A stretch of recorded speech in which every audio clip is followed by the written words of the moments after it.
Já, gott kvöld. Ég býð ykkur velkomin á fund bæjarstjórnar Vestmanna. Þetta er fundur númer 1555 haldinn í Einarsstofu 27. febrúar klukkan 18:00. Segi fundsettan. Áður en fyrir yfir dagskrána þá vil ég koma á framfæri og óska bæjarfulltrúa Njáli Ragnarsssyni til hamingju. Hann á afmæli í dag. Gaman að skulir eigið afmælisdeginum með okkur hér á bæjarstjórnarfundi. Og nú eigir eftir að eiga góða stund með okkur.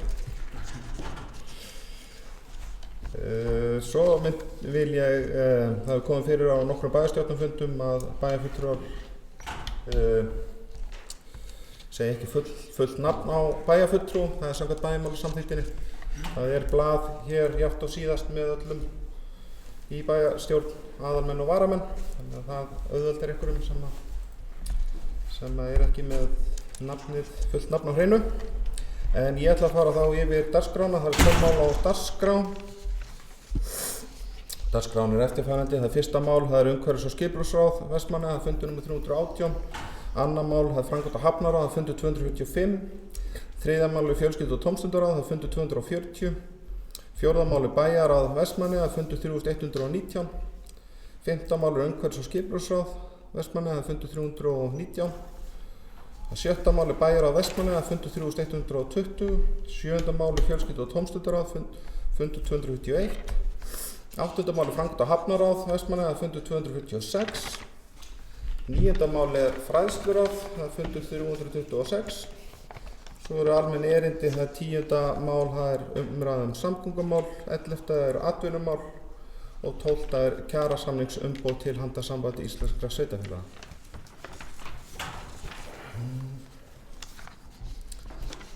Þá göngum við til dagskrá. Það er þá fyrsti dagskrárliður, það er umhverfis- og skipulagsráð Vestmanna, fundur 318. Það er liðir 1-7 sem liggja fyrir til staðfestingar. Þeir bæjarfulltrúar sem eru því samþykkir gefa atkvæðamerki. Það er allir 7 bæjarfulltrúar, þannig að það er samþykkt. Þá er annar dagskrárliður, það er framkvæmda hafnaráð Vestmanna, fundur 245. Það er liðir 1-9 sem liggja fyrir til staðfestingar. Þeir bæjarfulltrúar sem eru því samþykkir gefa atkvæðamerki. Það er 7 bæjarfulltrúar líka, þannig að það er samþykkt. Þriðji dagskrárliður, það er fjölskyldu- og tómstundaráð, það er fundur 240. Það er liðir 1-6 liggja fyrir til staðfestingar. Þeir bæjarfulltrúar sem eru því samþykkir gefa atkvæðamerki. Það er 7 bæjarfulltrúar, þannig að það er samþykkt. Þá er það 4. dagskrárliður, það er bæjarráð Vestmanna, það er fundur 3119. Það hefur óskað eftir umræðu 3 mál í þessari fundagerð. Og fyrst er það liður 1. Liður 1 er þjónustukönnun Gallup. Bæjarstjóri gerði lauslega grein fyrir þjónustukönnun Gallups fyrir árið 2019 og greindi frá fyrirhuguðum íbúafundum niðurstöðu könnunar sem haldin verður 5. febrúar 2020 í Eldheimum. Markmið fundarins er að upplýsa bæjarbúum stöðu þjónustunnar í Vestmannum og leita eftir viðbrögðum hvað megi betur fara og hvernig hægt er að bæta þjónustuna. Niðurstaða: bæjarráð þakkar upplýsingarnar. Samkvæmt niðurstöðum könnunar eru bæjarbúar almennt ánægðir með þjónustu sveitarfélagsins og er Vestmannaeyjabær meðal annars í efsta sæti þegar spurt er hversu vel starfsfólk bæjarins leysir úr erindum íbúa. Bæjarráð vill koma á framfæri þakklæti til starfsmanna sveitarfélagsins fyrir framúrskarandi þjónustu og viðmót. Þá hvetur bæjarráð alla bæjarbúa til að taka þátt í íbúafundurum annað kvöld og láta þær í ljós skoðun sína á því hvernig hægt er að bæta þjónustuna enn frekar. Íris Róps, Tyrkjusvöld.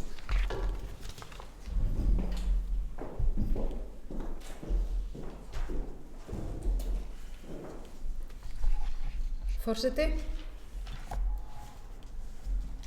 Þjónusta sveitarfélaga fyrir 2019 er könnun sem Gallup gerir árlega og eru 19-20 sveitarfélög mæld og þetta eru stærstu sveitarfélögin. Þegar niðurstöður og þjónustukönnun Gallup bárust var ekki annað hægt en að vera einstaklega ánægður og stoltur af því sem þar kemur fram og síðast en ekki síst því að ánægjan er að aukast. Íbúar sveitarfélagsins eru almennt mjög ánægðir með þjónustuna en sveitarfélagið hækkar sig í 10 þáttum af 13 og stendur í stað í 3 þáttum. Það er aldeilis glæsilegur árangur. Við erum yfir landsmeðaltali í öllum þáttum könnunar nema sorphirðunni en við erum samt að hækka ánægjuna með þjónustuna. Við erum að bæta okkur en betur má duga skal í sorpinu. Það er ánægjulegt að segja frá því að við erum í efsta sæti á landinu hvað varðar ánægju íbúa með aðstöðu til íþróttaiðkunar. 95% íbúa í Vestmannaeyjum eru ánægð með aðstöðuna. Við vermum líka efsta sætið með önnur sveitarfélög þegar talað það, eða spurt það hvernig starfsfólk sveitarfélagsins leysir úr erindum sem viðkomandi kemur með á skrifstofuna, erindum bæjarbúa. Við erum í öðru sæti hvað varðar ánægju með þjónustu við eldri borgara og fylgjum þar Hveragerði fast og eftir eins og kom fram í pistli frá bæjarstjórnum í Hveragerði, þá eru þeir í efsta sæti og við í öðru. Við vorum í 7. sæti 2018, þannig við erum að hækka okkur talsvert á milli ára. Menningin skorar einnig hátt og við erum í 1. til öðru sæti á landsvísu þar. Það er einnig mikil breyting og stórt stökk upp á mig með ánægju með sveitarfélagi sem stað til að búa á. En árið 2017 vorum við í 12. sæti, fórum niður í 17. sæti 2018, en hækkum okkur upp í 7. sætið í ár, upp 10 sæti. En á heildina litið kom samt árið 2018 mjög vel út og er því einkar ánægjulegt að sjá að ánægja með þjónustan að aukast nú fyrir árið 2019. En við getum alltaf gert betur og það er ástæða þess að við höldum íbúafund og kynnum niðurstöðurnar og fáum ábendingar. Fundurinn sem haldinn var 5. febrúar og velsóttur og líflegur. Ráðin taka í framhaldinu. Flest hafa tekið þau inn en ekki alveg öll, taka inn allar ábendingar sem koma af fundunum og hafa þær til hliðsjónar í störfum sínum. Og ég vil þakka starfsfólki sveitarfélagsins fyrir þeirra framlag í því að ná þessum niðurstöðum og svo er auðvitað ánægjulegt að finna það að þær áherslur sem eru við stjórn sveitarfélagsins eru að skila sér í meiri ánægju íbúa í Vestmannaeyjum.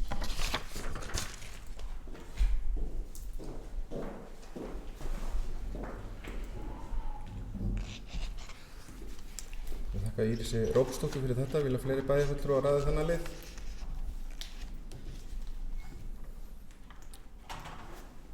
Njáll Ragnarsson. Og svo vel.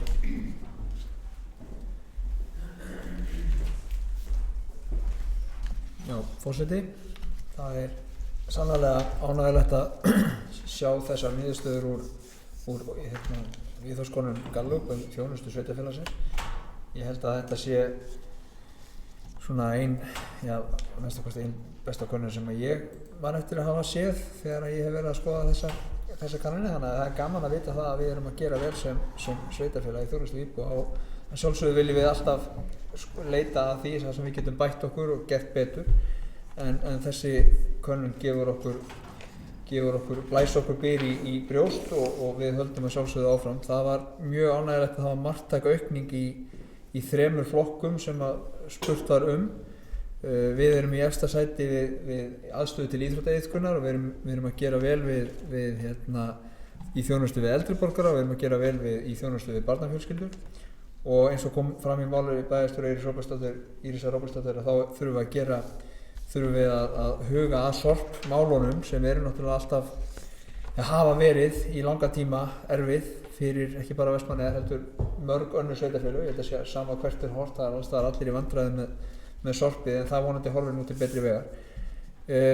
Mér langaði aðeins að fá að þakka fyrir öllum þeim sem að komu á íbúafundin í Eldheimum. Það var góður fundur og vel sóttur. Þar komið fram mikið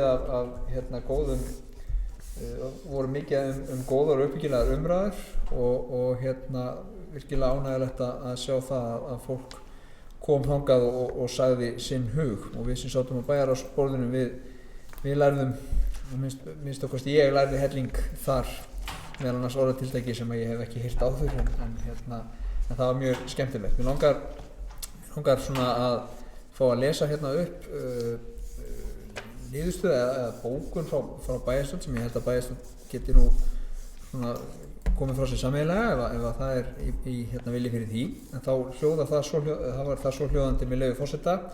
Það er mikið gleði efningu Vestmannaeyja bær kemur vel út úr viðhorfskönnun Gallup þjónustu sveitarfélaganna fyrir árið 2019.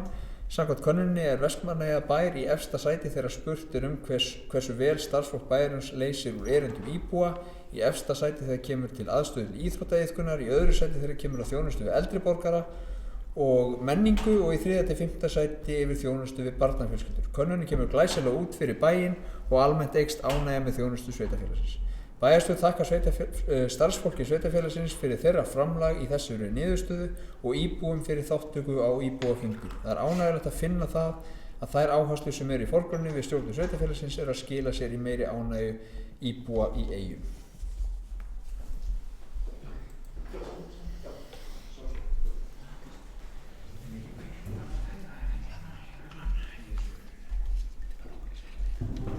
Þakka Njáli Ragnarssoni fyrir. Það er þá bókun eins og hún voru upplesin sem er þá samþykkt. Ég fulltrúar þá undirrita hana. Ítreka að við bæjarfulltrúar sendi þetta á ritara og forseta tillögurnar líka rafrænt. Auðveldar úrvinnsluna en við erum áfram undir þessum lið nr. 1 í fundargerð Bæjarráðs nr. 3119. Það Hildur Sólveig Sigurðardóttir, hversu vel?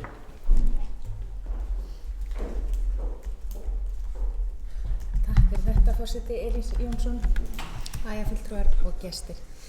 Já, gríðarlega ánægjuleg niðurstaða þessarar Gallup-könnunar. Það er að sjálfsögðu verulega gott að búa í Vestmannaeyjum og við sjáum það endurspeglast í þessari niðurstöðu. Við erum að veita mjög öfluga þjónustu. Ánægjulegt að sjá líka þessa miklu ánægju með þá íþróttaaðstöðu sem við erum að veita fólki og ég held að klárlega þá er aukin ánægja líka meðal eldri borgara. Hún er ekkert síst í kjölfar þessa ánægjulega verkefni sem var farið í Janusarverkefni sem maður finnur að er mikil ánægja með og mun skila sér vonandi vel fyrir sveitarfélagið ekki bara í dag heldur til framtíðar.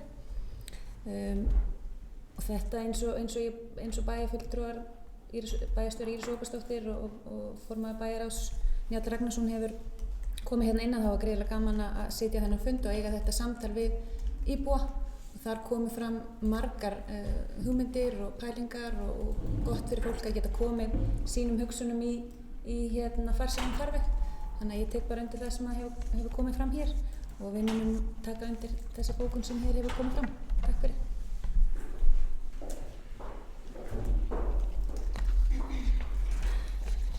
Hildur Sólveig Sigurðardóttir fyrir þetta. Fleiri bæjarfulltrúar taka til máls út í þessum lið. Svo er ekki. Þá berum við þennan lið undir atkvæði. Þeir bæjarfulltrúar sem eru honarsamþykki gefa atkvæðamerki. Allir bæjarfulltrúar að samþykkja þennan lið. Allir 7 bæjarfulltrúar að samþykkja það. Þá förum við í lið nr. 2 undir þessari fundargerð. Það er loðnubrestur 2019, staða, áhrif og afleiðingar í Vestmannaeyjum. Skýrsla liggur fyrir til umræðu og staðfestingar. Þetta er bókað í Bæjarráði. Bæjarstjóri kynnti greininguna á loðnubrestur. Afsakið. Ég held að það væri eitthvað tæki hér í salnum en ég byrði þetta náðu mér, finnst afsökunar á þessu.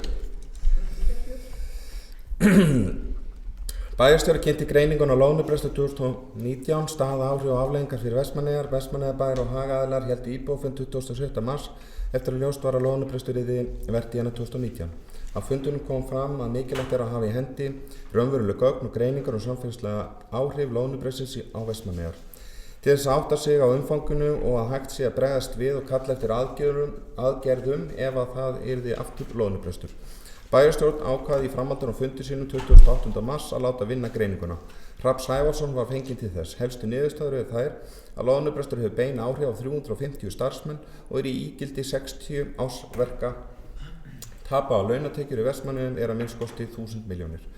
Tekjutap útgerðarfyrirtækjanna er 7600 milljónir. Tekjutap annarra fyrirtækja er 900 milljónir og Vestmannaeyjabær og Vestmannaeyjahöfn verða af 160 milljón krónum. Bæjarstjóri kynnti í gær í samráði við formann Bæjarráðs greininguna fyrir sjávarútvegsráðherra. Niðurstaða: Bæjarráð þakkar bæjarstjóra kynninguna. Ljóst er að áhrif loðnubrestsins 2019 hér í Eyjum eru mjög mikil á samfélagið allt, ekki bara þá sem starfa í sjávarútvegi. Fyrirtæki og fólk í Eyjum hafa tekið þetta mikla högg vegna ársins 2019 en annar loðnubrestur eitthvað sem yrði Vestmannaeyjum mjög erfitt.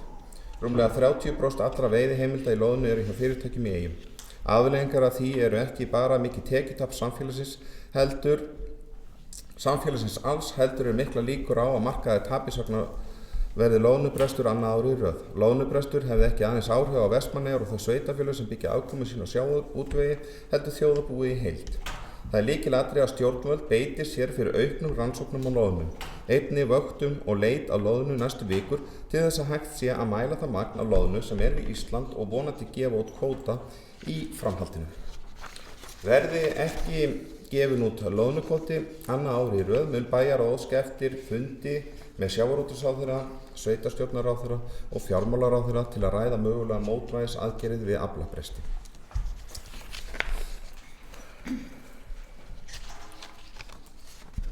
Íris Róbersdóttir, hversu vel.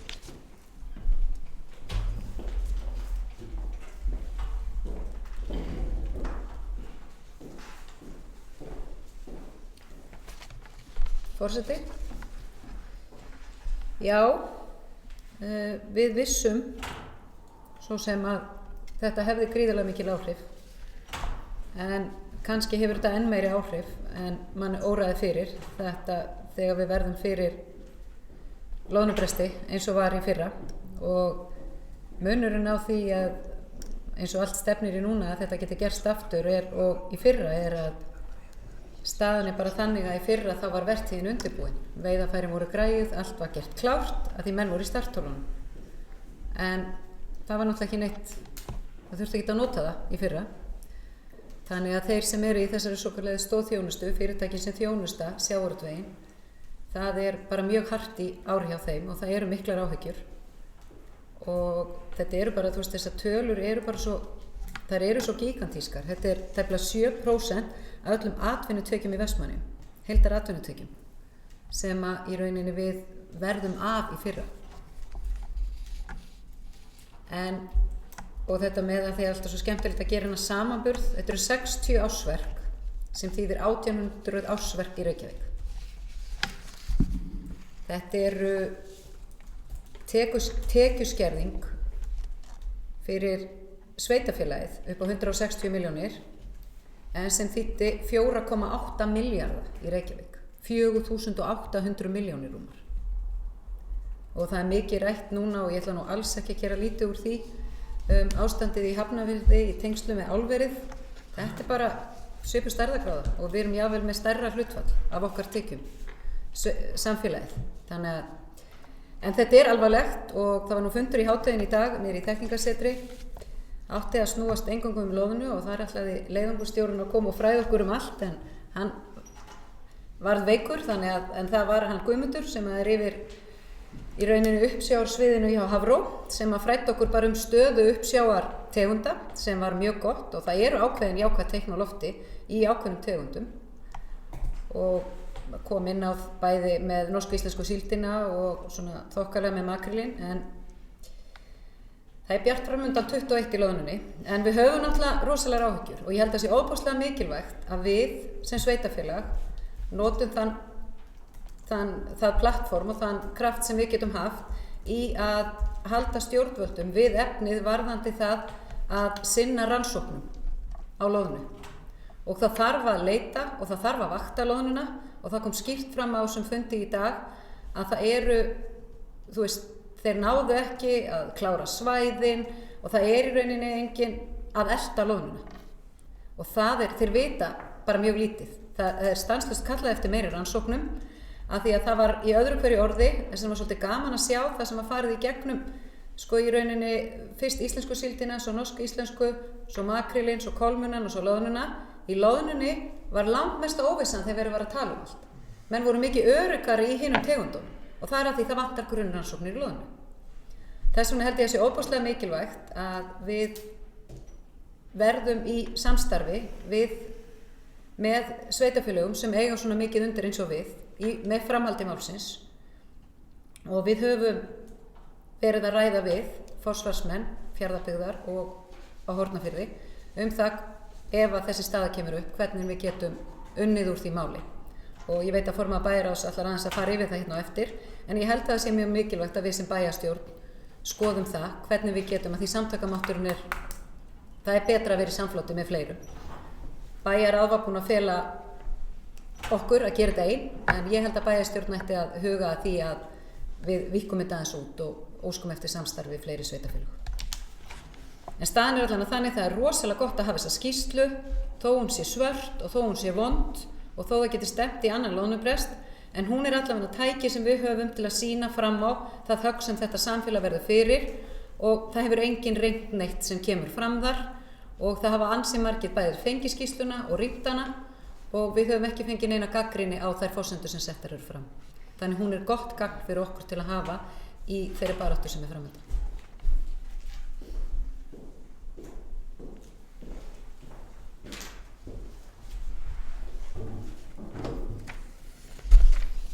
Þakka Írisi Rögnsdóttur fyrir þetta.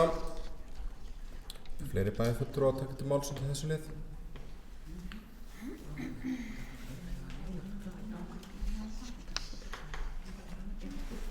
Það ekki, eða hvað? Það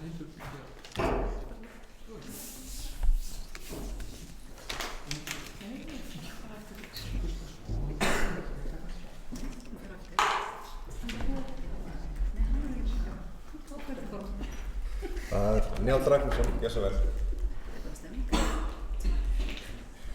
Mikil reikistefna hér í bæjarstjórn. Forseti, fyrst að þessari skýrslu, hún náttúrulega ákveðið plagg sem að við höfum og vinnum með. Þegar var ákveðið að láta vinna þessa skýrslu eftir síðasta loðnubrest sem var ákveðið í fyrra vor, þá var loðnubrestur 2019 orðin staðreynd og þá var ákveðið að fara í það að skoða hvaða áhrif þetta hefði hérna á samfélagi og Íris Róbertsdóttir bæjarstjóri reifaði það hér vel áðan eða fór yfir það hvað ýmsa þætti úr þessari skýrslu, meðal annars að töflaður launakostnaður hér í samfélaginu eru 1 milljarður og það nánast sama hvert litið, það þessi áhrif þessa brests að þau verða við nánast hvert sem litið hér í Vestmannaeyjum. Þannig að þetta hefur mikil áhrif og hérna mjög alvarlegur hlutur. Og nú erum við með annað árið í röð þar sem að allt bendir til, að flest bendir til að þessi staða komi upp á ný og segja mér það sumir að það verði jafnvel ennþá alvarlegra núna heldur en í fyrra, vegna þess að í fyrra voru sum fyrirtæki sem áttu einhvern forða sem þau gátu komið frá sér, en nú þessi forði algjörlega uppurinn og þar af leiðandi verða þessi fyrirtæki fyrir þá meiri skell heldur en þau urðu fyrir í fyrra.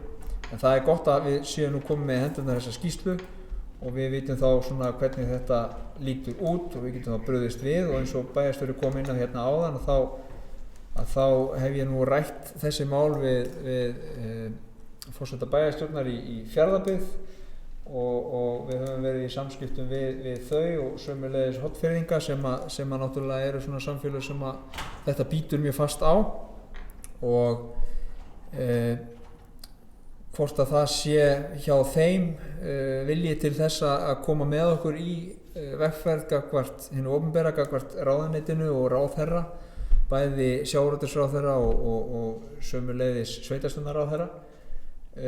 Ég heyri það ekki ég heyri ekki annað á þeim en að þau séu tilbúin til þess og ég myndi vilja leggja það til hér í bæjarstjórn að við myndum fela þá bæjarstjóra að fara í svona þetta með formlegum hætti, að taka þetta upp fyrir þetta spjall og fara þá bara í það í formlegum hætti að ræða við þessa aðila og ég ætla að fá að bera upp hérna tillögu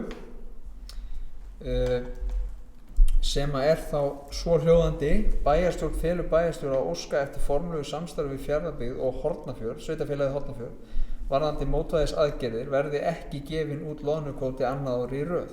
Lagt er til í framhaldinu að sveitarfélögin fari saman á fund sjávarútvegsráðherra, sveitarstjórnarráðherra og fjármálaráðherra til að ræða mögulegar mótvægisaðgerðir við aflabresti og mikilvægi þess að stjórnvöld beiti sér fyrir auknum rannsóknum á loðnu. Þannig hljóðar hér heilaga orð og ég held að sé mjög mikilvægt og ég held að það hafi komið ágætlega fram í máli hans Guðmundar í hádeginu í dag að Hafrannsóknastofnun vantar fjármagn til þess að sinna loðnurannsóknum almennilega. Það er ekki nægilega vel, þetta er veiðistofn sem er ekki nægilega vel rannsakað. Þannig að ég held að þetta sé eitt af því sem að við eigum að koma á í okkar spjalli við þessa ráðamenn, að þarna sé misbrestur og við þurfum að gera betur bara sem þjóð því að þetta skiptir okkur alveg gríðarlega miklu máli eins og þessi skýrsla ber með sér.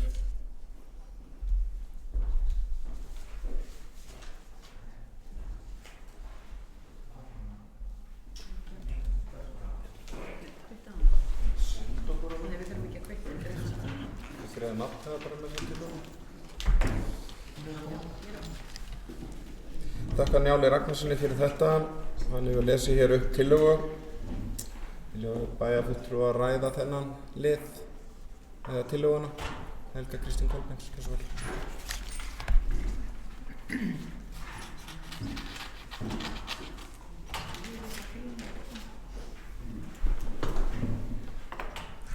Forseti, bæjarfulltrúar, gestir.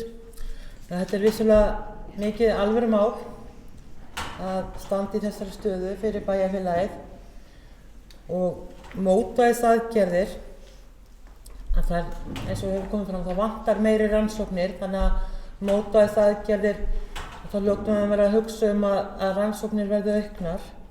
Það sem ég langaði bara að vita hjá bæjarstjóra Írisu Róbertsdóttur eða kannski Njáll Ragnarsson getur svarað því. Getum við með einhverju móti tryggt það að þessi auknu rannsóknarstörf lendi hjá þeim bæjarfélögum sem eru að fá sem mesta höggið. Að þetta fjölgi ekki einvörðingu störfunum á höfuðborgarsvæðinu. Því þar er líka að aukast atvinnuleysi, þannig að það er örugglega mikil ásókn í störf þar, þannig að hvort að það sé einhvern veginn, þið hafið sé búin að sjá það eitthvað fyrir ykkur. Takk.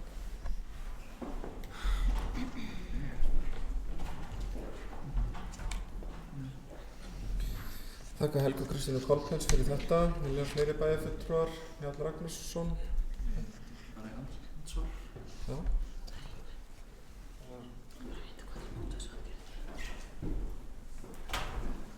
Forseti, já, mótvægisaðgerðir, það er kannski ekki útskýrt í tillögunni sjálfri, en ég held að það sem við eigum við með mótvægisaðgerðir, það getur snúist ýmislegt. Við tökum þessi mótvægisaðgerðirnar á einn pól og svo tökum við kröfuna auknar loðnurannsóknir sem að svona meðfram því sem að við erum í þessu spjalli við ráðamenn og láta það vita að því að það er okkar hugur að það þurfi að auka rannsóknir í loðnu. En þegar það er talað mótvægisaðgerðir þá er hægt að fara í, það er hægt að beita þeim á ýmsan hátt. Það er hægt til dæmis að auka aflahlutdeild í öðrum tegundum eða reyna að efla. Við vitum það til dæmis að það er tekið stórt hlutfall af aflaheimildum í Vestmannaeyjum sem er tekið héðan og sett í alls konar potta. Byggðakvóta er sett í línuívilnun og allan fjandann. Þannig að það gæti verið svona ein aðgerðin til þess að efla og koma með eitthvað á móti þar sem að loðnubrestur virðist vera að verða að staðreynd. Þannig að mótvægisaðgerðir þær geta falið í sér eitt og annað og við þurfum svona að opna á þetta spjall hvernig ráðherra sér fyrir sér að sé hægt að koma til móts við samfélögin sem að verða fyrir þessu höggi út af loðnubresti. Við þurfum að opna á spjalli við Fjarðabyggð og Hornafjörð til dæmis og ef til vill fleiri sveitarfélög sem eiga mikið undir þessum veiðum og þessari vinnslu. En það er ýmislegt hægt að gera en það sem að þessi tillaga kannski gengur fyrst og fremst út á er að finna svona, og ná í þessi sveitarfélög þannig að við förum sameiginlega í þessa baráttu gagnvart ráðuneytunum. Þannig að ég vona að þetta svari kannski spurningunni á einhvern hátt.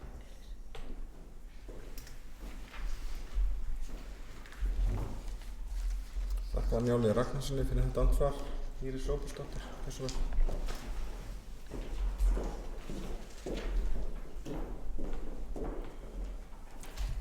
Forseti, já, það er gríðarlega mikilvægt að við förum sterk inn í þetta samtal mótvægisaðgerðir og fyrirhluti tillögunnar talar að við ræðum við og hittum þessi sveitarfélög og hendum því aðeins upp hvað getum við farið fram á. Njáll kom inn á 5,3% sem er þetta sem tekir þegar búið að gefa út aflahlutdeild, þá eru 5,3% tekið af til dæmis eins og makrílkvótanum sem kemur til Vestmannaeyja, hann er tekinn í burtu áður en hann deilt niður á þá sem eiga kvóta. Til dæmis hjá þessum stöðum sem verða fyrir þessu höggi, við getum óskað eftir því að þessi makríll verði ekki tekinn. Þetta eru sömu aðilarnir sem eru að veiða þetta. Þetta eru uppsjávarskipin sem get ekki til dæmis farið að veiða þorsk. Þau eru bara ekki þannig búin. Einu sinni var það hægt að það var til dæmis rækjukvóti hérna fyrir nokkrum áratugum þegar varð brestur í síld, þá var rækjukvóti gefinn á stað og þá gátu skipin verið að stunda fleiri. Nú eru skipin orðin sérhæfðari. Þannig fyrirhluti tillögunnar snýr að því að þessi sveitarfélög hittist og ég sjálf búin að ræða bæði við formann bæjarráðs í Fjarðabyggð og bæjarstjórn á Höfn og við hittum og stillum svolítið saman strengina. Hvað erum við að fara fram á? 2008 kom 1 eða 2 opinber störf í mótvægi fyrir þorsk. Það var verið að breyta þorskheimildum þá. En langtímapakkin er að við viljum þrýsta á meiri rannsóknir og rannsóknarstörfin eru í Hafró að rannsaka loðnuna. Við fáum, það getur vel verið að Hafrannsóknastofnun geti gert eitthvað hér með opinber störf, en loðnurannsóknir eru sérfræðisviðið þeirra, við erum ekki að biðja störf hinga til loðnurannsókna. Heldur bara að Hafró verði styrkt til þess að þeir geti sinnt þessum rannsóknum sem skyldi. Þeir eru búið með peningana sína núna til að rannsaka og ég spurði að því á fundinum í dag að því hver dagur skiptir máli.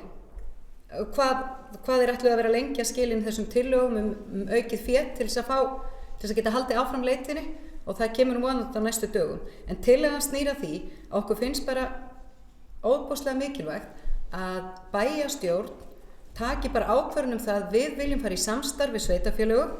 Þetta er grafalvarlegt og þetta sé bara formlegt samþykki. Við erum búin að eiga þetta óformlega spjall og myndum alveg geta gert það án þess að taka það upp hér. En það er bara mikilvægt að við sýnum fram á það alvarleika þess hvað þetta er. Og það eru mótvægisaðgerðir, við setjum niður og ræðum þær og það að við þrýstum á ráðuneytið að það komi meiri peningur inn í rannsóknirnar eins og búið var að lofa, margbúið að lofa því inn í loðnurannsóknir en þar virðast einhvern veginn stundum tínast peningarnir. En auðvitað má líka minnast á það hér að við værum náttúrulega ekki ennþá að leita og við hefðum ekki helminginn af upplýsingunum sem við höfum. Það voru leitar upplýsingar frá þriðjudegi og miðvikudegi, 25. og 7. febrúar, en það er náttúrulega bara skip, útgerðana að leita. Af því þeir eru farnir í togararar, bátarnir hjá Hafró. Þannig að þetta er ofboðslega mikilvægt og það eru allir boðnir og búnir til að aðstoða Hafró við þessa leit, en ráðuneytið og ráðherrann og ríkisvaldið verður náttúrulega að setja pening í það, af því að þetta eru örfáar milljónir miðað við milljarðana sem er undir.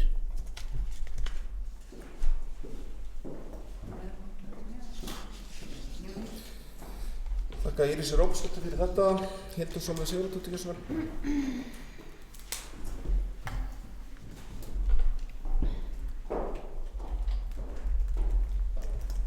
Forseti, bæjarfulltrúar, gestir. Já, loðnubresturinn. Ég tek undir með bæjarstjóra Írisi Róbersdóttur að fundurinn í hádeginu var upplýsandi og áhugaverður. Og auðvitað eru aðstæðurnar sem við stundum frammi fyrir erfiðar ef ekkert er að gert. Og ekkert erfiðar, þær eru bara verulega þungar og áhyggjuvaldandi. Og ég tek undir að það auðvitað er ákveðin aukinn slagkraftur í því að vera í meiri pressu með fleiri sveitarfélögum sem eiga þetta sama undir. Aðeins bara upp á sveitarfélögum sem ég leita til, Fjarðabyggðar og Hornafjarðar. Ég var að skoða minnisblað sem að samtökin sem hafa verið rætt hér í pontu áður, samtök sjávarútvegs sveitarfélaga lét vinna fyrir sig og þar var talað Langanesbyggð og Vopnafjarðarhrepp. Þannig að fyrir utan Fjarðabyggð, Vestmannaeyjabær og Hornafjörð, þannig að bara væri áhugavert að vita bara af hverju þessi sveitarfélög sé ekki með í þessu samstarfi. Ég held líka sko út frá þessari skýrslu þá kemur mér persónulega upphæðin sem að tapið sem að Vestmannaeyjabær verður fyrir.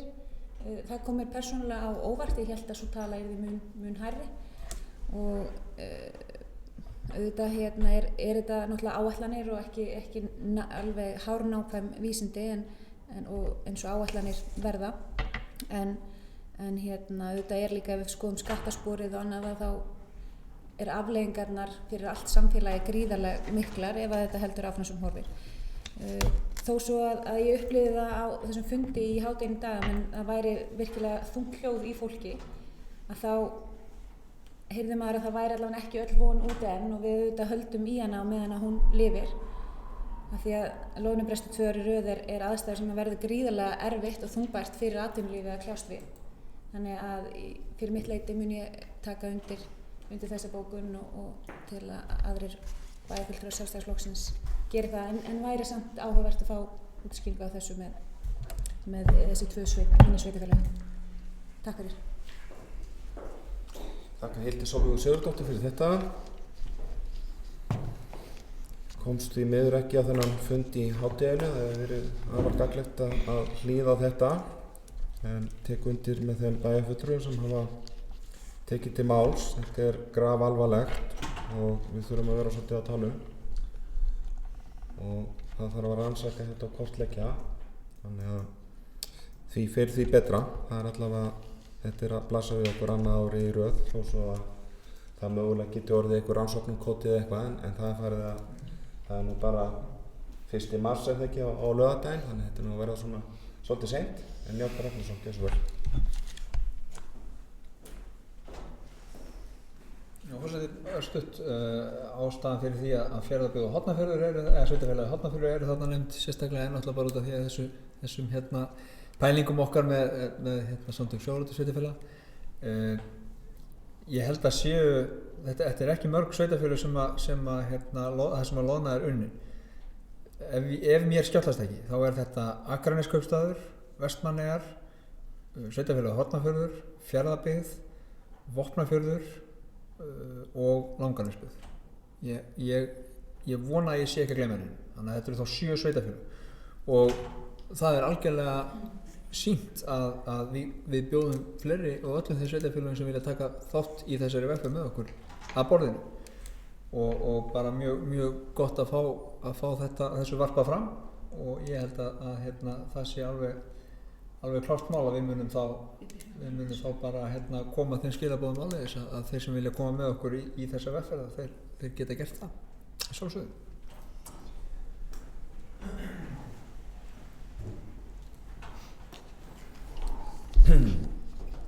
Ég þakka Njáli Ragnarssoni fyrir þetta. Vilja fleiri bæjarfulltrúar, Trausti Hjaltason, gjörðu svo vel.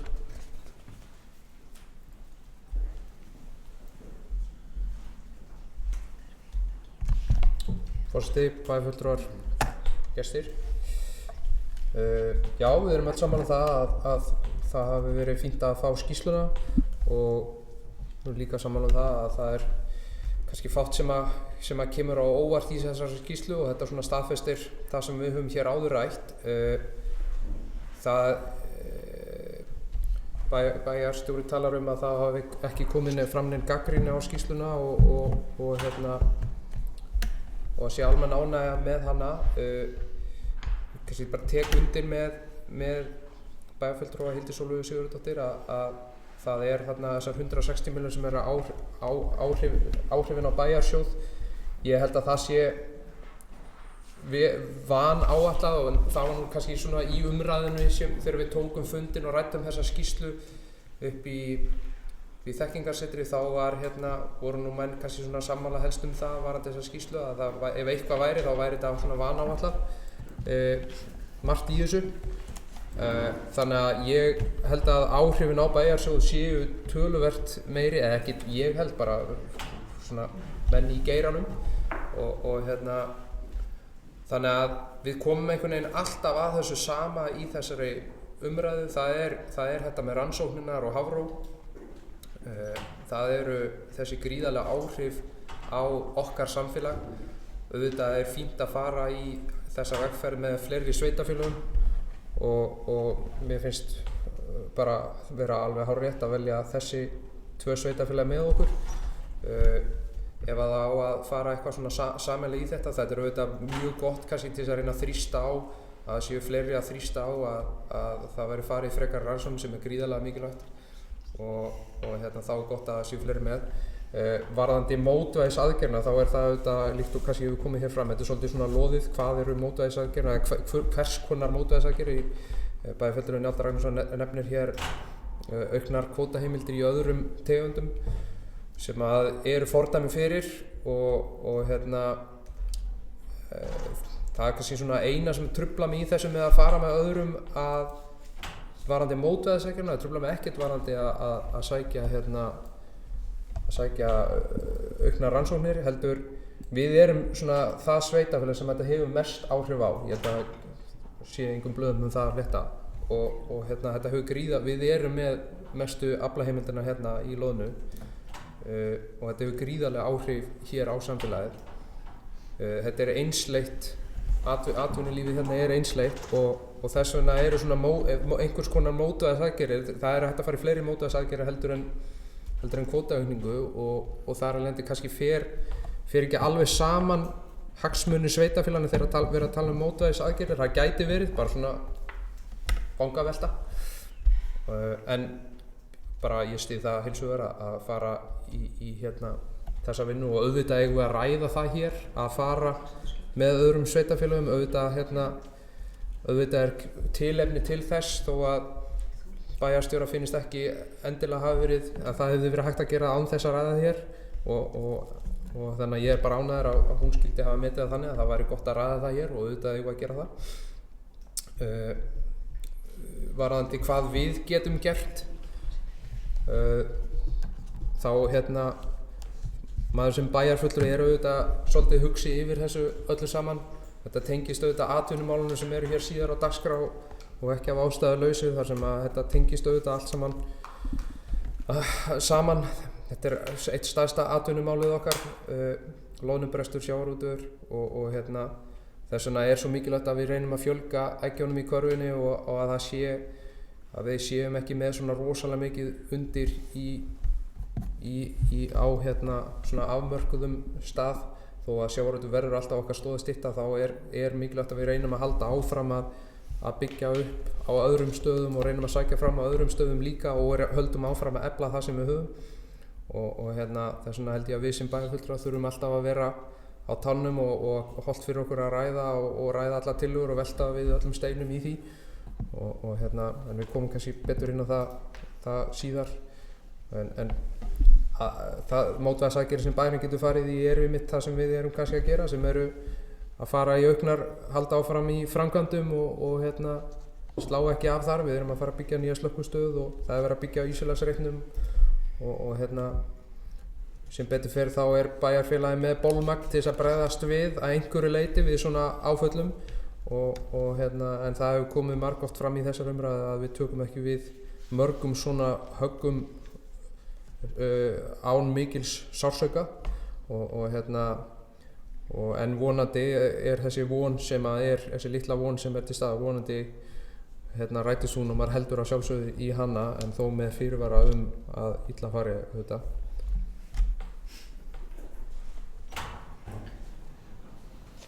Þakka Trausta Hjaltarsyni fyrir. Já, ég vil gjarna koma því á framfæri líka að það náttúrulega upptalninguna að við erum að fara í viðbyggingu í Hamarsskóla líka sem ég formaður Fröslurans og það bætist við slökkvistöð og ísfélagsritin þannig að það hellingur að gerast en engar séu þetta samt stórt og mikið högg annað ári í röð þannig að það mikilvægt að vera á tánum og mikilvægt að ræða þetta alveg klárlega. Íris Róbsdóttir.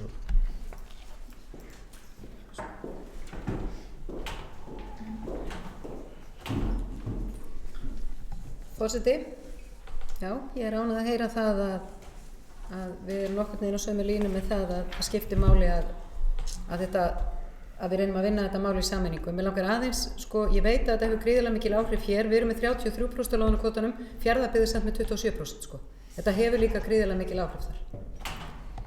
Sko, málið með þessa mótvægisaðgerðir að við þurfum að setjast niður með að það auðveldast að horfa á þetta í gegnum sjávarútveginn eins og ég var að tala á. Og þessi 5,3% komið nýtt frumvarp fram breytingarnar á því sem við eigum nú örugglega eftir að taka inn í bæjarráðið af því að það ekkert að frétta af því. En það annað. Sko, við erum búin að vera að ræða við þessi sveitarfélög og þessa bæjarstjóra, þessara sveitarfélaga að við þurfum að gera þetta. Við verðum sameiginlega að þrýsta á þessar rannsóknir en varðandi mótvægisaðgerðirnar að það væri vont að vera í samfloti með einhverjum. Ríkið ekkert að fara að hygla einu sveitarfélagi umfram annað þegar við sitjum öll í sömu súpunni sko. Við fáum ekkert 4 störf hingað og Fjarðabyggð ekkert af því við fórum ekki með þeim í samstarf. Það bara ofboðslega mikilvægt til þess að fá ríkið til að viðurkenna það þeir þurfa að fara í einhverja mótvægisaðgerðir að við séum saman. Vegna þess að sjávarútvegsráðherra hefur slegið í og úr. Með 2 daga millibili, núna í byrjun febrúar þegar við vorum að fara yfir þetta, þá segir hann í viðtali að hann skilji þetta mjög vel í hádegisviðtali á Bylgjunni og laugardegi, það verða að fara að gera eitthvað og þetta sé svo mikið högg og það verða að hjálpa þessum sveitarfélögum. 3 dögum seinna í sjónvarpsviðtali ætlar hann ekkert að gera. Og þá sveitarstjórnarráðherra í sama fréttatíma að segja að þurfa að skoða þetta. Þannig það mikilvægt að við stöndum saman og gerum þetta vegna þess að það eru margar leiðir. Þess vegna eigum við að setja svolítið niður og hugsa þessar mótvægisaðgerðir. Það eru nefnilega til skammtíma mótvægisaðgerðir og svo kannski eitthvað sem hefur lengri tíma. Það sem öðruvísi við þetta, heldur en þegar við farið í mótvægisaðgerðirna 2008, þá var þetta skerðing á þorski. Við erum að horfa núna til 1 árs, en við þurfum einhver innspýtingu sem geti komið inn á þetta ár, sem gæti þá mögulega komið inn í gegnum aðrar tegundir sem eru teknar á okkur í gegnum þetta 5,3% og skipti í þessa 6 potta sem við fáum náttúrulega ekkert úr. Maður tappa yfir 1000 milljónum í útflutningsverðmætum frá Vestmannaeyjum í gegnum þetta kerfi. Það nú umræða sem við eftir að taka. En við erum náttúrulega sjálfsögðu búin að vera í þessu samtali við þessa bæjarstjóra því það hafa allir þessar áhyggjur, en ég ætla svo sannarlega að taka undir með Trausta Hjartarsyni bæjarfulltrúa. Ég ætla að vona það að loðnan mjög skrítin fiskur. Stundum bara allt fullt af loðnu og það veit enginn hvaðan hún kom. Og það kom skýrt fram í dag. Þeir vita ekki hvað að gerast norður fyrir landi. Þeir vita ekki hvort hún sé jafnvel farin að hrygna þar, kom ekki hérna suður eftir og þetta. Þannig að rannsóknir eru mikilvægar, en ég held líka samstaða og samstarf sveitarfélaga til þess að koma saman gegn ríkinu skiptir miklu máli. Þannig takk fyrir það að taka vel í tillöguna. Ég þakka Írisi Róbsdóttur fyrir þetta.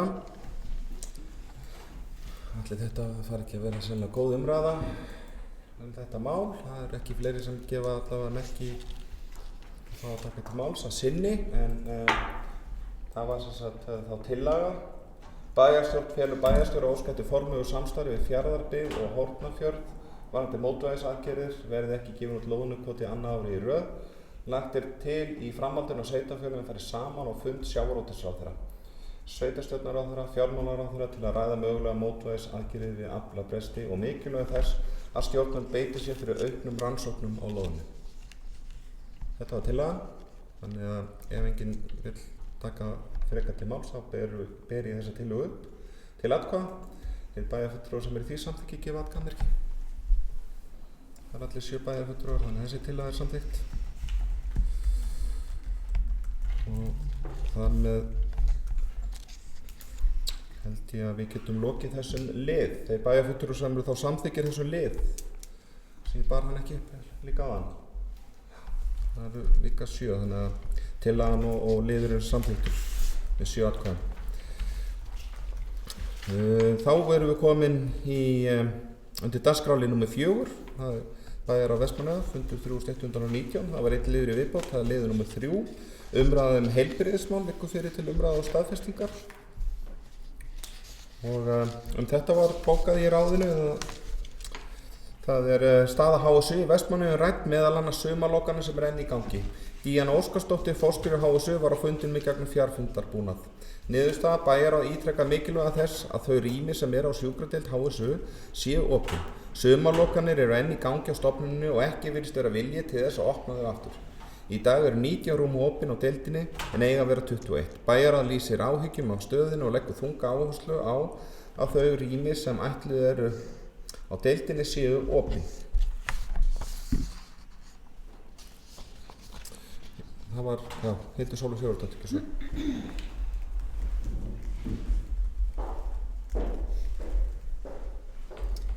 Forseti, bæjarfulltrúar, gestir.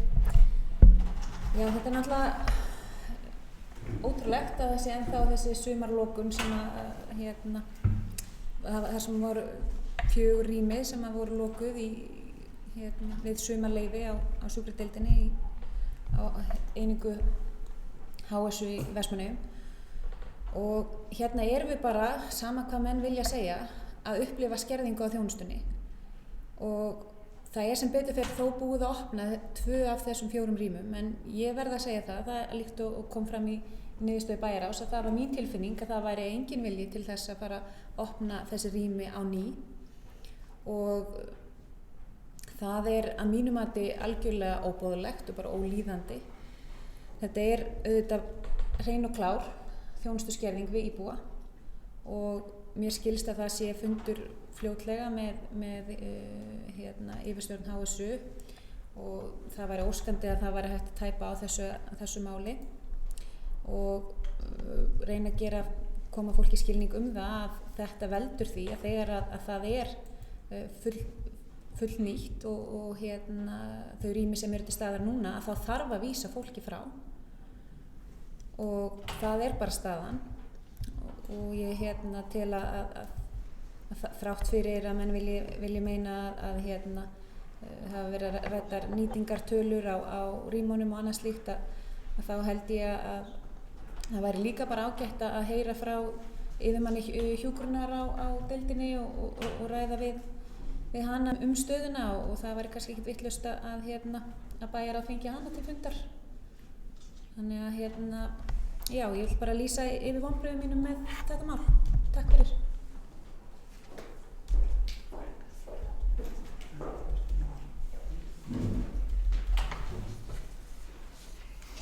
Takk að Hildur Sólveig Sigurðardóttir fyrir þetta. Vilja fleiri ræða heilbrigðismál. Það er afmælisbarnið Njáll Ragnarsson, hann ætlar að njóta sín, þessu vel. Já, forseti, ég byrja því að þakka bæði þér fyrir og bæjarstjórn allir fyrir hlýjar móttökur og kveðjur hér í dag. Ég ætla svo sannlega að nota daginn til þess að láta ljósmynd skína hér í ræðustól bæjarstjórnar. Varðandi þetta þá ætla ég bara að taka alveg heils hugar undir það sem kom fram í máli bæjarfulltrúans Hildar Sólveigar Sigurðardóttur. Þetta er mikil barátta og svona sem maður segir það nú að þá erum við búin að vera í sambandi við HSU, forstjóra HSU, bæði Herdísi sem var og svo núna Díönu eftir að hún tók við núna í haust og manni finnst að svona aðalbaráttan í Bæjarráði í spjalli okkar við þessa forsvarsmenn heilbrigðisstofnunarinnar fari í það að útskýra í rauninni sérstöðu Vestmannaeyja. Við búum bara ekki við það hér sem að til dæmis þeir upp í Árborg búa við að það sé hægt að trilla sjúku fólki yfir heiðina og koma því undir læknishendur og fái þá bráðaþjónustu sem það þarf inn á Landspítala. Sömuleiðis hvað varðar verðandi mæður. Þannig að manni finnst eins og við séum svolítið að tala þetta og nú er komið nýr forstjóri og við erum alltaf óskum henni allsins besta í sínum störfum en þetta fer rosa mikið púður í það að einhvern veginn koma þessari sérstöðu á framfæri.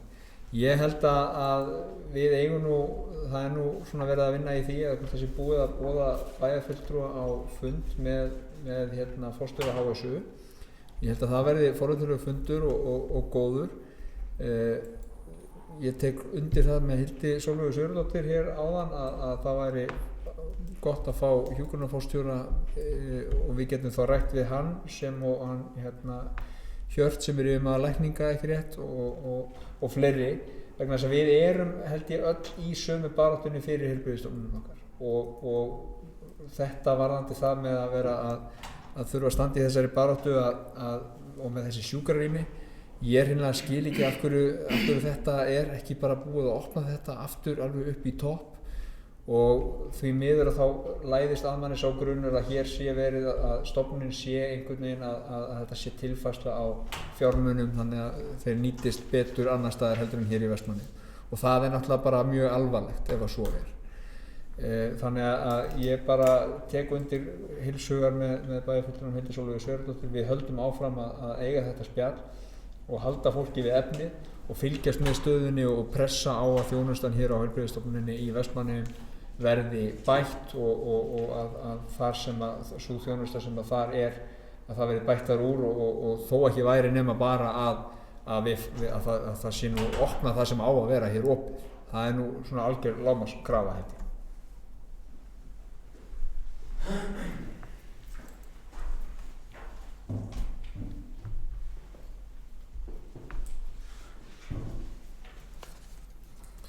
Þakka Njáli Ragnarssoni fyrir, vilja fleiri bæjarfulltrúar taka til máls.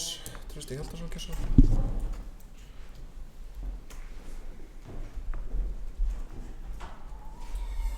Forseti, bæjarfulltrúar, gestir. Já, ég ánægður að bæjarráð skuli vera með þetta mál til umfjöllunar og það svo sem ánægilegt að hún sá sér fært að funda með okkur í forstjóran. Ég er samt vonbrigði að hún skyldi ekki mæta á staðinn en þó verið í síma sem bara svo sem gott og blessað.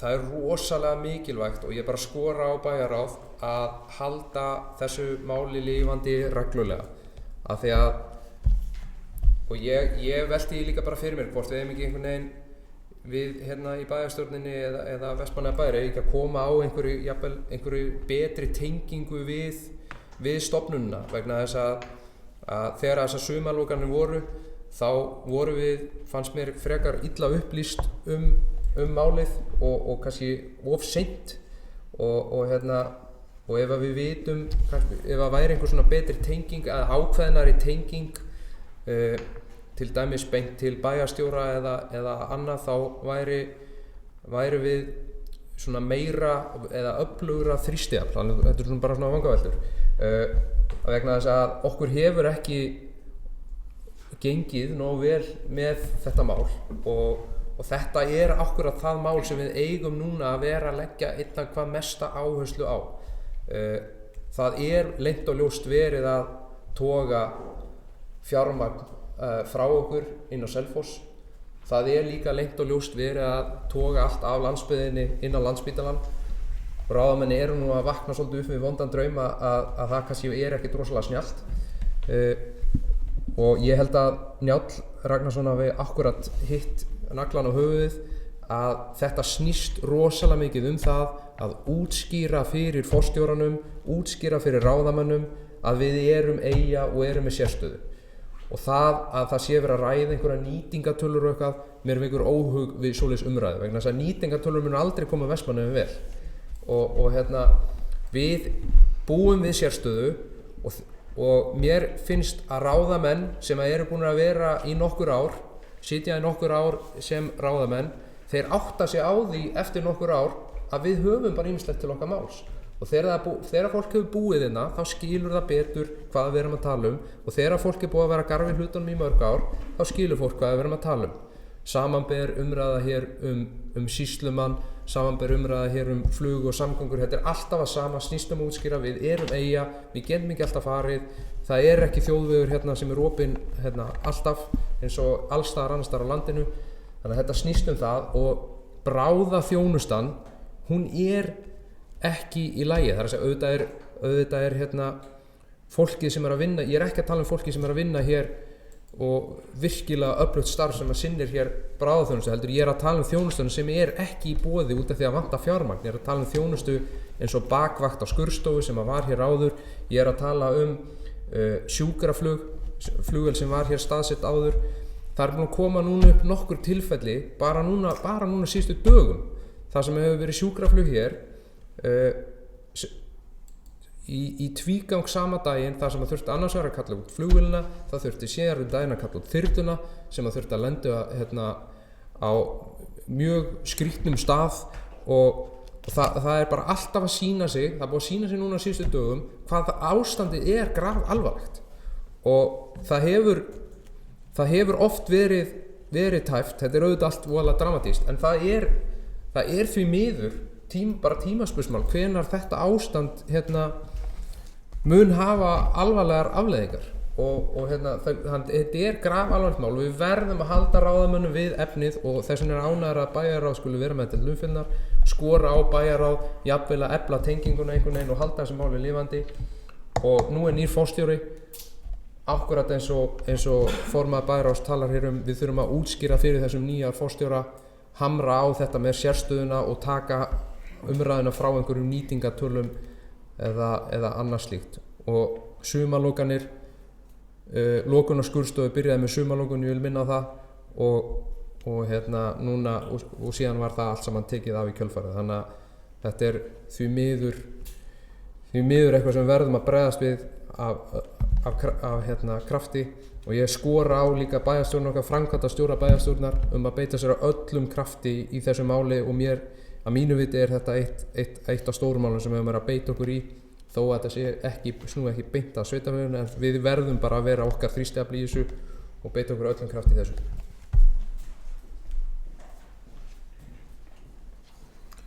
Þakka Trausta Hjaltarsyni fyrir þetta. Já, ég held ég teki heilshugar undir þessa umræðu og mér finnst þetta vera svona svolítið eins og biluð spóla samt alltaf. Þannig að svo ég segi það bara svona í fullri hreinskilni og ég bind mikla vonur að þessi forstjóri sýni okkur meiri skilning og þessari sérstöðu sem að Trausti Hjaltarsson kom inn á.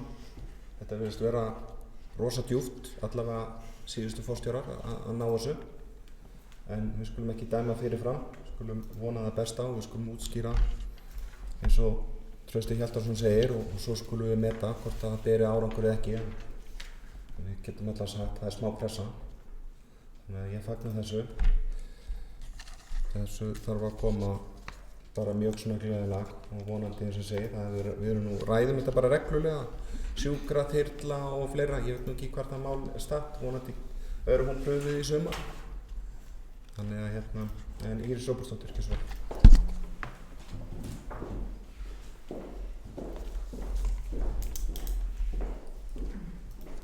Forseti, ég tek undir með þeim bæjarfulltrúum sem hafa talað hérna undan mér.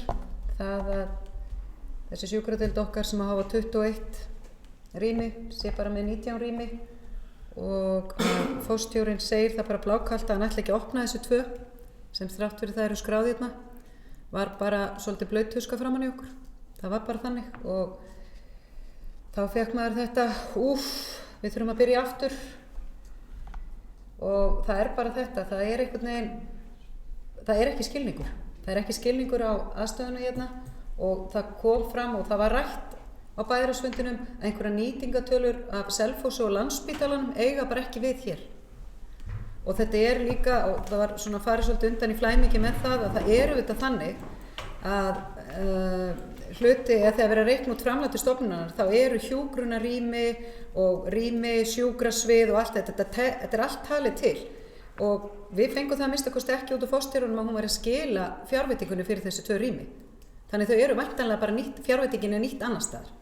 Og það er alveg rétt hjá bæjarfulltrúa Trausta Hjaltarsyni að þetta er bara hlutur sem við þurfum að vera alltaf á vaktinni með. Ég meina það eru búin að vera mikla breytingar síðan 2013-14 og bæjarstjórn hefur í gegnum tíðina reynt að ræða þetta reglulega. Spurningin er hvort að við gerum það eitthvað öðruvísi en að því þetta er ekki, ég er framkvæmdastjóri sveitarfélagsins, þá finnst mér ofboðslega mikilvægt að bæjarstjórn og bæjarráð sé í forgrunni í svona málum og kannski ættum við óska eftir því að á 3 mánaða fresti fundum með okkur, setjum eitthvað svoleiðis kerfi að því að ég tek undir með bæjarfulltrúa Trausta Hjaltarsyni og við ræddum það í bæjarráði, þeir sem voru í bæjarráði. Ég vissi ekki af þegar að þessi rými var ennþá lokuð og við höfum bara ekki upplýsingar um það.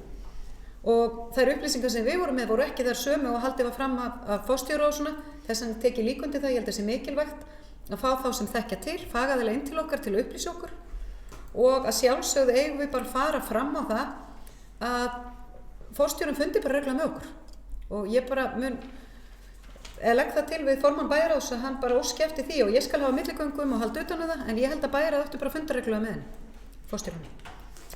Og varðandi sérhæfða bráðaviðbragð sem Trausti var að tala um áðan þegar hann talaði um að bráðaþjónustu, það er þetta svokallega sérhæfða bráðaviðbragð, þá erum við auðvitað ána með það að með þyrlunni lagast það aðeins, en það er þetta sérhæfða bráðaviðbragð sem er ekkert hjá okkur. Ég kalli það ekki að vera bráðaviðbragð að vera með sjúkraflugvél á Akureyri, sko. Það er bara, og þetta er einhvern veginn, það eru allir að vilja gerðir, en það er einhvern veginn, þetta gerist ekki neitt nema, og ég ætla bara að hrósa Svandísi Svavarsdóttur fyrir þó að hafa tekið þetta skref, en svo eru við þetta stóra baráttan eftir að þyrlan verði hjá okkur. En ég bara er sammála þeim sem að tala hérna undan og bara legg það til hérna við formann bæjarráðs að við förum bara fram á formlega fundi og meðal annars það sem við getum spurt hvað er verið að hugsa fyrir sumarið, eru sumarlokanir og annað, þannig að við komum þessu bara inn í kerfið hjá okkur.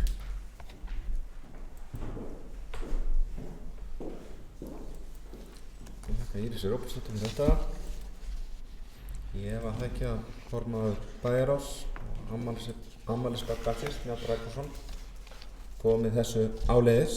Þetta er bara held ég mjög góð hugmynd og kannski hugmynd sem og kannski leið sem hefur ekkert verið kannski prófuð áður að funda reglulega svona. Og ég held að þetta sé kannski ein leið, kannski er ávinningur af þessu. Það er allavega, við vitum ekki nema að pröfa.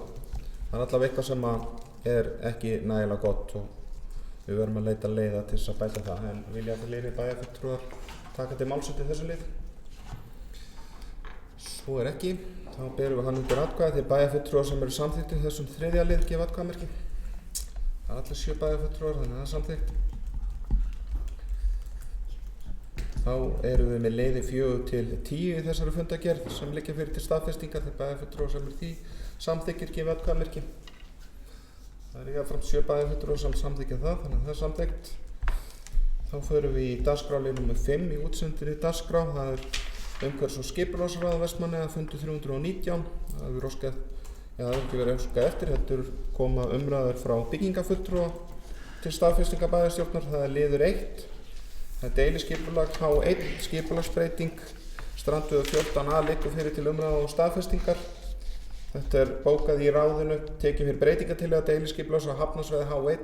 Tillagan gerir ráð fyrir breytingum á byggingaskilmálinu reitar nr. D1 á lóð Ísfélags Vestmannaeyja við strandveg 14a. Skipulag er unnið að skipulagshönnun Alta EHF fyrir Vestmannaeyjabæ. Niðurstaða skipulagsráð leggur til við bæjarstjórn að tillagan verði auglýst samkvæmt 1. málsgrein 43. greinar skipulagslaga nr. 123/2010 og þessu vísar til afgreiðslu bæjarstjórnar. Vilja bæjarfulltrúar ræða þessa tillögu? Ef ekki, þá tökum við hana til atkvæða þegar bæjarfulltrúar sem því samþykki gefa atkvæðamerki. Það er 7 bæjarfulltrúar, þannig að það er samþykkt. Og það var liður nr. 3 líka sem er vísað hingað inn í bæjarstjórn og byggingafulltrúa. Það er deiliskipulag landbúnaðarsvæðis L7 liggur fyrir til umræðu og staðfestingar. Þetta er bókað í ráðinu tekin fyrir lýsing deiliskipulags á landbúnaðarsvæði L7 við Lyngfell. Í lýsingunni koma fram skipulagsáherslur, upplýsingar forsendur, fyrirliggjandi stefnu aðalskipulags og fyrirhuga skipulagsferli. Niðurstaða ráðið samþykkir að kynna og senda skipulagslýsingu til umsagnar, Skipulagsstofnun og annar umsagnaraðila með vísan til 30. greinar skipulagslaga nr. 123/2010 og þessu vísa til afgreiðslu bæjarstjórnar. Vilja bæjarfulltrúar ræða þennan lið? Nei, svo er ekki. Þá tökum við hann til atkvæða þegar bæjarfulltrúar sem því samþykki gefa atkvæðamerki. Það er allir 7 bæjarfulltrúar, þannig að þessi liður er samþyktur. Þá er það liður nr. 2 og 4 til 5 sem liggja fyrir til staðfestingar þessari fundagerð þegar bæjarfulltrúar sem því samþykki gefa atkvæðamerki. Það er 7 bæjarfulltrúar, þannig að það er samþykkt. Þá förum við í dagskrárlið nr. 6 sem er bæjarráð Vestmannaeyja. Það fundur 3120. Það verður óskað eftir umræðum lið nr. 1, óveður í Vestmannaeyjum, 14. febrúar 2020 liggur fyrir til umræðu og staðfestingar. Þetta er bókað í ráðinu. Aðfaranótt 14. febrúar síðastliðinn var aðgerðarstjórn almannavarna virkjuð vegna óveðurs sem gekk yfir eyjarnar nóttina. Afleiðingar á óveðrinu voru meðal annars þær að bilanir urðu á rafmagnstruflunum Landsnets, rafmagnsflutningum Landsnets og rafmagn keyrt á varaafli allan daginn og hluta laugardagsins. Raforkunotkun heimila er 5 til 6 megavött yfir vetrartímann. Þegar full vinnsla er í fiskvinnslustöðvum og verið að frysta til dæmis loðnuafurðir er notkunin 13 megavött. þar sem aðeins rúm 4 megavött eru til staðar sem varaafl í Eyjum gefur auga leið að alvarlegt ástand getur myndast ef alvarleg bilun verður á flutningskerfi Landsnets á Suðurlandi. Atvinnulífið mun enga raforku fá og einnig þarf að skerða eða skammta raforku til heimila. Töluvert tjón varð í tengslum við óveðrið eftir að taka saman og greina kostnað vegna foktjóns. Málefni Blátins sem losnaði úr stæði sínu og sökk í höfninni verða tekið fyrir á fundi framkvæmda Hafnaráðs sem haldinn verður á morgun. Niðurstaða Bæjarráð tekur undir með almannavarnanefnd Vestmannaeyja sem á fundi sínum þann 7. febrúar síðastliðinn lýsti þungum áhyggjum á stöðu varaafls í Vestmannaeyjum. Bæjarráð felur bæjarstjóra og óska eftir fundi fulltrúa Landsnet og HS-veitna með atvinnulífinu og bæjarstjórn til að upplýsa ástandið og ræða næstu skref og aðgerðaáætlun til að bæta stöðu varaafls í Vestmannaeyjum. Já, þetta er áhugavert og ég held ég verði með leyfi varaforseta að fá að byrja hér aðeins umræðuna. Þetta er ofboðslega hvimleitt og kannski sýnir líka svona glögglega hvað við erum háð rafmagni. Þetta lamar ansi margt og við erum núna með nýja varmadælustöð til dæmis sem að nýtir rafmagn líka og við fáum heitt vatn. Áður vorum við með rafmagnsketil í kyndistöðinu Kröflu sem að hitaði líka og eflaust er notaði með yfir vetrartíma þegar mesta álagið er. En sem betur fyrir eru þar olíukatlar ennþá og það er hægt að brenna olíu sem er kannski ekkert sérstaklega umhverfisvænt. En við erum jafnframt með nýja ferju sem að gengur fyrir rafmagni og á að vera umhverfisvæn og það gengur ekki mikið fyrir rafmagni ef að rafmagni fæst ekki þannig að þetta er ansi sérstakt allt saman. Nú, þetta er ekkert nýtt með rafmagni. Það er kannski kosturinn er að við erum svo fljót að gleyma það sé helsta sem bjargar okkur. Þannig að það er svona lauslega þá vil ég minna á að 12. september 2012 þá var bilun í Vaffent 2 og það tók nú svona smá tíma. Það var nú töluvert bilun þar sem úr varða að það var keyptur eða boðinn út Vaffent 3 svo kallaður og það var nú miklar væntingar þar að hann sá strengur myndi nú flytja ansi mikið afl en það hefur nú ekki reynst vera eins og var lofað. Nú, það var, við getum farið í 2015, þá var bilun í Spenni og ekki bara einu spenni, heldur líka í varaspenni í Rimakoti. Rimakoti er hérna upp á meginlandinu sem að sæstrengurinn er tengdur við og ég er með hérna mjög skemmtilega frétt sem að segir hér síðan 8. september 2015 Landsnet hefur farið fram á skýringar frá HS-veitum og stöðu varaafls í Vestmannaeyjum en eins og flestir Eyjum hafa orðið var við hafa truflanir og afhendingu rafmagns valdið notendum þar töluverðum óþægindum undanfarið. Ástæðan er röð bilana, fyrst í Spenni í Rimakoti 11. ágúst síðastliðinn og síðan í varaspenni síðastliðinn 50. á meðan á landsleik Íslendinga við Hollendinga stóð. Þarna kannski rifjast upp fyrir flestum þetta rafmagnsleysi. Það var kannski hulið fyrir okkur fram að þessu en þarna gekk mikið á í landsleik og við vorum held ég flestir Íslendingar frekar spenntir eða mjög spennt. Og það kemur hérna áfram. Margir Eyjum voru því uggandi að svipuð staða gæti komið fyrir leikinn á sunnudag en þá var búið að skipuleggja að skipta út varaspenninum í Rimakoti fyrir aðalspennininn sem búið var að gera við eftir að bilaði í ágúst síðastliðinn. Til að tengja spennið þetta rjúa orku afhendingu til Eyja frá flutningskerfi Landsnets snemma á sunnudagsmorgun og meðan framhjöldu dísilvélar Eyjum var varafl fyrir forgangsorkunotendur þar. Þannig ég ætla svo sem ekkert að þreyta bæjartrúa eða þá sem hlusta á þessu en þarna var nú talað að fara sparlega með rafmagnið. Það er nú allavega 5 ár síðan og Og það kemur hérna í niðurlagi í kjölfar þessara atburða hefur Landsnet sent bréf til HS Veitna og óskað eftir skýringum á stöðu varaafls í Vestmannaeyjum þar sem umsamið varaafl sem Landsnet kaupir á HS Veitum hefur ekki reynst áreiðanlegt þegar á hefur reynt. Hvorki varðandi magn eða áreiðanleika. Landsnet lítur slíkt alvarlega augum því fyrirtæki tryggir öryggi og gæði við raforkuafhendingu meðal annars með varaaflssamningum. Því verður að vera hægt að treysta á umsamið varaafl sé í lagi þegar þarf að grípa til þess. Þetta var 2015 og það er ekki þannig að öllum bilunum hafi verið lokið þá, heldur að við fengum 2017, þá fengum við bilun í þessum nýja Vaffen 3 og þá svona til þess að rifja það upp fyrir þeim sem hlusta á bæjarfulltrúann, þá þurfti að koma hér sérhannað skip sem að lagði bút í strenginn. Þetta tók nú allt sinn tíma líka.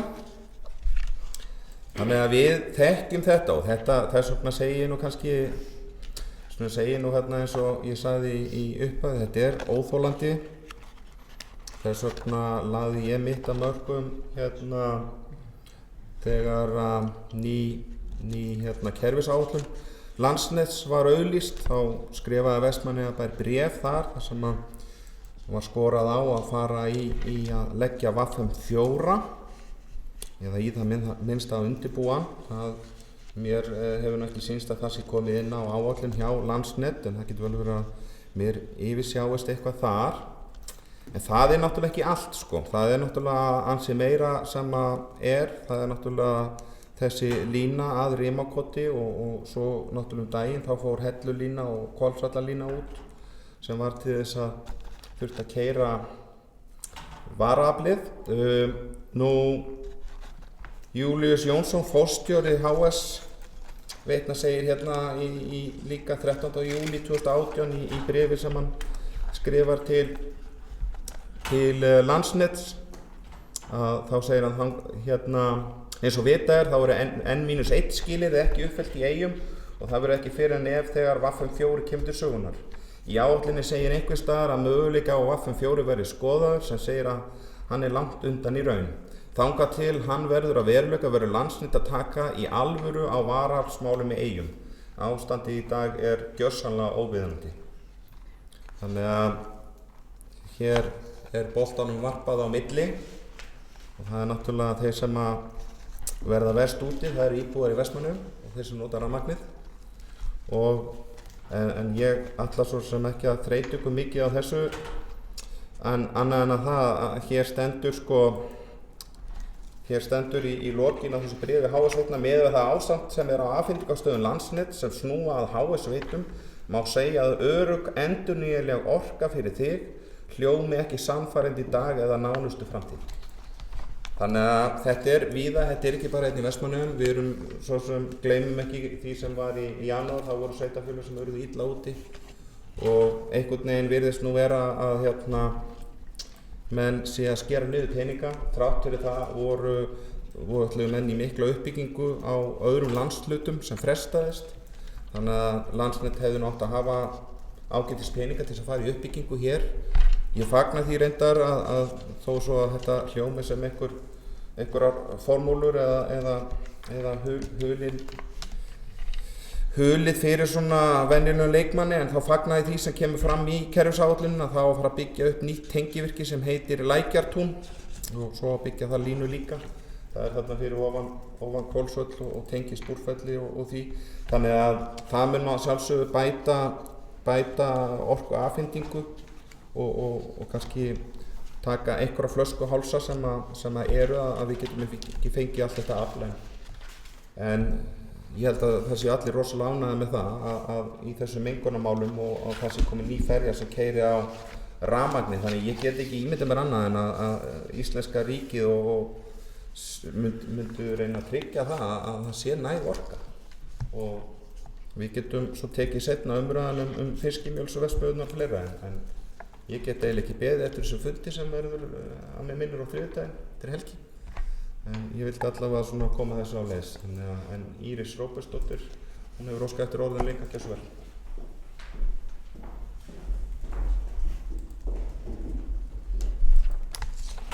Forseti, eins og við öll vitum að þá gekk óveður yfir hér aðfaranótt 14. febrúar og 14. febrúar og var aðgerðastjórn almannavarna virkið í Vestmannaeyjum eins og á fleiri stöðum á landinu.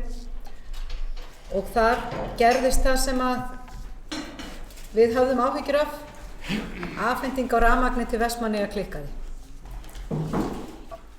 Og eins og fram kom í máli forseta hér áðan að þá getum við framleitt 4 megawatt hér. Við fengum 1 megawatt, þannig við vorum inni með 5 megawatt, bærum þar 5 til 6. Þetta hékk allt á bláþræði og við vorum beðin að spara. Atvinnufyrirtæki gátu ekki, stóru fyrirtækin okkar opnuðu ekki. Vestmannaeyjabær tók ákvörðun að hafa sína stofnanir áfram lokaðar í samráði við HS Veitur og fleiri eftir hádegi á föstudag. Þannig að þetta ástand með, og þetta þið sjá tímasetninguna, þetta ef allt væri eðlilegt þá væri við hér í loðnuvertíð. Og áfallið sem yrði, ef að við þurftum að detta niður í 4 til 5 megawatt á loðnuvertíð, þegar við þurfum 13 megawatt, það sjá það allir í hendi sér að annaðhvort eru slökkt á bænum eða slökkt á fyrirtækjum. Það bara annar aðeins sem getur fengið rafmagn. En ég fékk það verkefni í bæjarráði að óska eftir fundi með forsvarsmönnum HS Veitna og Landsneti og forstjórar beggja þessa fyrirtækja tóku vel í það og munu koma hérna og hitta bæjarstjórn og hagsmunaaðila á fundi í næstu viku til þess að fara yfir þessi mál og hvað þeir ætla að gera. Og þetta rosalega skrítið hvernig staðan þeir henda boltanum á milli, dreifingaraðilinn og sá sem á að afhenda rafmagnið sem Landsnet og í okkar tilfelli HS Veitur sem á að dreifa því hérna hjá okkur.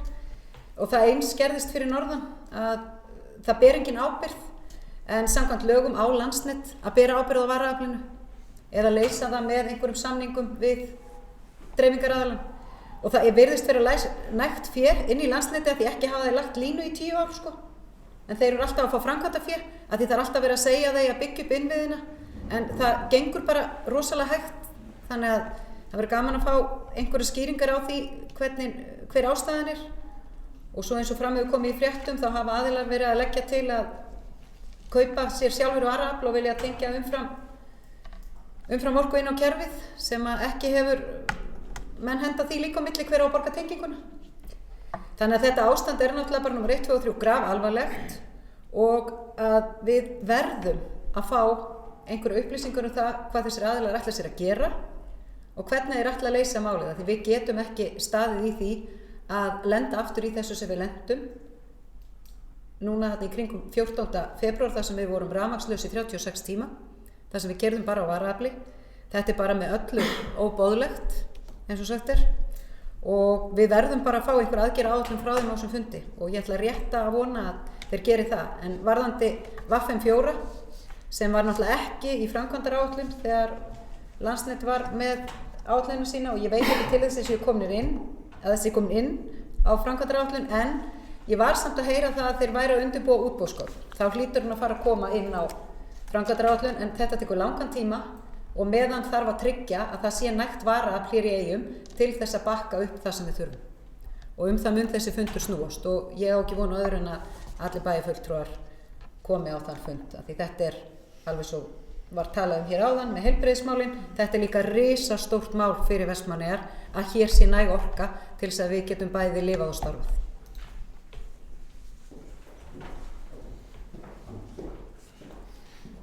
Þakka Írisi Róbersdóttir fyrir þetta. Gestur Hjartarson.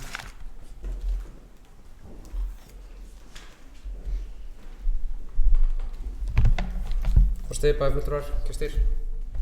Já, þetta enn eitt málið sem að því meði að við erum að ræða hér einhvern hlut sem að snýra að einhverjum öðrum heldur en Vestmannaeyjabæ beint og það vantar fjármagn eða ákvarðanir eða skilning og en hlutin eru í algjör ólægð og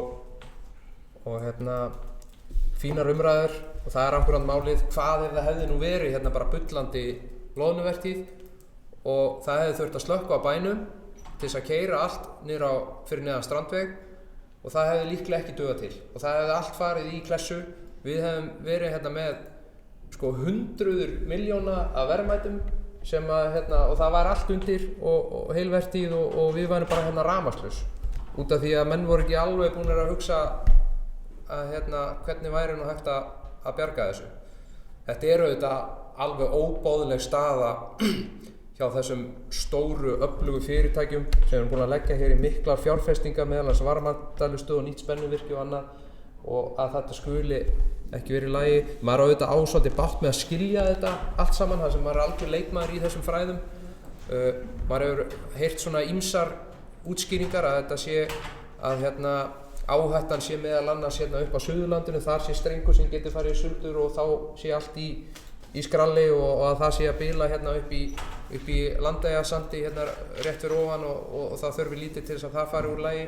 Þetta hefur verið að gerast, Elís fór nú aðeins yfir þessa sögu, það hefur svona eitt og annað verið að gerast, þetta er ekki alltaf sama bilunin og svo hefur maður heyrt líka að það sé eitthvað varandi flutningskerfi innanbæjar og annað. Maður veit ekkert hvað er satt og logið í þessu en að minnstakosti er þetta ekki í lagi og aflið sem að þarf til er ekki í lagi. Ég veit að Almannavarnanefnd, þetta er eitt af því sem Almannavarnanefnd hefur hvað mestar áhyggjur af og ég veit að þetta hefur verið rætt þar og það er alltaf fínt að ræða hlutina, orður til alls fyrst og það er ánægilegt að fá þessa kappa 3. mars og ræða hlutina og það er búið að boða bæjarstjórn á þennan fund og það er bara vel. En maður velti því fyrir sér í öllu þessu, maður er nú búinn að sitja ansi marga bæjarstjórnarfundi. Við erum að ræða samgöngumál, heilbrigðismál og svona einhverjar pólitíska áhættu í sjávarútveginum og annað. Þetta er það sem er að í Vestmannaeyjum. Það sem er að eru samgöngumál og heilbrigðismál og einhver svona málefni sem snúa að einhverjum stórum batteríum þar sem að Isavia og Landsneti eða annað. Ég velti bara stundum fyrir mér hvort við séum að rangri leið með að vera að velja bæjarstjórn. Kannski ættum við bara að kjósa besta þrýstiaflið gagnvart stórum aðilum eða eitthvað slíkt. Vegna þess að þetta er það sem að þarf að laga. Það er að við þurfum að vera öflugt þrýstiafl og þannig að þetta er eitthvað sem við í Vestmannaeyjum ættum að kannski að fara að velta fyrir okkur. Kannski þarf hlutverk bæjarstjórnar að vera enn meira þrýstiafl heldur en það hefur verið vegna þess að það sem er í ólagi hjá okkur nýlega var könnun sem staðfesti það er allt í himnalagi sem snýr að bæjarfélaginu. Það hefur verið það og er það og auðvitað er nú kannski það er auðveldara að klúðra málunum heldur en að redda þeim en það er nú samt þannig að það sem er í ólagi í augnablikinu eru samgöngur og heilbrigðismál fyrst og fremst. Þannig að þetta snýr að ríkinu og þar þarf fyrst og fremst að vera öflugt þrýstiafl, bullandi lobbyismi. Þannig að þetta er eitthvað svona sem til vangaveltna eins og ég veit að við leysum ekki þetta mál það hefur ekki verið leyst líkt og Elís fór yfir en vonandi verður þessi fundur, vonandi fáum við einhverjar jákvæðar reglur, vonandi ætla menn eitthvað að bregðast við og gera eitthvað og vonandi fáum við einhverjar slíkar fréttir.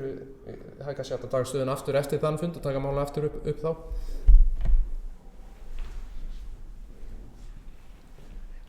Þakka Trausta Hjaltasyni fyrir. Já, ég þekki nú ekki þessi kerfisáætlun er nú gerð reglulega nokkur ár fram í tímann. Ég þekki svo sem ekki sögulega séð hvað og hvort að það hefur verið skilað inn einhverjum ábendingum við hana en ég hef mjög mikinn áhuga á þessu og þess vegna kannski tala ég stundum aðeins meira heldur en venjulegi leikmenn skilja en ég var þó að reyna að koma þessu áleiðis og þetta er eins og segið, þetta er ekki síðustu ár, þetta er ansi mörg ár og það kemur meðal annars fram í þessu sem að var sendt við kerfisáætlunina. Það er náttúrulega nýr sæstrengur eins og hann heitir VFM4 leysir náttúrulega ekki neitt allt það er alveg langt í frá. Það er náttúrulega eins og var bent á í því sem að Vestmannaeyjabær skilaði. Það náttúrulega eru við með meðal annars línu sem heitir það með minnir R1 sem er Rimakotslína og hún er í tengivirki í Rimakoti og upp á Hvolsvöll og það er náttúrulega mjög veikur hlekkur líka, sérstaklega í svona veðri eins og gengur yfir. Þannig að maður spyr sig af hverju er ekki komið jarðstrengur þar til dæmis líka sem að myndi nú tryggja það öryggi töluvert. Þannig að þetta er svolítið löng leið og mér finnst Mér finnst þessir aðilar hafa sofið svolítið bara á verðinu, verð ég að viðurkenna, og það kannski, þetta eins og Trausti Hjaltason sagði, þetta náttúrulega ekki eina málið. Þetta eru heilbrigðismál og samgöngumál, þetta eru endalaus mál sem að sitja á hakanum í þessu. En maður hefði, eins og segi, það meðalans hefur verið bent á það að Landsnet hafi ekki verið að framkvæma, þannig að þeir ætti að eiga nægan pening, þannig að maður hefði haldið að þeir myndu þá nýta tíman meðan þeir hefðu bólmagn til og peninga að byggja upp til dæmis hér, en það hefur ekki verið gert. Þannig að við sjáum hvað þessir herramenn segja á þriðjudaginn, ég er spenntur allavega, en orðið laust áfram undir þessu lið. Helga Kristín Kolbeinsdóttir.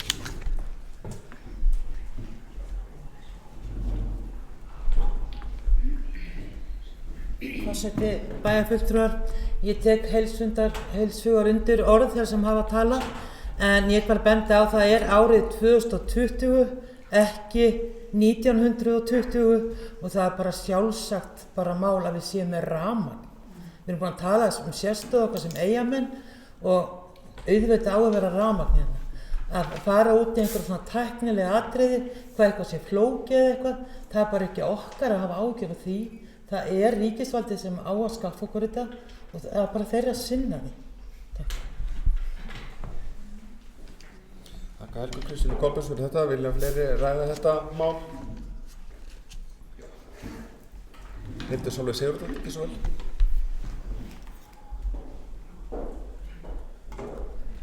Forseti, bæjarfulltrúar og gestir, já, ég vil bara taka undir margt það sem hefur komið hér fram varðandi þessa alvarlegu stöðu sem við erum í hvað varaafli varðar og það var líka áhugavert að sjá fréttaflutning daginn í kvöldfréttum að með minni stöðu var 2 ef ég fer ekki með rangt mál, þar sem var verið að tala annars vegar að fyrirtæki ættu sjálf að koma sér upp varaafli og hvernig fyrirtækin væru náttúrulega eðlilega ósátt við það þurfa að vera að ráðast sjálf í slíkar fjárfestingar án einhverjar aðkomu. Ég fyrir mitt leyti tek undir það sem kom bara fram núna hér í máli Helgu Kristínar Kolbeins. Við erum auðvitað á árinu 2020, þetta mál sem skiptir okkur gríðarlegu máli, líkt að hefur komið hér fram að við erum orðin ofboðslega háð rafmagninu og í rauninni bara til þess að samfélagið hér gangi að þá er það gríðarlega mikilvægt og við þurfum í rauninni að berjast fyrir því að þessu sé kippt í liðin. Það sem ég óttast auðvitað eins og hefur komið fram hér áður að núna í janúar voru náttúrulega gríðarlegar hörmungar sem að dundu yfir allt landið og að okkar ákall verði ekki eins hávært eins og þeir sem lentu í þessu í lengri tíma fyrir norðan, en að sama skapi enn og aftur komum við að þessari sérstöðu sem við höfum, að við erum eyja og við erum gríðarlega háð því að við getum sinnt okkur sjálf. En það eru víða hörmungar, þannig að við þurfum að vera saminuð í því að tryggja það að þetta mál verði til betri vegar fært. Takk fyrir.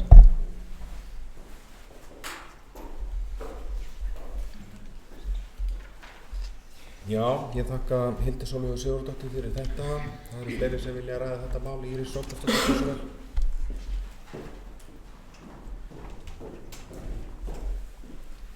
Forseti.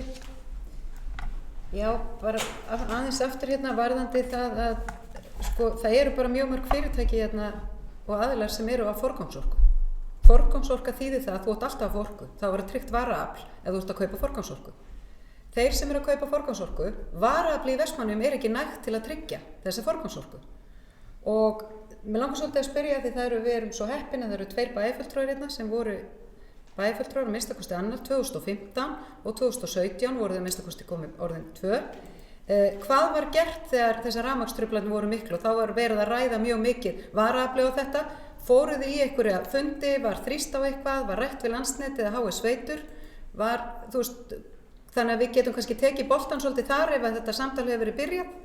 Af því að varðandi þennan fund þá óskaði ég þess að báðir þessir aðilar myndu kynna stöðun og hvað þeir ætluðu sér að gera Þannig þeir munu eiga að gera það á þessum fundi, vera með framsögu fyrir okkur, ekki langa, ég sagði að fólk vildi tala við þá. En það væri svolítið gaman að vita hvað, af því þetta er ekki að koma upp núna. Það allir eru tíðrætt 2020, við erum búin að vera, ég sá frétt, að því ég var nú inn í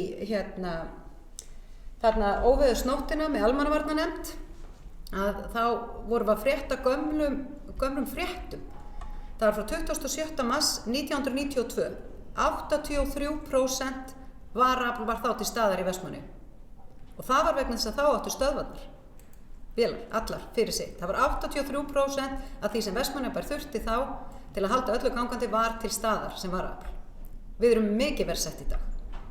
Þannig þetta er óbúslega langt mál, en það er að því að Trausti talar að við ættum kannski að fara að kjósa þrýstihópa, en ég hef alltaf litið á það að við værum bæði hagsmunaaðili og þrýstihópur, þeir sem tæki þetta að sér að vera kjörnir fulltrúar, vegna þess að þessu tvískipt, það eru málin okkar sem við vera að leysa bara nokkuð vel, sem eru innanbæjarmálin, og svo eru þetta hagsmunagæslan, sem ekkert annað en þrýstingur.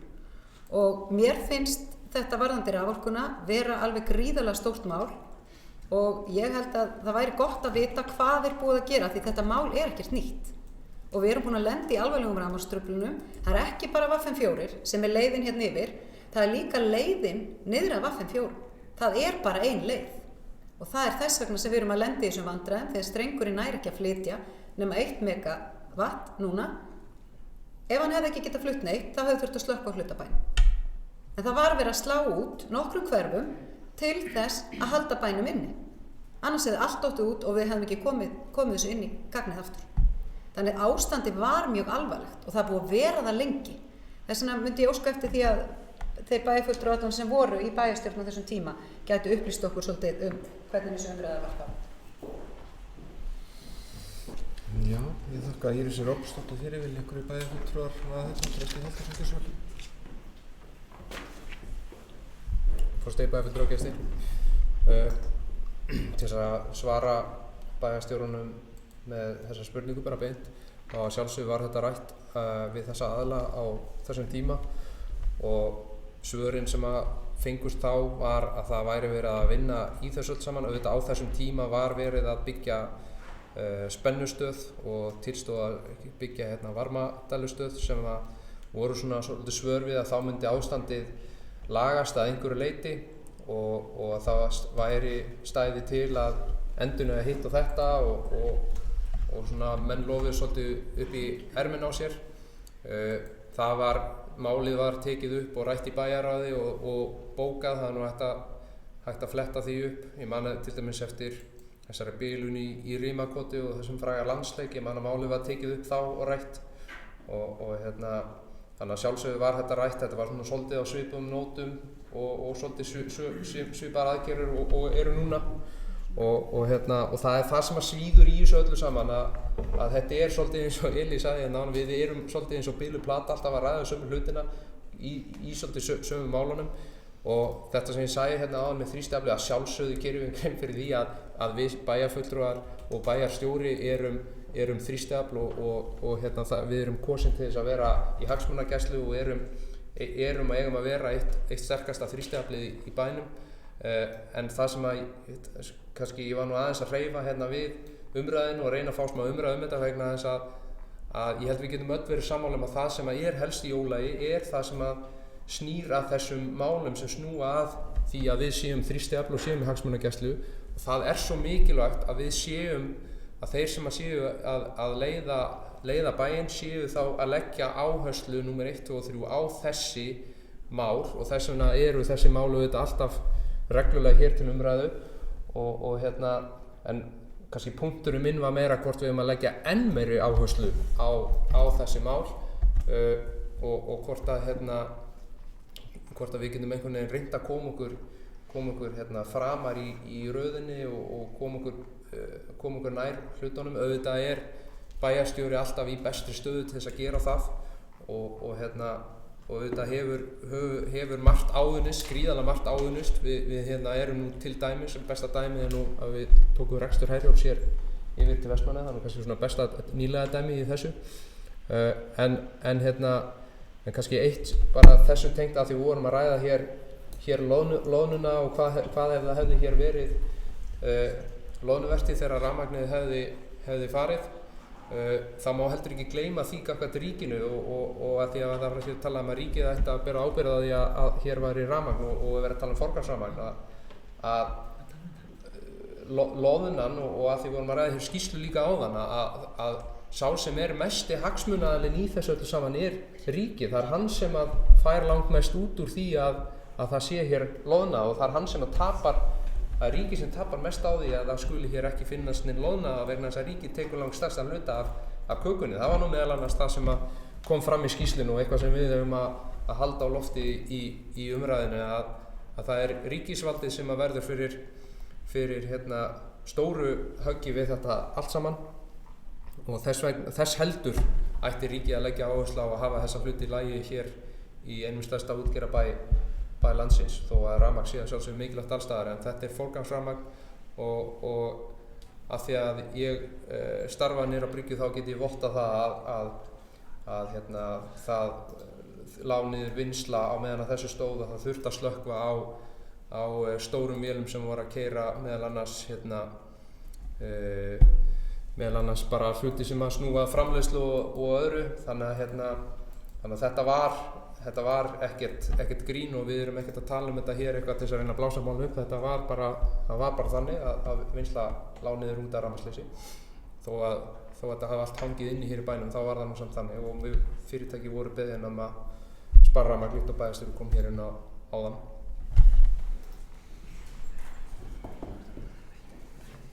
Þakka Trausta Hjaltarsyni fyrir, ágætis umræða.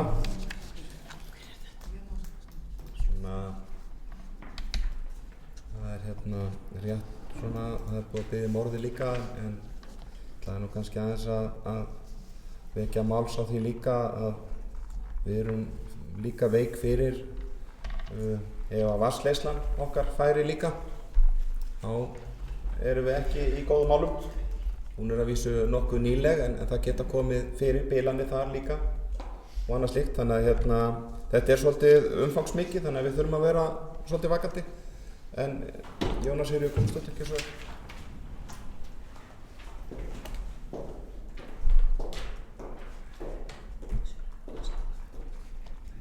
Forseti, ég tek heils hugar undir það sem hér hefur komið fram alvarleika málsins. Þetta náttúrulega óviðunandi ástand. Maður leyfir forseta að fá að lesa bókun. Aðfaranótt 14. febrúar síðastliðinn var aðgerðastjórn almannavarna virkjuð vegna óveðurs sem gekk yfir eyjarnar nóttina. Afleiðingarnar á óveðrinu voru meðal annars þær að bilanir urðu á rafmagnsflutningum, Landsnets og rafmagn keyrt á varaafli allan föstudaginn og hluta laugadagsins. Raforkunotkun heimila 5-6 megavött yfir vetrartímann.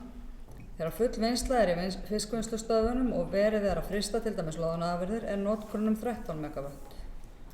Þar sem aðeins rúm 4 megavött til staðar sem varaafl í eyjum gefur augaleið að alvarlegt ástand getur myndast ef alvarleg bilun verður í flutningskerfi Landsnet á Suðurlandi.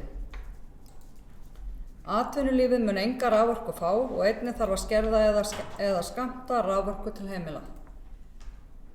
Bæjarstjórn tekur undir með bæjarráði og almannavarnanefnd Vestmannaeyja og lýsir þungum áhyggjum af stöðu varaafls í Vestmannaeyjum.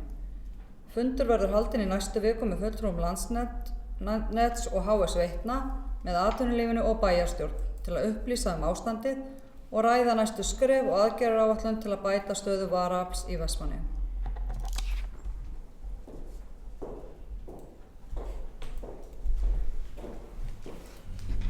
Þakka Jóni Sigríður Guðmundsdóttur fyrir þetta. Bókun samþykkt eins og hún upplesin.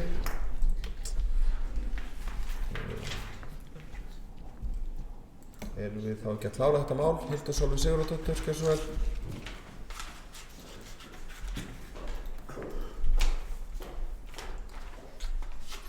Forseti, bæjarfulltrúar og gestir, já, hafa spurt hvað hefur verið gert og það auðvitað búið að vera eðlilega þar sem þetta gífurlegt hagsmunamál fyrir atvinnulífið í Vestmannaeyjum. Þetta hafa málefni orkuöryggis mikið verið rædd og reifið og það náttúrulega búið að gerast líka mikið eins og kom fram í máli forseta hér áðan. þar sem var verið að reifa var meðal annars fjallað sæstrenginn sem er lagður núna og sem var náttúrulega lagður á mettíma þegar að kom upp bilun og risastór framkvæmd fór af stað til þess að tryggja það að sá strengur númer 3 væri komin í gagn, held ég, innan við ári eða bara akkúrat ári frá því að var byrjað að fara í verkefni. Þannig að það var mjög ánægjulegt að á þeim tíma, og við sjáum það þá, að þetta er hægt. Það er hægt að gera þetta á styttri tíma og bregðast við þegar að nauðsyn krefur, sem hún vissulega gerir í dag. Líkt og kom hér fram í máli bæjarfulltrúa Trausta Hjaltasonar, þá var nú 2017 ný spennustöð opnuð og mikil umræða raforkumálin þá, að með henni þetta væri hægt að loksins að fullnýta sæstrenginn. Og það sem að mér fannst virkilega ánægjulegt þá var að sjá að það var ákveðin svona framtíð menn sáu allavega einhverja framtíð í því að Vestmannaeyjabær myndi koma til með að þurfa aukna raforku, af því að það er rými fyrir fleiri spenna en eru þar í dag. Þannig að það er rými fyrir sveitarfélagið að stækka og það var svona, það finnst mér vera jákvætt að allavega Landsnet og hafa sveitur virðast í rauninni sjá þann möguleika og þann vöxt sem að Vestmannaeyjar geta boðið upp á og sem ég held að við öll hér inni erum vissum að býr inni í samfélaginu. Þannig að ég bara sammála þessari bókun og við bæjarfulltrúar Sjálfstæðisflokksins munum taka undir hana og við hlökkum bara til að eiga þetta samtal með þessum fulltrúum á þriðjudagskvöld. Og já, bara ítreka það að aðstæðurnar eru alvarlegar og við þurfum sannarlega að sjá viðbrögð. Takk fyrir.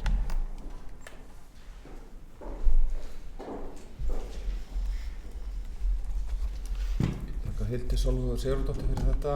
Vilja bæjarfulltrúar ræða þetta eitthvað frekar?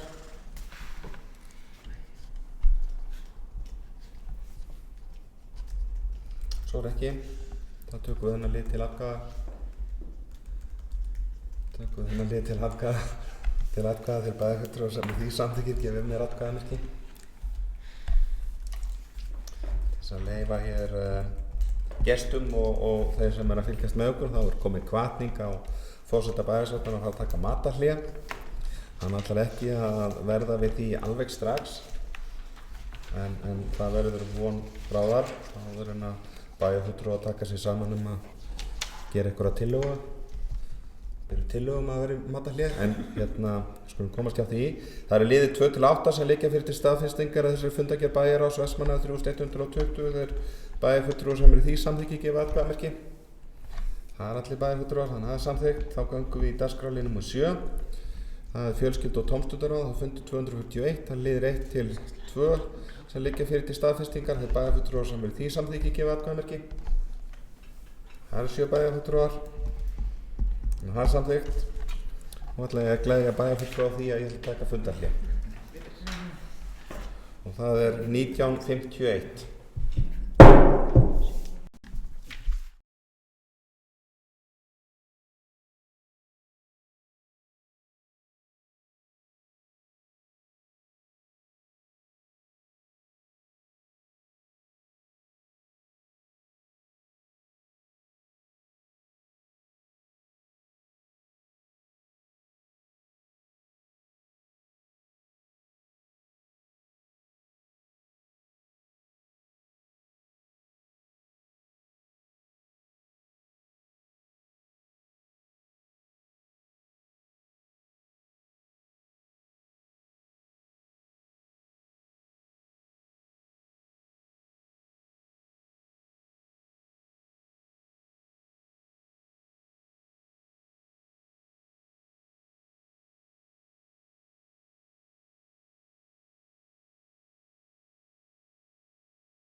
og setja aftur fund bæjarstjórnar Vestmannaeyja, fundur 1555 eftir stutt matarhlé, klukkan 20:11.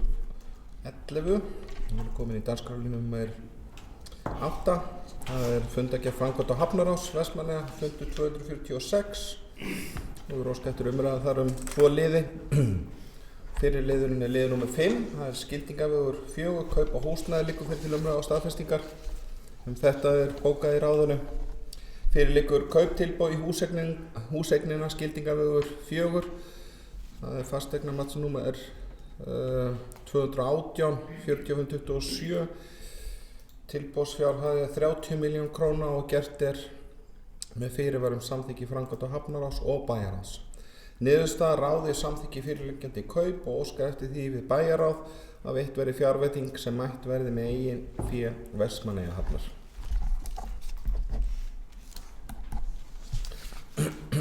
Það var ósk þetta úr minnihlutanum. Hildur Sólveig Sigurðardóttir, kjörstjórn.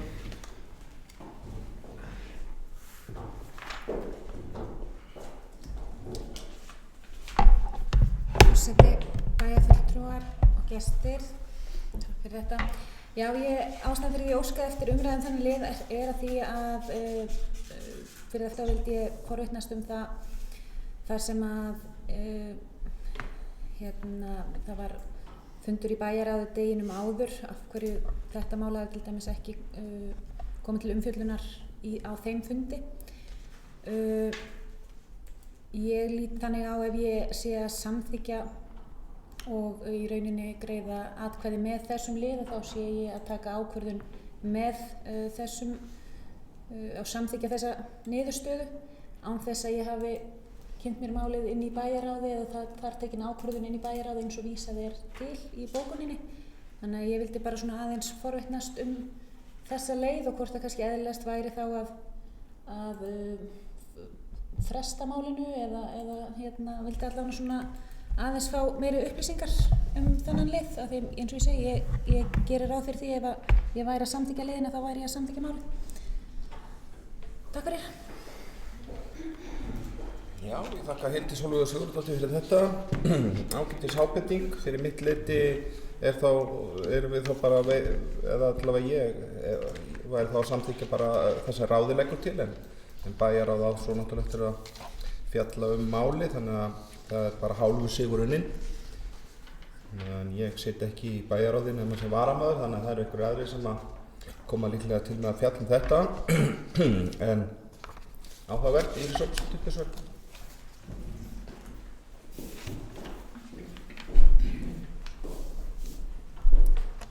Forseti, til að svara fyrstu spurningunni að það var fundur í bæjarráði daginn áður, þá framkvæmd og hafnarráð sem fagaðilinn í málinu ekki búin að fjalla málið, eðlilega gat bæjarráð ekki tekið það upp á fundi þegar ekki búið að vísa því til bæjarráðs. Ég segi eins og forsetinn að það bara algjörlega minn skilningur, enda það stendur í kauptilboði í bókuninni að þetta snúi að því að bæjarráð þurfa að fjalla þetta og við erum bara að samþykkja afgreiðslu ráðsins. Það stendur algjörlega skýrt og enda málið komið á dagskrá bæjarráðs sem á þriðjudaginn og bæjarráð eru þeir sem samþykkja og gera viðauka og það engin viðauki kominn, það verið óskað eftir viðauka í tengslum við þetta og það ekki verið að samþykkja eitt né neitt vegna þess að það stendur algjörlega skýrt að það þarf samþykki bæjarráðs, stendur feitletrað í kauptilboðinu, líka í bókuninni og við erum bara að samþykkja liðin að þetta sé tekið fyrir í bæjarráði. Það ekki verið að samþykkja neinn kaup, bæjarráð hefur ekki fjallað máli. Þannig það ekki hægt að gera það. Þannig að það bara alveg, það bara þannig. Að því það stendur í kauptilboðinu að þurfi fyrirvara bæjarráðs, með fyrirvarum samþykki bæjarráðs. Bæjarráð hefur ekki samþykkt þetta kauptilboð.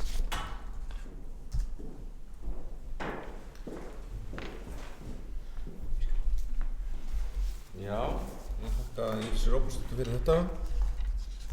Við vilja fleiri bæjarfulltrúar að þetta og Trausti Hjaltason, kjörstjórn.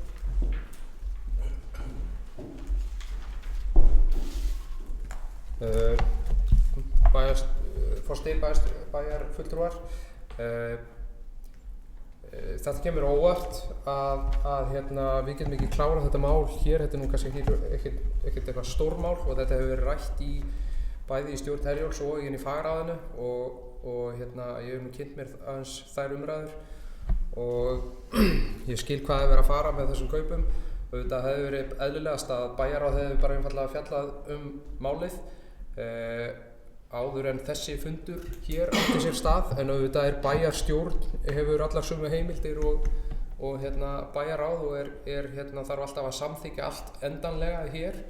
Þannig að við varum þá að tefja málið líklega mánuð ef við ætlum ekki að samþykkja málið hér, sem óheppilegt og ekki góð stjórnsýsla fyrir þá aðila sem standa í þessum viðskiptum og þess vegna finnst mér að væri eðlilegt að við myndum að málið yrði klárað hér, þó að það hefði auðvitað verið eðlilegast að bæjarráð hefði fjallað þetta mál og þarna einhver dagamunur og þannig að þetta óheppilegt og hefði verið hægt að stilla þessu upp ef að það hefði verið einhver vilji fyrir hendi að stilla þessu upp á þann máta að þetta myndi ekki fara svona. En ef að menn vilja ef að meiri hlutin vil senda þetta aftur í bæjarráð þá gerist það þannig, en þá verið að þvæla þessu fram og tilbaka.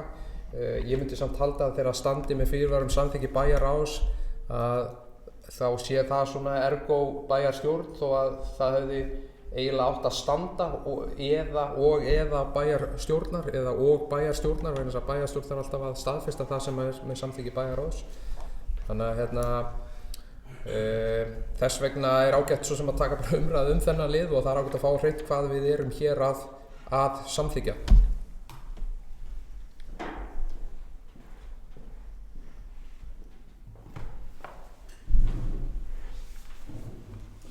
Já, ég þakka Trausta Hjaltasyni fyrir þetta.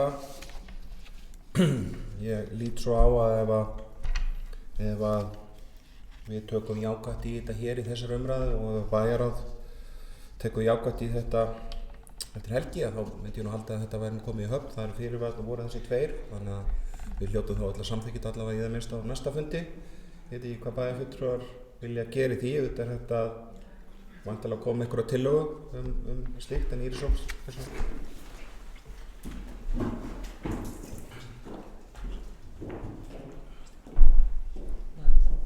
Forseti, það ekki verið að þæfa eða tefja málið viðkomandi aðila sem að selja sveitarfélaginu eða veita af þessu kauptilboði með þessum fyrirvörum. Veit tímalínu, það fundur 19. mars, hann átti að sjá því að þetta þarf fara fyrir bæjar á 3. og mars 19. Þannig það er búið að upplýsa allt. Ég meina það getur vel verið að þeim vilji koma með tillögum að bæjarstjórn fari þarna. Ég myndi ekki vilja gera það vegna þess að stjórnsýslu endurskoðandi Vestmannaeyja er mjög skýr á því að viðaukar eiga að koma út úr bæjarráði og ég hef bara hennar orð fyrir því, þess vegna myndi ég leggja til að við færum í þetta ferli og gerðum þetta.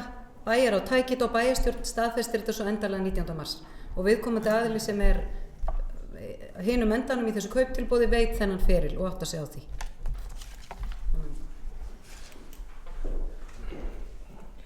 Þakka Íris Róbersdóttur fyrir þetta. Ég kannski kom ekki skýrt fram hjá mér áðan, en ég fagna því að bæjarfulltrúar séu jákvæðir gagnvart þessari tillögu. Fagna því sem að bæjarfulltrúi Trausti Hjaltason kom inn á, hann búinn að kynna sér þetta og veit á hvaða möguleika þetta opnar. Og ég held að það sé mikilvægt að horfa svolítið til framtíðar. Þannig að ef fleiri bæjarfulltrúar vilja taka til máls, þá að það Hildur Sólveig Sigurðardóttir ekki svör.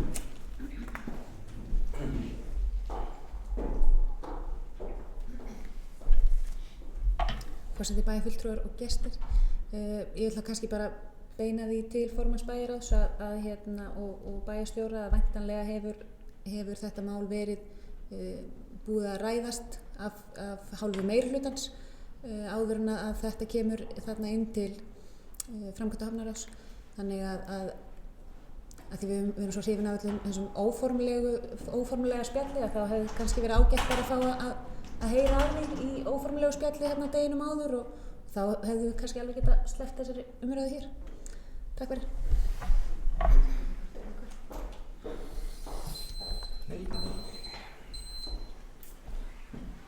huggulegt að væla mig.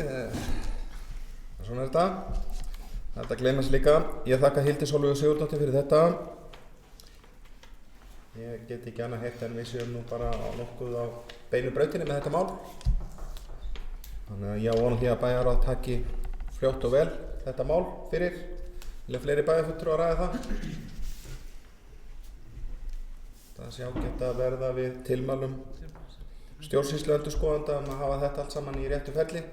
Þó svo að ég myndi gjarnan alveg vilja klára þetta hér í kvöld, þetta snýst ekki um það. Mér heyrist það okkur öllum, þannig að þetta ætti þá ekki að vera eitt áhyggjuefni framhaldið. En ef bæjarfulltrúar vilja ekki ræða þetta frekar, þá ert þú að gefa mér merki? Nei, ég er sammála. Já, þú ert bara tilbúin í atkvæðagreiðslu. Ég var ekki alveg klár á því hvað afmælisbarnið var að gera með því að veifa gleraugunum til mín. Mögulega ég þyrfti að fá mig gleraugu en ég er að biðja orðið. En hann er spenntur að fara í atkvæðagreiðslu. Þannig að ég held við tökum þennan 5. lið þá bara til atkvæða. Þeirra bæjarfulltrúar sem er því samþykki gefa atkvæðamerki. Það er allir 7 bæjarfulltrúar, þannig að þessi liður er samþykktur. Þá er 8. liður, það er skipurit Vestmannaeyjahafnar, liggur fyrir til umræðu og staðfestingar. Það er þetta á bóka í ráðinu, starfshópur sem skipað var á fundi 286 í framkvæmd á Hafnaráði skilaði minnisblaði skipulag Vestmannaeyjahafnar þar sem framkoma hugmyndir að breyttu skipulagi og starfsemi hafnarinnar. 2 hugmyndir eru lagðar fram, annars vegar að ráðið verði sérstakur hafnarstjóri sem heyrir beint undir bæjarstjóra eða verkstjóri hafnarþjónustu sem heyrir undir framkvæmdastjóra umhverfis- og framkvæmdasviðs. Niðurstaða: ráðið samþykkir tillögu starfshópsins og vísar ákvörðun skipulagsbreytingar til afgreiðslu bæjarstjórnar. Ég mun bera þá þessar tillögur upp fyrir bæjarstjórn og svo er talað þarna að liggja þá fyrir að bæjarstjórn ákvarði þessar 2 hugmyndir og það er þá önnur sem gengur þá lengra, þannig að við væntanlega munum taka til atkvæðagreiðslu eftir því sem að gengur lengst. En bæjarfulltrúar vilja eflaust ræða þetta áður en tökum til atkvæða, þannig að orðið er laust undir þessu lið. Bæjarfulltrúar sem vilja ræða þetta, gefið atkvæðamerki. Nei, fyrirgefðu, ég gefið mér merki, ekki atkvæðamerki. En svona getur það nú verið. Helga Kristín Kolbeins, gjörðu svo vel.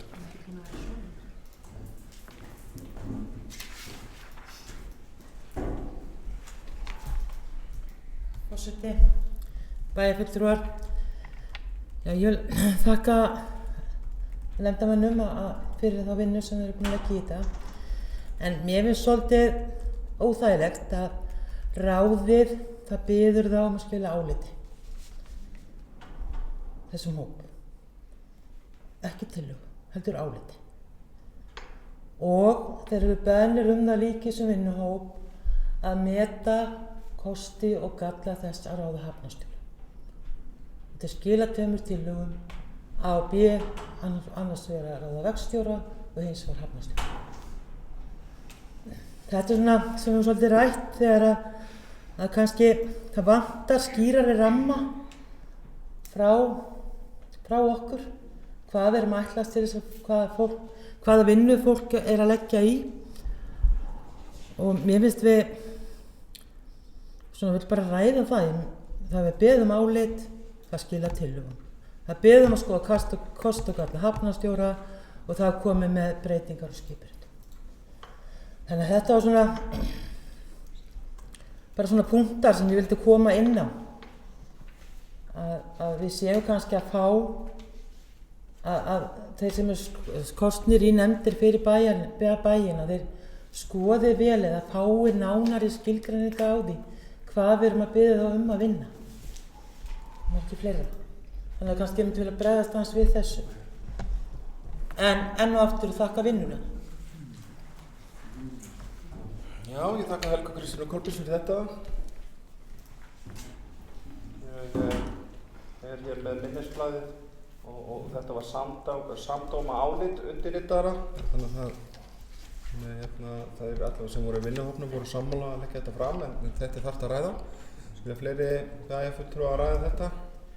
Hildi Sólveigu Sigurðardóttur, gjörðu svo vel.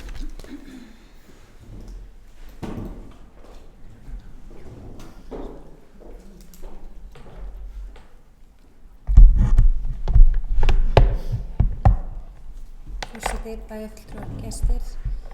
Takk, já. Hér ræðum við minnisblað og tillögur frá starfshópi varðandi sem fjallaði kosti og galla þess að taka upp að nýju stöðu hafnarstjóra. Ég tek undir með orðum Helgu Kristínar Kolbeins sem kom fram hér áðan að það er í rauninni svona sérstakt að ráðinu falið að skila þessu áliti og ég upplifði þetta að vissum hætti sem svona ákveðna ákvörðunarfælni að setja ákvörðunina á hendur bæjarstjórnar en er bara fegin sendi að fá að ræða þetta og kjósa þessar tillögur sem eru hér lagðar fram. Og segi eins og Helga Kristín Kolbeins áðan, ég þakka starfshópnum fyrir minnisblaðið og þeirra vinnu en hef þó svona eitt og annað við minnisblaðið og þessar tillögur að athuga sem að eflaust koma ekki öllum á óvart að minnsta kosti. Það kemur fram, höfnin er vel rekin og það er bara stendur svart á hvítu ár eftir ára að hún er vel rekin. Rekstrarniðurstaðan hefur verið góð. Það er talað að framkvæmdasviðið sé undir álagi. Það ætti auðvitað ekki að koma meirihlutanum á óvart. Þeir fækkuðu starfsmönnum á þessu sviði. Það eðlilega skapar aukið álag á aðra starfsmenn eins og kemur fram í minnisblaðinu. Með leyfi forseta þá kemur fram skipstjóri Lóðs tók við að beiðni framkvæmdastjóra framkvæmdar- og viðhaldsverkefnum og mengunarvörnum ásamt fleirum tilfallandi verkefnum en þessi verkefni tilheyrir meðal annars skrifstofumanni Vestmannaeyjahafnar. Í vinnu við gerð fjárhagsáætlunar 2020 að þá var það samhljóða samþykkt að setja á stofn nýtt stöðugildi á framkvæmdasviði fjárhagsáætlun og það er ekki búið að ráðstafa því stöðugildi. Að mínu mati væri það tilvalið tækifæri að byrja á að ráða í það, draga þannig álag af öðrum starfsmönnum sem hafa tekið að sér önnur verkefni og af yfirmanni og að byrja þannig á lágmarksinngrippi áður en við förum að taka ákvörður að bæta heilu nýju sviði inn í skipurit Vestmannaeyjabæjar. Mér finnst það bara fullkomlega ótímabær ákvörðun. Og mér finnst það líka skjóta skökku við á sama tíma við erum að ræða hérna yfirvofandi loðnubrest annað árið í röð að fara að þenja út frekar rekstur hafnarinnar. Með því að vera að setja á stofnstöðu hafnarstjóra eins og önnur tillagan í rauninni verið að stofna nýtt svið hjá Vestmannaeyjabæ sem stór ákvörðun og kostnaðarsöm. Og þá kannski ágætt að fá bara á hreinu hvað það nákvæmlega sem að veldur því að það þurfi að fara í slíkar stórkostlegar strúktúrbreytingar á skipuriti bæjarins. Og aftur þetta með að fagráðið hefur auðvitað dýpstu og haldbærustu þekkinguna í málinu. Til hvers erum við með fagráðin yfir höfuð ef við erum ekki tilbúin að taka ákvörðun sem þessa.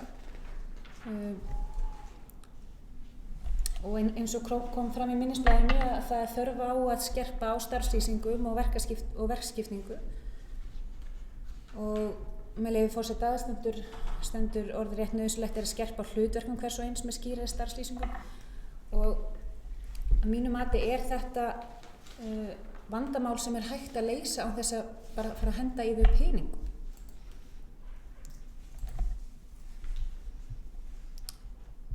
Já, þannig að ég persónulega ekki hrifin af þessum tveimur tillögum.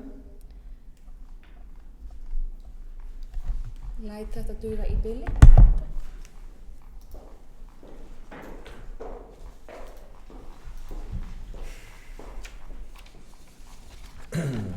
Já, þakka Hildi Sólrúnu Sigurðardóttur fyrir þetta. Það eru fleiri bæjarfulltrúar sem vilja taka til máls. Ég get líka, þegar bæjarfulltrúar eru í mikill íhugun, þá get ég líka tengt lopan, já, nóg efni.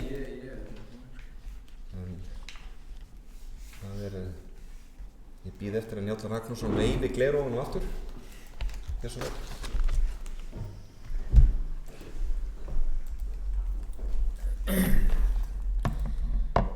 Forseti, ég ætla nú að byrja því að nota tækifærið og þakka þessum hópi fyrir sína vinnu.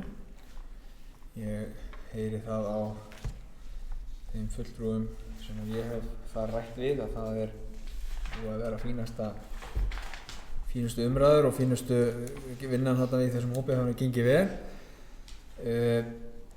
Sko, mér fannst koma fram í máli bæjarfulltrúa Helgu Kristínar Kolbeins og Hildar Sólveigar Sigurðardóttir hér áðan að vinnuhópurinn hefði verið að fara einhvern veginn út fyrir það sem að hann var upphaflega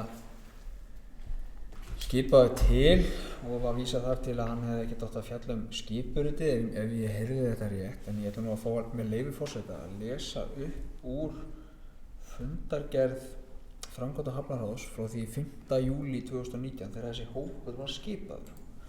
Með leyfi forseta: Skipurit Vestmannaeyjahafnar, umræða skipurit Vestmannaeyjahafnar og hvort ástæða sé til breytinga á því í ljósi breytinga á starfsemi hafnarinnar. Niðurstaða: ráðið samþykkir að skipa starfshóp sem ætlað er að meta kosti þess og galla að ráðið sé í stöðu hafnarstjóra. Samþykkt að í hópnum verði Kristín Hartmannsdóttir, Stefán Óskar Jónasson og Sigursveinn Þórðarsson. Stefnt er að hópurinn skili áliti í september. Þannig er umræðan skipurit og hvort ástæða sé breytinga á því í ljósi breytinga á umfangi og hjá höfninni. Þannig að mér finnst þessi hópur hafa skilað bara nokkuð góðri vinnu af sér. Það eru komnar 2 tillögur sem liggja núna fyrir bæjarstjórn og þá er þá bæjarstjórnin að ákveða hvað við viljum hér gera síðan í framhaldinu. Hvort sem við viljum ráða hafnarstjóra eða verkstjóra hafna. Og það er bara eitthvað sem við þurfum að gera upp við okkur, en fyrir að mínu viti þá finnst mér þessi hópur hafa gert eiginlega bara nákvæmlega það sem hafa beðið um. Vegna þess að þegar til kastana kemur þá er það þessi hópur hér sem að þarf að ákveða hvernig framhaldið verður.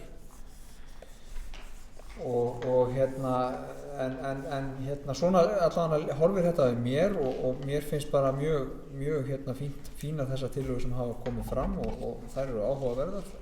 Ég velti fyrir mig hvort það sé hægt að ef önnur leiðin er valin að þá væntanlega eins og alltaf þegar skipurit er tekið upp í fyrirtækjum eða stofnunum eða hjá höfninni eða hvað sem það er, að þá náttúrulega færast til verkefni til og frá og mér fannst það nú á þessu minnisblaði að höfnin í rauninni sé kannski ekki eins skilvirk, starfsemi hafnarinnar sé ekki eins skilvirk og hún þyrfti að vera og ætti að vera.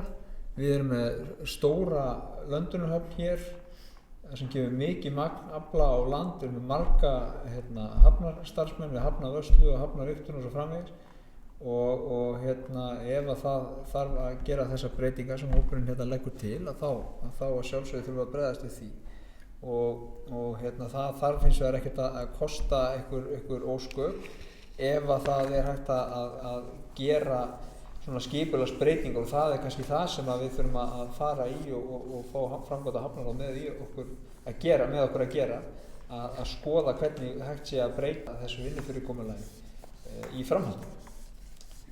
Þannig að ég vil bara enda á því að þakka hópnum enn og aftur fyrir sína vinnu og góða tillögur sem hér liggja fyrir bæjarstjórn.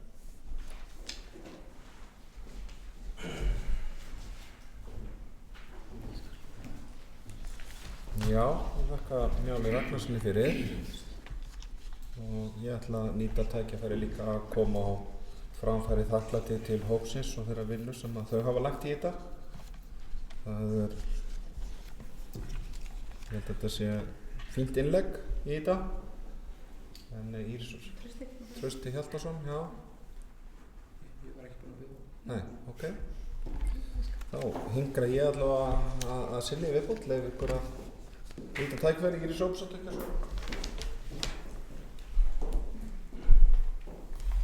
Forseti, ég ætla að byrja á því, ég tek undir með bæjarfulltrúa Hildi Sólveigu Sigurðardóttur að það þyrfti að fara að skipa í stöðuna á umhverfissviðinu okkar og ef að, sem ég veit að bæjarfulltrúa fylgjast vel með hjá öðrum sveitarfélögum, þá hafa núna bara undanfarna 2 mánuði verið 5 auglýsingar skipulagsfulltrúa.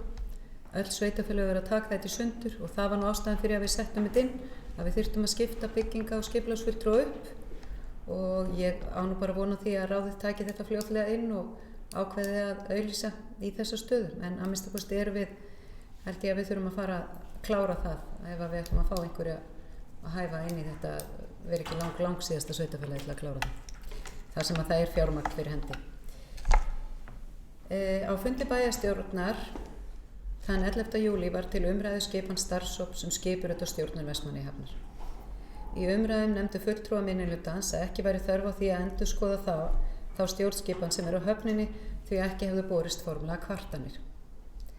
En það var samt mikið ábendingu sem hefðu borist, meðal annars bæjarfulltrúum meirihlutans að gera betur. Það var hluti af því að var farið í þessa ákvörðun að skoða skipulag hafnarinnar og skipuritið. Það er rétt sem framkom í máli bæjarfulltrú Hildi Sólveigar Sigurðardóttur að rekstrarniðurstaða hafnarinnar er góð, en það kemur klárlega fram í minnisblaðinu að það er margt sem við getum gert betur varðandi rekstrarfyrirkomulag hafnarinnar. Fulltrúar Sjálfstæðisflokksins greiddu atkvæði gegn því að bæjarstjórn samþykkti skipan starfshópsins til að endurskoða fyrirkomulagi varðandi höfnina. Þrátt fyrir það að þeirra fulltrúar í framkvæmd og hafnaráði hefðu viljað fara í þessa vinnu og búið var að skipa fulltrúar Sjálfstæðisflokksins í starfshópinn. Ráðið var allt sammála því að það þyrfti að endurskoða skipuriti hjá Vestmannaeyjahöfn og fara í þessa vinnu á fundi sínum 5. júlí síðastliðinn.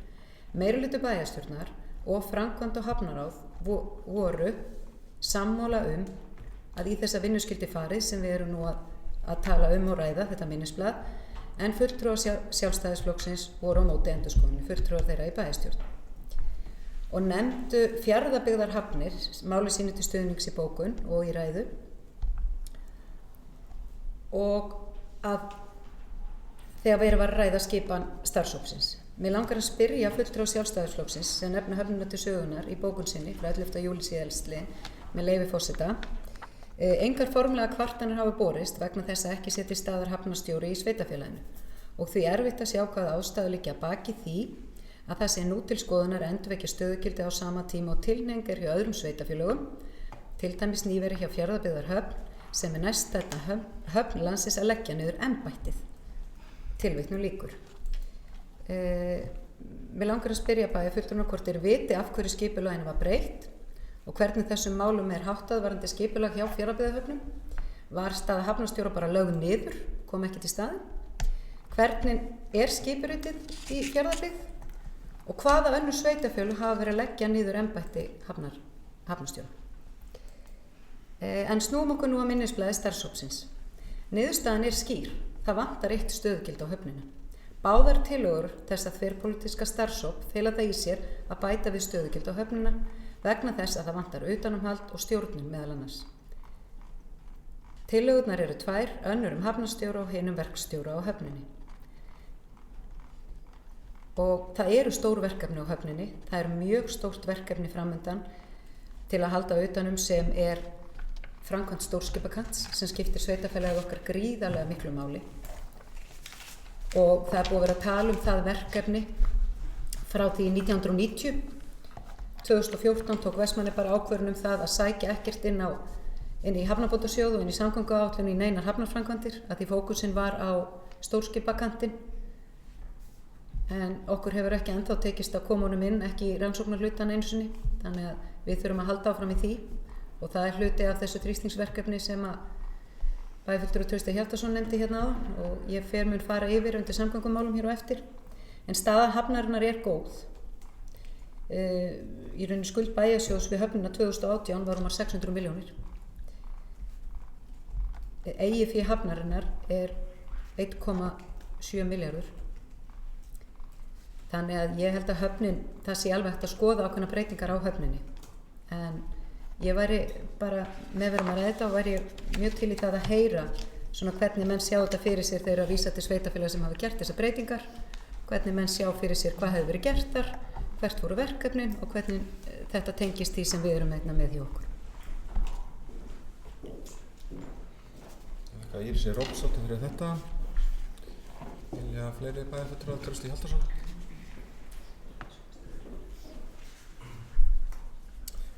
Bæjarfulltrúar, gestur. Það bara þakka þeim sem að stóðu að þessari vinnu. Ég veit að þetta var mikil vinna og ég var í samskipti við okkar aðila, okkar fulltrúa í þessari vinnu og ég veit að það var farið yfir víðan völl og þetta var mikil vinna og þess vegna að því sögðu þá það svolítið áhugavert að það skuli ekki vera nein niðurstaða úr þessari vinnu önnur en sú að leggja til 2 tillögur sem fela báðar í sér gríðarlega mikil fjárútlát og ekkert hér bara verið að leggja til að fara í 15 milljón króna aukinn rekstur, þenja út rekstur hafnarinnar sem að gengur eins og hefur komið fram mjög vel og það að breyta skipuritinu á sínum tíma hefur sparað Vestmannaeyjabæ líklega að minnstakosti 100 milljónir og það peningur sem að hefur nýst vel á öðrum stöðum og hér hefur verið nefnt að það hefur enginn kvartað yfir því. Ég spyr mig eftir þessa niðurstöðu, var ekki meiri hluti í fagráðinu fyrir því að skipa hafnarstjóra sem að var það sem var lagt upp með í upphafi? Komst sem sagt þetta fagráð þá að því að eftir mikla yfirlögu og samtöl við starfsmenn á sviðinu að það væri kannski eftir allt saman ekkert rosalega sniðugt að uppfylla kosningaloforð H-listans að skipa hafnarstjóra. Það í raun og veru niðurstaðan og var kannski fulltrúi E-listans í þessum hópi var hann ekki sammála og var ekki meiri hluti fyrir því að skipa hafnarstjóra. Hvers vegna getur fagráðið ekki klárað málið og sem búið að liggja yfir þessu og ræða þetta í þaula? Það svona það sem að stendur svolítið upp úr og mér svolítið brugðið við orðum bæjarstjóra sem segir að niðurstaðan var að það vantaði starfsfólk á höfnina. Það var ekki niðurstaðan. Það vantar ekkert starfsfólk á höfninu. Það vantar starfsfólk á framkvæmdasvið. Þar sem að var dregið úr fyrir ári síðan og síðan verið að bæta í aftur núna. Og eftir að fasteign skilaði öllum fasteignum bæjarins, þá hefur álagið þar aukist og Vestmannaeyjabær hefur verið og mun verða í miklum framkvæmdum. Og þessi svið eru samhangandi og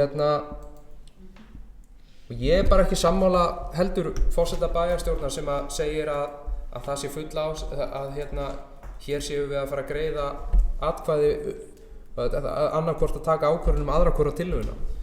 Það hægt að hafna báðum tillögum. Við þurfum ekkert endilega að ákveða það að eyða 15 milljón án þess að nokkuð komi annað á móti. Við þurfum ekkert að ákveða það hér. Þá enda væri það bara virkilega óábyrgt af bæjarstjórn að ætla að ákveða að auka við rekstur hafnarinnar 50 milljónir á ári og bæta við starfsmanni. Það í miðjum loðnubresti og miðri kjaradeilu og það einhvern veginn enginn að kalla eftir því að vera fjölga starfsfólki. Það enginn að kalla eftir því. Ég hef ekki orðið var við það.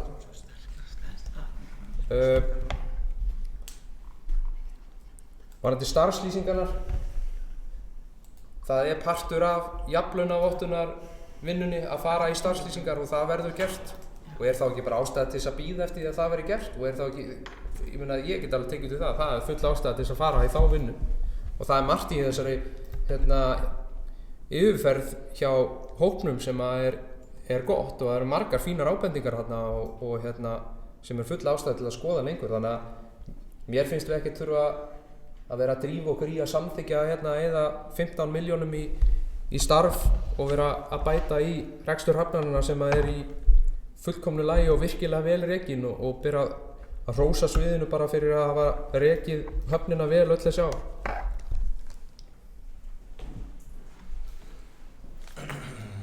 Já, ég þakka Trausta Hjaltasyni fyrir. Það sannarlega rétt. Auðvitað getum við hafnað báðum tillögum en við þurfum að taka þær til atkvæðagreiðslu samt. Þetta eru 2 tillögur, þannig að ef við höfnum báðum þá náttúrulega verður engin tillaga, þannig að það er hárrétt. Það hafa nú flestir bæjarfulltrúar svona tekið til máls og lýst sinni skoðun á þessu, þannig ég ætla að fá að nýta tækifærið með leyfi varaforseta að fá að leggja orð í belg í þessu málefni. Þetta finnst mér ákaflega skemmtilegt mál líka, eins og svo sem flest bæjarmálum. Kannski ein ástæðan fyrir að ég stend hér í dag. Það kostnaður nefndur hér. Það má líka snúa sig upp og spyrja sig ef að hafnarstjóri fullu starfi gæti hann ekki verið búinn að skapa hellingstekjur líka. Ég held að það sé ekki hægt að hrekja það, því að til mín hafa leitað starfsmenn sem að að vinna í þessum brasa og bent mér margsinnis á að til dæmis eins og Ísafjarðarbær að fá meiri tekjur á farþegaskipum, taka stærri skip, fleiri farþega, og það þarf ekki endilega að þýða meiri mengun eins og við ræddum kannski einhvern tímann hérna. Það þýðir það bara að við erum kannski að taka á móti skipum sem gefa meiri tekjur. Þannig að mér finnst vera heilmikil sóknarfæri í þessu og það mjög ofarlega hjá mér á listanum að með stórskipahöfn. Ég hef áður talað um það hér. Það orðin örugglega 12-13 ár síðan að fyrrverandi forstjóri Eimskips allavega sagði að skipin væri ekki hönnuð með Vestmannaeyjar í huga. Við sjáum það orðið annars slagið að fiskibátar að landa annar staðar í öðrum höfnum.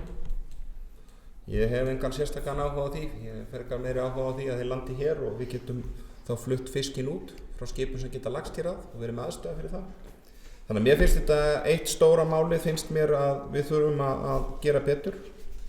Og það tíðrætt hér líka í miðlunum mengun í höfninni og ég held við hljótum að geta gert betur það líka.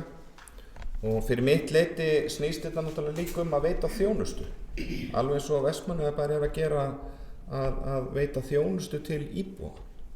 Með betri þjónustu þá hljótum við að geta verið og meira aðlaðandi og laða til okkur fleiri íbúa. Og þannig að þetta snýst ekki alltaf að spara, þetta snýst stundum að fjárfesta á réttum stöðum. Þannig að ég fylgjandi þessum hugmyndum þó svo að við séum vissulega, ég get alveg tekið undir það með Trausta Hjaltasyni. Þetta kannski tímasetningin erfið, en við skulum vona að það birti nú til og bærinn stendur ágætlega. En það eru hellings sóknarfæri. Það hefur komið glögglega fram að það þarf að bæta þjónustuna, bæta viðhald ýmislegt. Reglulega farin ljós á höfninni, mála bryggjukantana. Þetta einhvern veginn situr bara á hakanum, það verður bara að segjast því miður. Alveg sama þó að það við sparast einhverja milljónir, og eins og Trausti Hjaltason nefndi, 100 milljónir mögulega síðan þetta starf var lagt niður. Þá hefur ýmislegt held ég setið á hakanum og setið á hakanum þrátt fyrir að þetta starfsígildi á höfninni hafi verið lagt niður og fleira. Ég held að það hafi ekki breytt neinu sko. Ég búinn að sjá þetta í miklu lengri tíma það sem þarf að gera og ég verið svona að mynda með skoðun á þessu. Ég nú með til dæmis dreifingu tekna hafnasjóða. Þetta úr skýrslu síðan 2017. Þar við í 5. sæti, það náttúrulega eðlilega Faxaflóahafnir sem stærsta hlutan, 39% af kökunni. Svo þetta talið niður og 5. sæti Vestmannaeyjahöfn með 5%. Ísafjarðarbær, hann með 3% í 7. sæti. Og hjá Ísafjarðarbæ þar 1,5 stöðugildi meira, þetta í Vestmannaeyjahöfn. Þannig að kannski þetta líka sóknarfæri og stundum verður maður náttúrulega að horfa út fyrir kassan og hugsa, kannski getum við sótt fram. Mögulega var þetta svona ómögulegt á sínum tíma að þetta gat ekki gengið. Það verður hver og einn að hafa sína skoðun á því, en mér allavega hefur fundið síðustu ár vera mikil þörf á að gera betur, hvort sem það mér finnst náttúrulega sára lítill, það kom mér kannski mest á óvart voru voru að það bara ekki mikið á milli kostnaði hvor leiðin er farin. En önnur leiðin er töluvert áhrifameiri og meiri ítök í skipuritinu. Þannig að þetta er svona það sem ég vildi allavega leggja mörkum að í þessu umræðu. Þannig að Jóna Sigríður Guðmundsdóttir, ekki svo vel.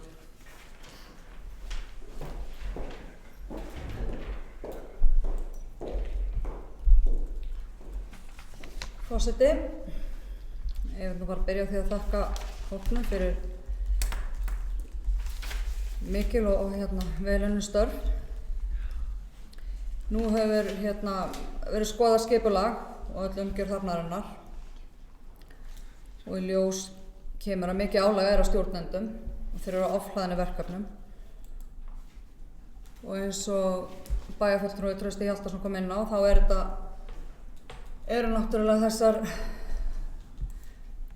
fasteignir sem komið tilbaka frá fasteigna HF og náttúrulega bara stór auknar framkvæmdir hjá bænum hafa náttúrulega orðið til þess að það er mikið álag og álagið endurspeglast svo í því að höfnin er ekki að sinna því sem að skyldi og eru starfsmenn sammála því sem rættir þessari vinnu.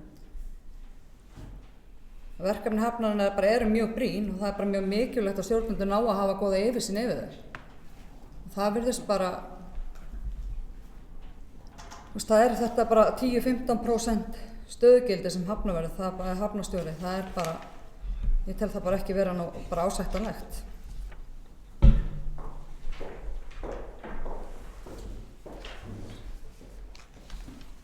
Ég þakka Jóna Sigríður Guðmundsdóttir fyrir þetta. Vilja fleiri bæjarfulltrúar taka til máls? Helga Kristín Kolbeinsdóttir.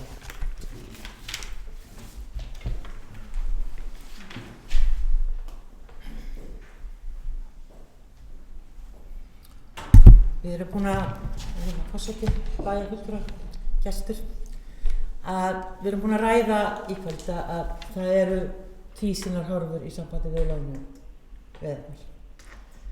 Við eigum eftir að fara og fá mótvægisaðgerðir og aukinn kvóta.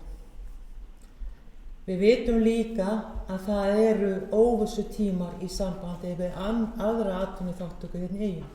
Það eru yfirvofandi verkföll og vonandi ná að leysa þau áður en skella á. Við stöndum líka frammi fyrir alheimsflensufaraldri sem kemur mjög líklega, eða vonandi ekki, að fækka ferðum skemmtisiglingaskipa. Þannig að ég vil bera fram tillögu. Bæjarfulltrúar Sjálfstæðisflokksins með leyfi forseta, maður kynna sinni. Bæjarfulltrúar Sjálfstæðisflokksins leggja til að nýtt stöðugildi á framkvæmdasviði sem var samþykkt í fjárhagsáætlun verði fyrst auglýst og metið hvernig sá starfsmaður dragi úr álagi á stjórnendur á sviðinu áður en farið verði í stórar breytingar á skipuriti Vestmannaeyjabæjar. Bæjarstjóri og nýr mannauðsstjóri veiti sviðinu aukinn stuðning og að starfslýsingar og verkskipting starfsmanna hafnarinnar verði tekin til endurskoðunar. Nýtt stöðugildi stjórnenda við höfnina er ótímabært og verulega rekstrar íþyngjandi. Tillögu lýkur. Mér finnst bara að við vera þannig stað akkurat í dag, þetta er merkisdagur, að við ættum svona aðeins kannski að hægja á.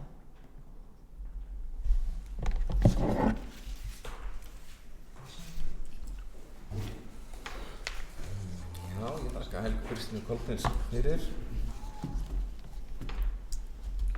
Það breytir ekki minni skoðun eitthvað síður í þessu og það kom upp í huga mér líka með því að ég hugsaði með mér hvar væri við stödd til dæmis með Landeyjahöfn ef við værum búin að vera með hafnarstjóra sem væri búin að sinna þessum málefnum og væri búin að setja sig vel inn í þetta, það myndi mögulega nýtast okkur líka. Þannig að þetta er ekki alltaf, mér finnst þetta ekki svona klippt og skorið, þannig að þið verðið að fyrirgefa þessa sýn mína allavega á þetta, en orðið er laust undir þessu lið, það komin tillaga, það er þetta að ræða þessa tillögu sem hefur komið fram.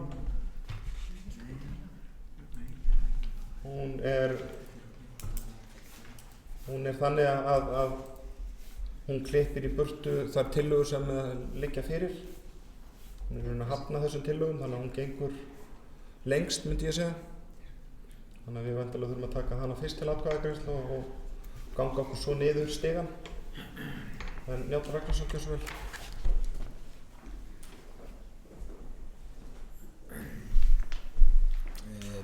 Forseti, ég held nú að sko, þrátt fyrir alheimsböl og pestir og loðnubrest, þrátt fyrir loðnubrest síðasta árs, að þá erum við að áætla að Vestmannaeyjahöfn skili rúmum 100 milljónum, 150 milljónum í rekstrarafgang á þessu ári, bara svona svo það sé nú sagt.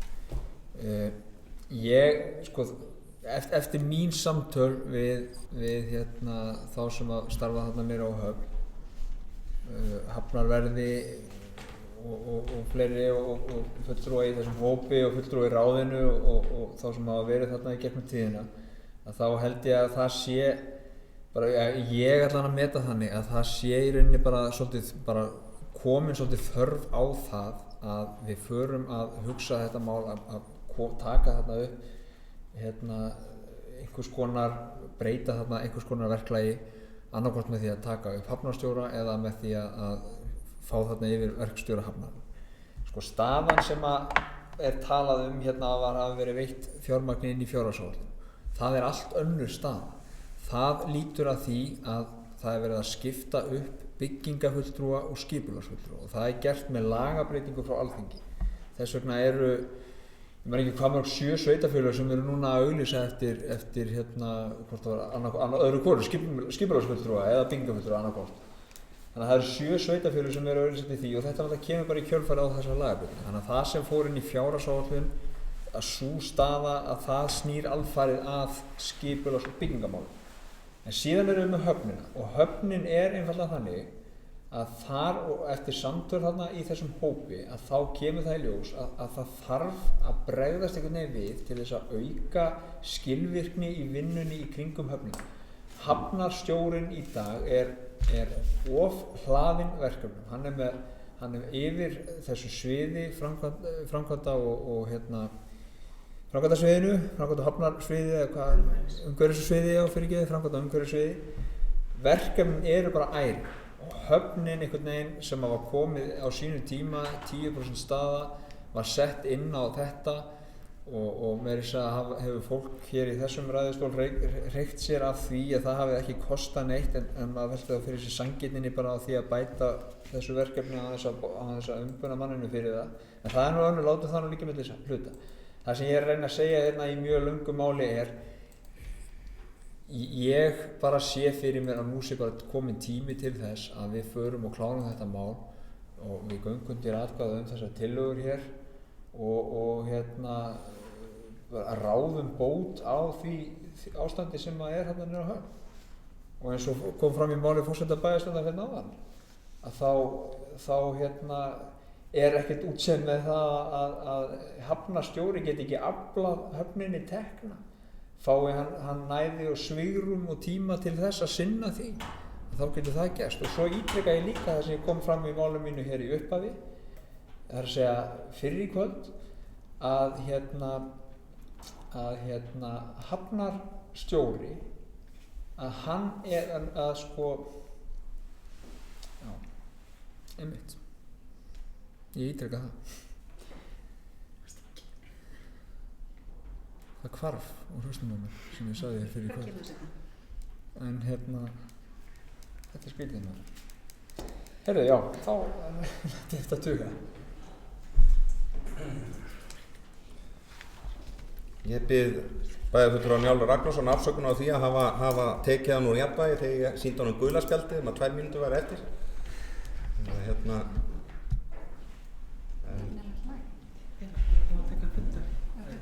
Tökum hans fundarhlé. Fundarhlé. Tökum stutt fundarhlé. Það er eitthvað hann er með vatnsglas.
tilbúnir.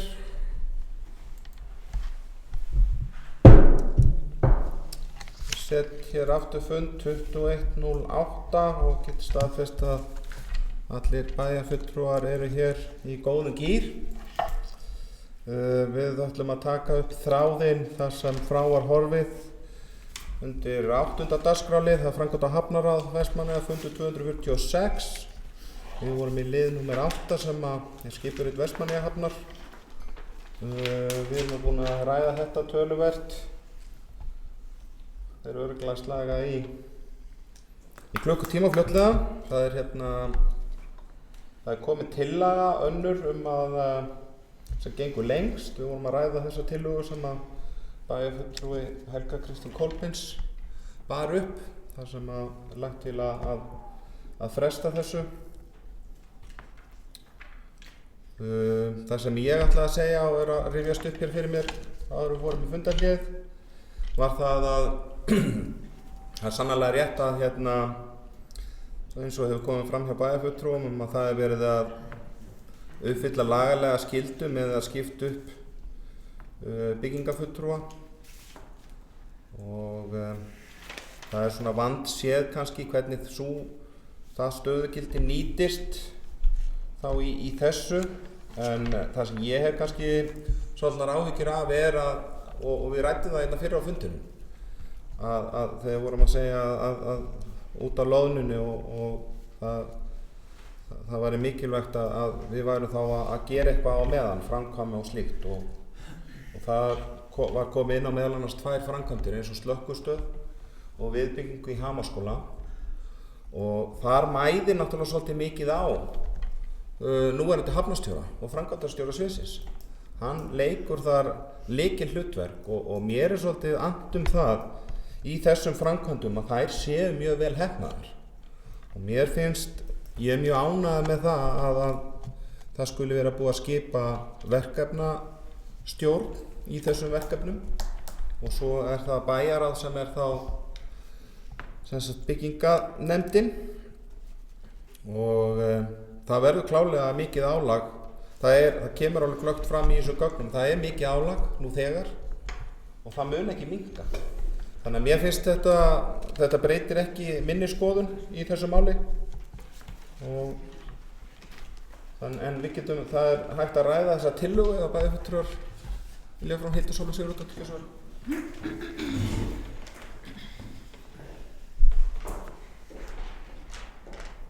Já, forseti, bæjarfulltrúar og gestir.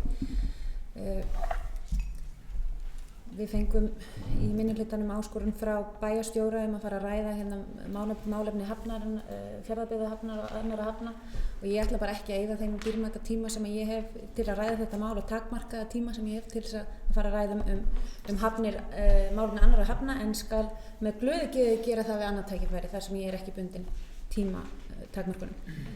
Þar sem ég virðist ekki hafa jafn sveigjanlegan tíma í ræðustól og bæjarstjóri eða því virðist forseti bæjarstjórnar. Ég er mjög hissa að ég hélt, í raun og veru hélt, að það ætti með einhverjum hætti að nýta það fjármagn sem við vorum búin að samþykkja inn á framkvæmdasvið með því að koma til móts að einhver leyti við þessa tillögu, við þessa ráðningar inn á sviði.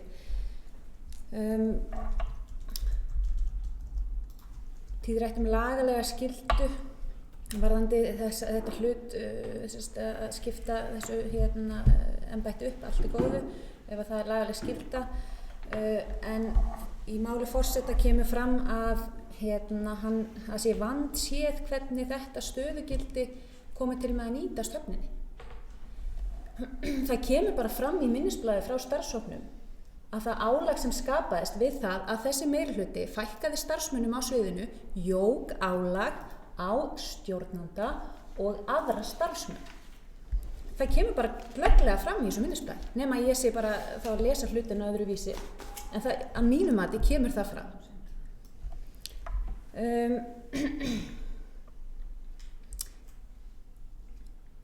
Það er svo mikill peningur til á sviðinu, það er grundvöllur til breytinga. Mér finnst að mér hryllir við svona orðræði. Bara að því að höfnin er svo vel stæð, það skulum bara henda inn fullt af stöðugildum. Við erum að fara að setja inn nýtt stöðugildi inn á framkvæmdasvið. Er ekki bara ágætt að bíða og sjá hvernig það gengur? Hvernig tekst til með þann starfsmann? Áður en við förum að setja af stað heilt nýtt svið undir bæjarstjóra. Bæjarfulltrúi Jónas Sigríður talar að menn séu ofhlaðnir verkefnum. Já, menn eru ofhlaðnir verkefnum. Og það er verið að setja nýtt stöðugildi til þess meðal annars að bregðast við þessum vanda. Já, það virðast augljóslega vera einhver starfsmannavandi. Starfslýsingar eru ekki skýrar eða er ekki til yfir höfuð. Verkskipting er ekki nægilega góð og boðleiðir milli manna er ekki nægilega góð. Það er að mínu mati verkefni sem eru klárlega leysanleg án þess að við séum að fara hérna í 10 til 15 milljóna króna rekstraraukningu fyrir höfnina.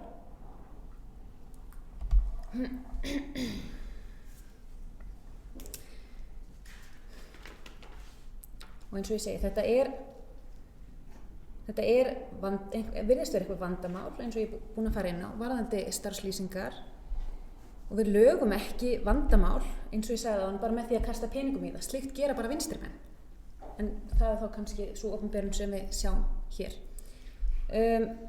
Þetta er einfalt mál. Meirihluti bæjarstjórnar fækkaði starfsmönnum á framkvæmdasviði. Álagið jókst. Það er búið að samþykkja nýtt stöðugildi á framkvæmdasviði sem er ekki búið að auglýsa og á eftir að koma til framkvæmda. Og þið ætlið áður en að sá starfsmaður hefur störf á framkvæmdasviðinu þá ætlið að fara að setja á nýja yfirmannsstöð. Þessi vitleysa nær bara yngri átt. Takk fyrir.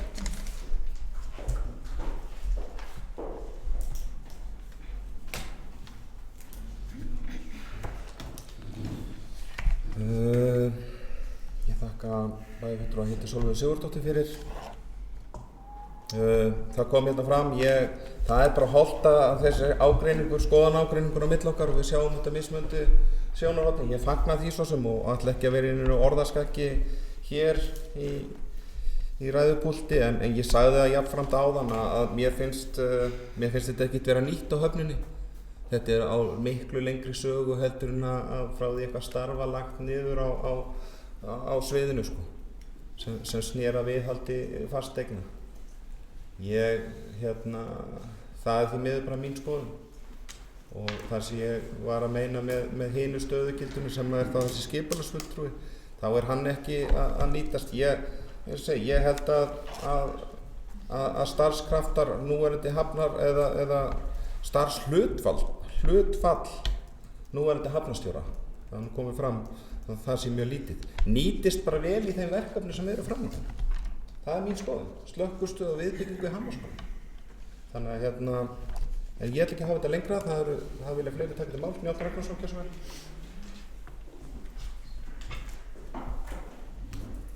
vel. Forseti, það sem að ég ætlaði að segja hér áðan þegar ég þurfti frá að hverfa var einmitt það að þær breytingar sem að þegar það er komin hafnarstjóri að þá er hægt að búast við því og það er hægt að leggja þau fyrir hafna- og framkvæmdaráð að það verði gerðar breytingar sem koma á móti þeim kostnaði sem að hlýsta því að búa til þessa stöðu. Það er að segja vinnu fyrirkomulaginu og skipuritinu verði breytt þannig að þetta þarf nú ekki að kosta þetta þó að staðan vissulega gerir það. En það er kannski umræða sem að eftir að eiga sér stað kannski á síðari stigum og fer þá eftir hvernig þessi mál verða afgreidd hér í kvöld. Sko, ég held, úr því að ég verð nú aðeins að bregðast við því sem að bæjarfulltrúi Hildur Sólveigu Sigurðardóttir sagði hér að þá held ég og get ekki séð að ein tímabundin staða hafi að losna við eina tímabundna stöðu að það hafi nú ekki sett höfnina á kaldakol. Án þess að ég vilji gera lítið úr vinnuframlagi nokkurs manns sem að vinnur en þá held ég að vandi hafnarinnar sé nú stærri og meiri heldur er ein tímabundin staða. Svo er talað hér vinstri meirihlutann. Ég er náttúrulega svolítið stoltur af því En það mun þá verða þannig að það verður þá vinstri meirihlutin sem að lagar þá þessi vandamál sem að steðja að höfninni. Það nú bara jákvætt.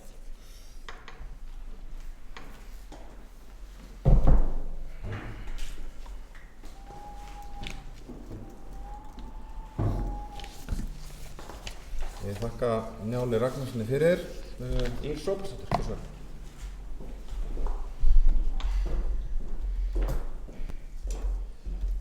Forseti, ég var ekki að fara fram á það við Hildi Sólveigu Sigurðardóttur, hún var að ræða stöðu annarra hafna, heldur tók ég þetta upp vegna þess að þetta var notað sem rök í bókun að við ættum að gera þetta í rauninu að horfa til Fjarðabyggðar sem væri að leggja niður þessu stöðu.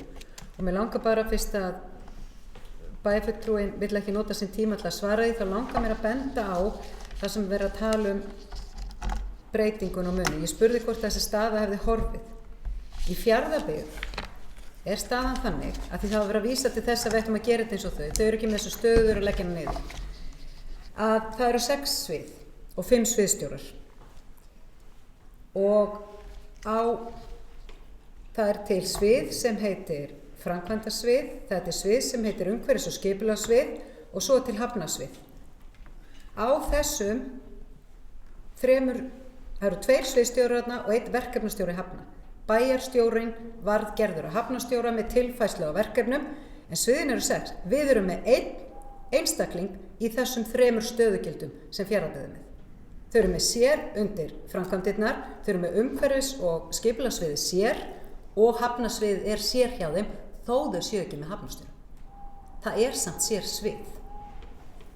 Og mér finnst bara mikilvægt að við skoðum það og ég ætla nú að taka undir með að þetta var tímabundin staða sem ekki var ráðið áfram í, hún var ekki lögð niður, heldur var bara tímabundin ráðning látin renna út vegna þess að við sáum fram á lagabreytingu þannig að við þyrftum að fá fagaðila inn til þess að þurfa ekki að bæta inn á sviðið. En ef að staðan reynist svo að það þarf að bæta og það þurfa að bregðast við.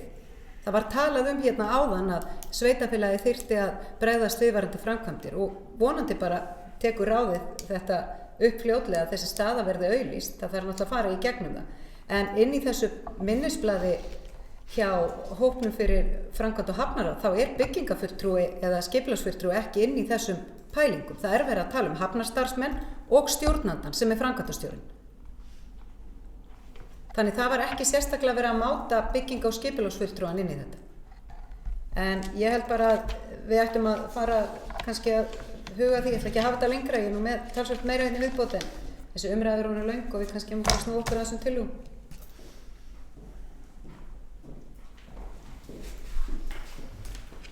Já, ég held að það sé hárrétt á bæjarstjóra Íris Róbertsdóttur. Ég held að við þurfum að fara að taka þessa tillögu til atkvæðagreiðslu, þannig að Trausti Hjaltason getur vel.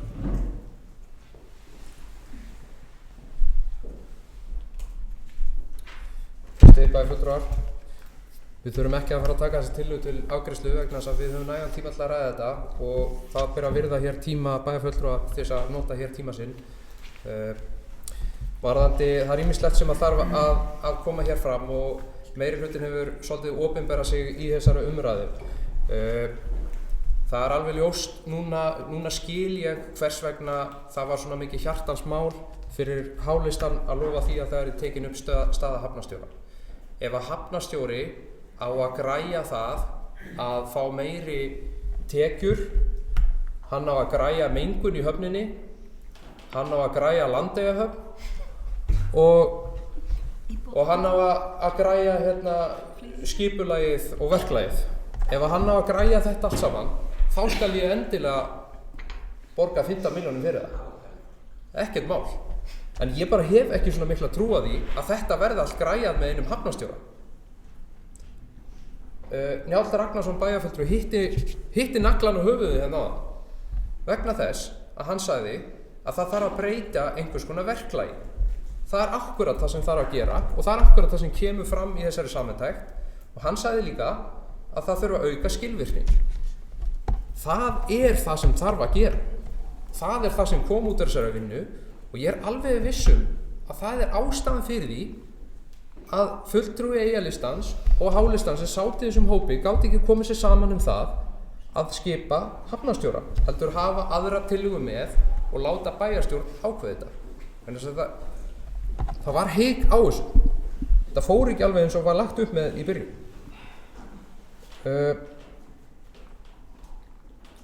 Það þurfa að græja, það var nú enn eitt sem að hafnarstjórinn átti að græja, hann átti að græja framkvæmdina við viðlegukantinn, framkvæmdir sem eru á höfninu sem að sjálfsögðu inn á verksviði framkvæmdarsins meðal annars og þannig að það eru, finnst mér, útúrsnúningar og það er ekki skipurit sem að skapar tekjur. Ég átta mig ekki á því hvernig hafnarstjóri á að fá allar þessar tekjur. Það er tekjun að koma skipunum sem koma. Ég veit ekki til þess að við höfum þurft að vísa skipum frá út af hafnarstjóra af því við erum ekki með hafnarstjóra. Ég veit ekki til þess. Ég veit ekki til þess að það hafi skemmtiferðaskipum verið vísa frá vegna sem við erum ekki með hafnarstjóra. Og mér finnst gleymast í allir þessu umræðu. Það var í umræðu hjá bæjarstjóranum að við værum bara með svo fáa starfsmenn með við aðrar hafnir og aðrar hafnir væri með miklu fleiri í þessu. Það er fullt af öðrum starfsmönnum sem að vinna niður á höfn og þetta er sameiginlegt svið og ástæðan fyrir því er meðal annars við erum lítið sveitafélag og þegar það eru álagspunktar þá er gott að það sé verið að samnýta krafta starfsmanna innan sviðana og ég held að það sé akkurat hluti af okkar tillögu að meðal annars bæjarstjóri og nýr mannustjóri komi og bakki upp sviðið þegar það er augljóslega álagspunktar og það eru álagspunktar á höfninu líka. Þetta eru auðvitað tengt bæði vertíðum og til dæmis skemmtiferðaskipin eru auðvitað að koma í massavísi yfir sumarið, ekki yfir vetrartímann. Þannig að það eru álagspunktar og þar þarf að bakka hlutina upp, kannski með einhverjum tímabundnum ráðningum eða einhverju tilfærslum milli sviða og þannig að það er bara margt í þessu sem að er ekkert ástæði til þess að hlaupa í og henda 15 milljónum í. Það þarf að skoða málið aðeins betur en ég er alveg sammála því að það þarf að, eins og bæjarfulltrúi Njáll Ragnarsson sagði hér áðan, það þarf að breyta verklagi og auka skilvirkni.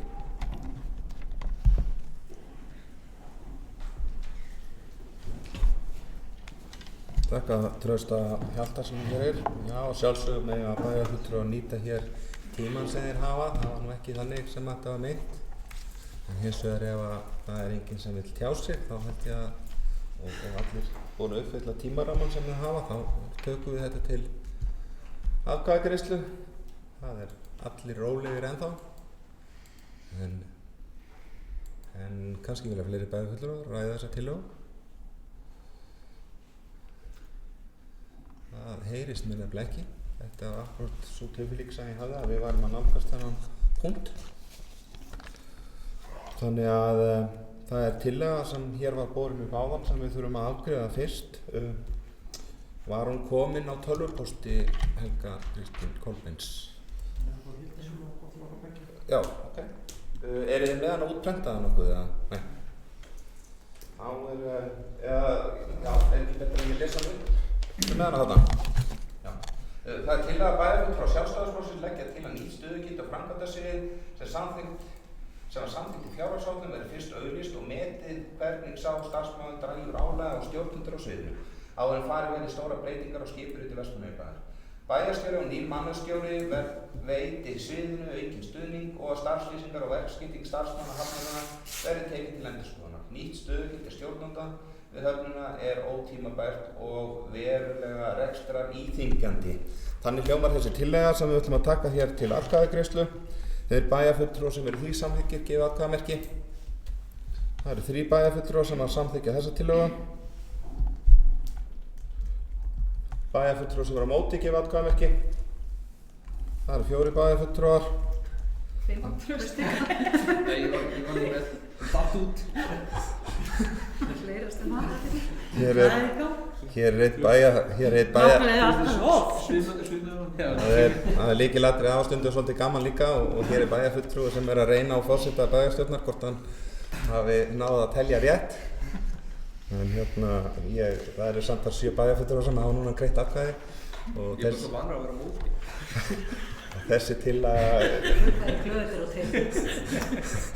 Þessi tillaga er felld með 4 atkvæðum gegn 3 þannig að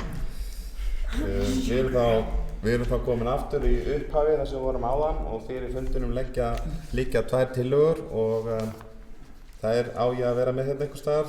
Bjargaði ritari mér áðan með því að sýna mér tillöguna. Við erum komin að því að ganga til atkvæða með þessar hugmyndir sem eru lagðar fram.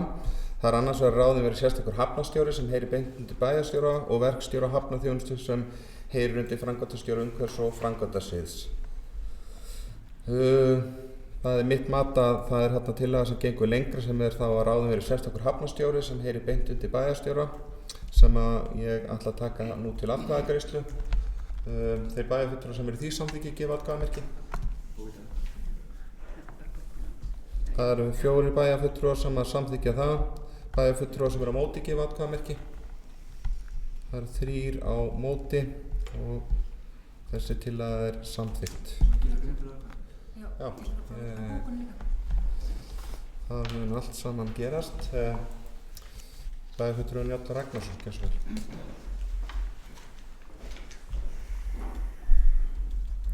Forseti, ég óska eftir að gera grein fyrir atkvæði mínu með eftirfarandi bókun sem er svo hljóðandi. Vestmannaeyjahöfn er lífað samfélagsins bæði hvað varðar atvinnustarfsemi sem og sem aðal samgönguæð. Það kemur skýrt fram í minnisblaði sem starfshópur framkvæmd á Hafnará skilaði af sér að bæta þurfi skipulag og umgjörð starfsemi hafnarinnar töluvert svo vel sé. Mikið álag er stjórnendur hafnarinnar og langar og óskýrar boðleiðir valda því að stjórnun hafnarinnar er ekki eins og best verður á kosið. Skýra þurfi ábyrgðarsvið betur og gegnir hafnarstjóri þar lykilhlutverki.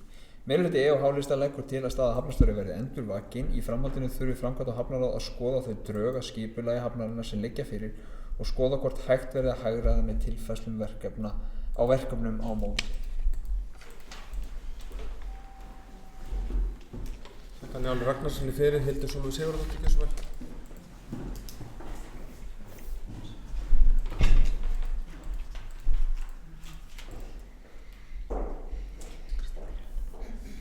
Forseti, bæjarfulltrúar og gestir, ég legg fram eftirfarandi bókun sem hljóðar svo. Vestmannaeyjahöfn er vel rekin. Ársreikningar hafnarinnar sýna það svart á hvítu að rekstur hafnarinnar gengur með eindæmum vel. Meirihluti E&H-lista fækkaði starfsfólki á framkvæmdasviði á síðasta ári með það sem var árinu áður. Slíkt leiðir eðlilega til aukins álags á framkvæmdastjórasviðsins sem og aðra starfsmenn. Blikur á lofti eru í atvinnulífinu í Vestmannaeyjum. Yfirvofandi loðnubrestur annað árið í röð sem mun valda tekjuskerðingu fyrir Vestmannaeyjahöfn. Atvinnuleysi er vaxandi og því með öllu móti óábyrg og óskynsamleg ráðstöfun að þenja rekstur hafnarinnar út á sama tíma með auknu starfsmannahaldi. Ákvörðun fyrir meirihluta Sjálfstæðisflokksins að sameina stöðu hafnarstjóra við stöðu framkvæmdastjóra sviðsins hefur sparað sveitarfélaginu vel yfir 100 milljónir króna. Hér er vinstri meirihlutin að uppfylla kosningaloforð sínum hafnarstjóra stöðu sem kostar á 15 milljón á ári að minnsta kosti og gerir það án þess að hafa hagsmuni rekstur Vestmannaeyjabæjar að leiðarljósi. Enn á ný á að fjölga stöðugildum, þenja reksturinn út á tímum þar sem aðhalds er frekar þörf. Bókun lýkur.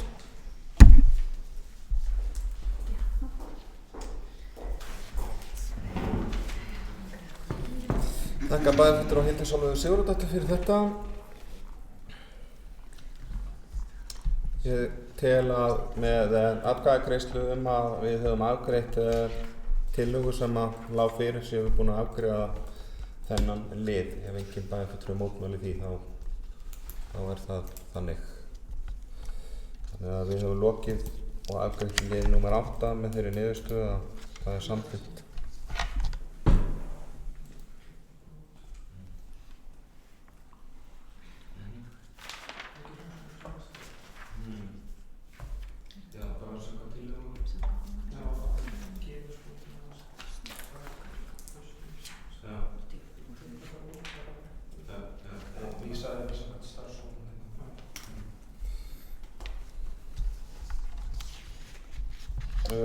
Jafnframt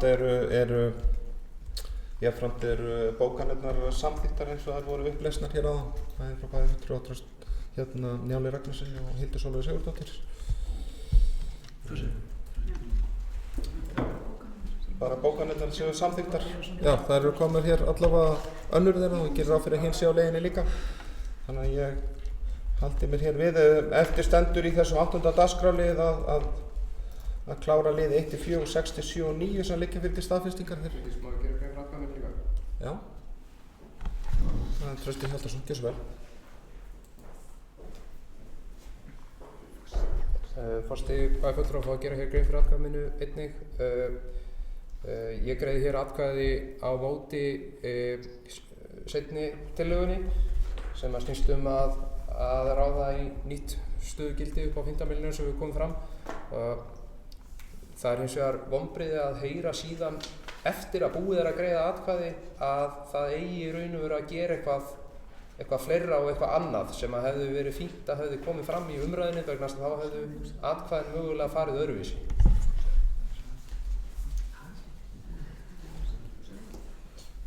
Ég þakka bæjarfulltrúa Trausta Hjaltasyni fyrir þetta. Var ekki með í fundagögnunum samt eitthvað gögn meira sem komið inn á þetta? Er það misskilningur hjá mér? Ég hélt það. Bara stóra skipurillið, skilja. Það stendur neðst. Já, stendur þetta ekki neðst í því? Já, ok. En það var minn skilningur en... Stendur ekki að því ætti að samþykkja að gera það? Nei, þetta kveiknaði upp þegar þú myndist á þetta. Þannig að bara það.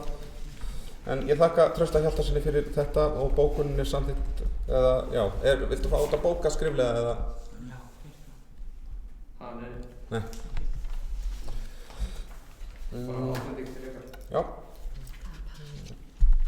Liðir 1 til 4, 67 og 9 liggja fyrir til staðfestingar til bæjarfulltrúa sem því samþykki gefið atkvæðamerki. Það er allir bæjarfulltrúar, þannig að það er samþykkt 7-0. Þá erum við komin í dagskrárlið nr. 9 sem er fræðslur af fundur 326. Það er liðir 1 til 5 sem liggja fyrir til staðfestingar. Bæjarfulltrúar gefið atkvæðamerki sem samþykkja. Það er allir 7. Það er samþykkt að við erum komið í almenn erindi, það er 10. dagskrárliður sem er umræða samgöngumál. Íris Sófusdóttir, skjörsar. Ég held að vera búið fyrir 7. Forseti, mér langar bara aðeins að koma einn upp og fara aðeins yfir fyrir bæjarstjórn stöðuna í samgöngumálum og byrja á því að upplýsa bæjarstjórn það að ég fór fyrir umhverfis- og samgöngunefnd 19. febrúar síðastliðinn með okkar umsögn samgönguáætlun þar sem að við fórum yfir landahjálp, flug og rannsóknir við stórskipakant sem var nú ræddur hérna áðan og þetta var bara ágætis fundur og ég lagði mikið upp úr því og fór yfir það minnisblað sem að Efla vann fyrir framkvæmda og hafnaráð þar sem við talaðum kostnaði við rannsóknirnar við stórskipakantinn og eins og ég kom inn á áðan að þá hefur bærinn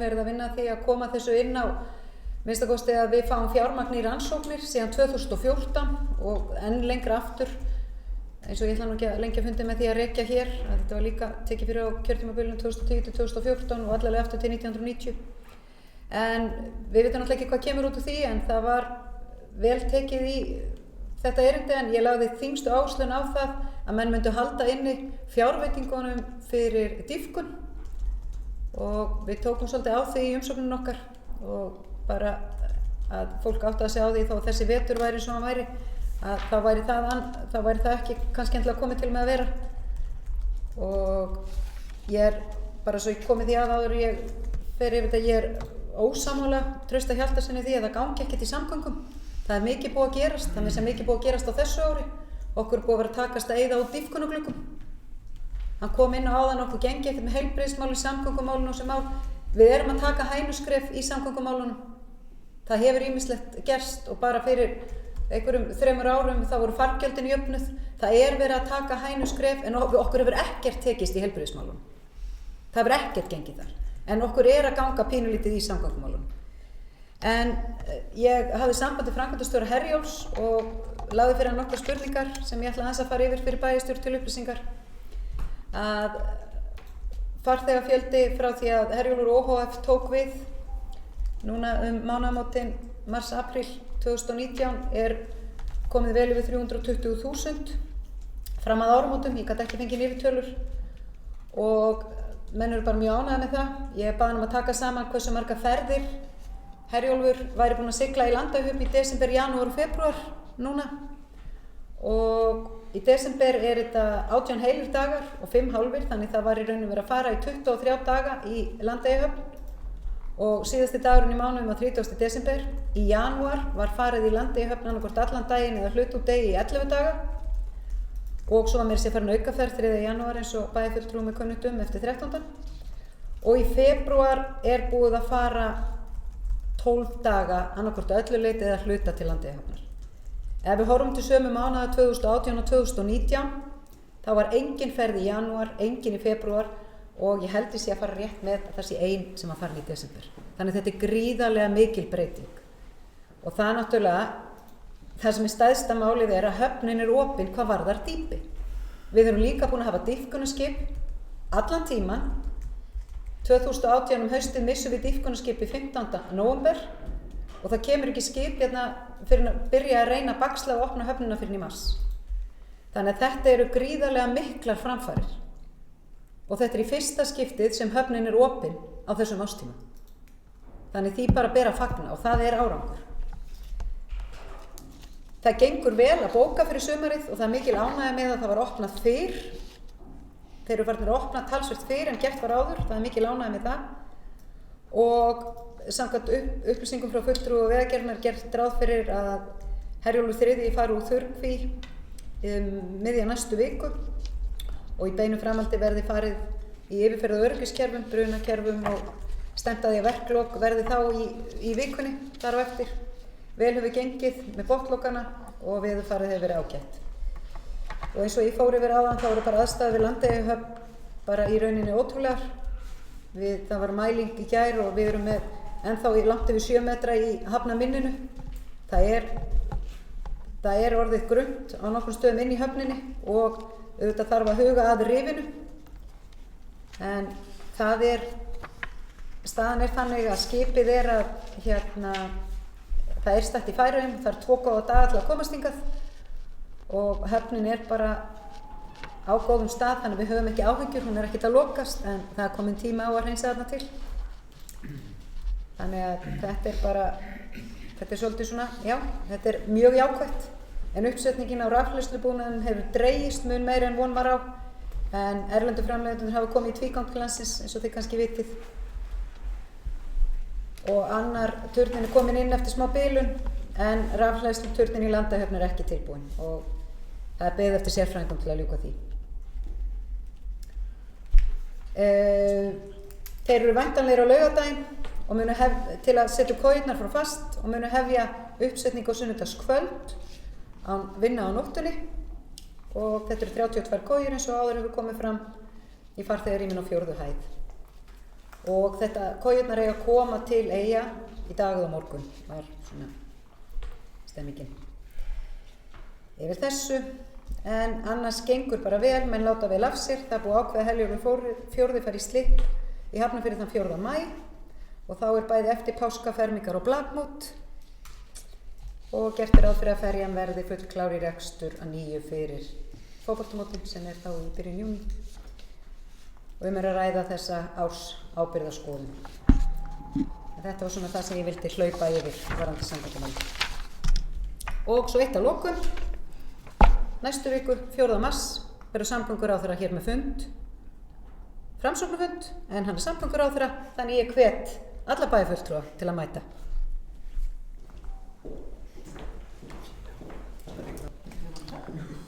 Ég þakka bæjarstjóra Ísu Róbsdóttur fyrir þetta. Ég kíkti á Marintrafík meðan hún var að tala og fylgist mikið með dönsku vinum okkar. Og Marintrafík sagði mér að það væri aðeins 22 klukkutímar sem ég hefði skoðað á síðast hvar þeir voru og þeir eru enn í Færeyjum. Þannig að segir allt sem segja þar hvað ég fylgist mikið með þessu. En það verður ánægjulegt og gaman að sjá þá, þeir hafa ekki komið hérna áður, þessir aðilar, þó að veðrið sé að hamla þeim og það sé svolítið síðan að þeir öll að vera komnir, en við ráðum víst ekki við veðrið. En ég get bætt við það sem bæjarstjóri sagði að kojurnar eru komna til Vestmannaeyja. Þannig að þetta er allt saman á réttri leið. Ég vil hægt að fara að panta þar bara í lok næstu viku og pröfa nýju kojurnar, hver veit. En Trausti Hjaltason, þessu verð.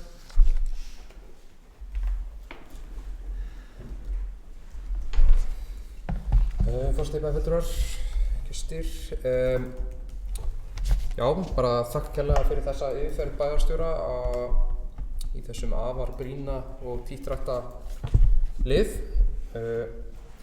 Virkilega gaman og skemmtilegar tölur, fínt að fá þessar tölur. Maður eins og allir Eyjamenn áhuga maður þessi mál og mér reiknast þá til að þetta sé að öllu jafna í þessum erfiðu mánuðum desember, janúar og febrúar það verið að sigla þá í landi helming mánaðar eða helming þessara daga sem það og miðað við einn dag árinu 2018 og 2019 þá var það auðvitað gríðarleg framföður og að sjálfsögðu hefur helling gerst í samgöngumálunum og það sem ég átti nú við þegar ég var að ræða hér samgöngu- og heilbrigðismál var að þetta væri nú svona þau mál sem að væru kannski þeir málflokkar sem væri eitthvað virkilega að í og nefndi nú mitt í þeirri yfirferð að það hefði auðvitað verið mikið framfaraskref að taka yfir rekstur Herjólfs og nýja ferjan að reynast vel og þannig að þessar tölur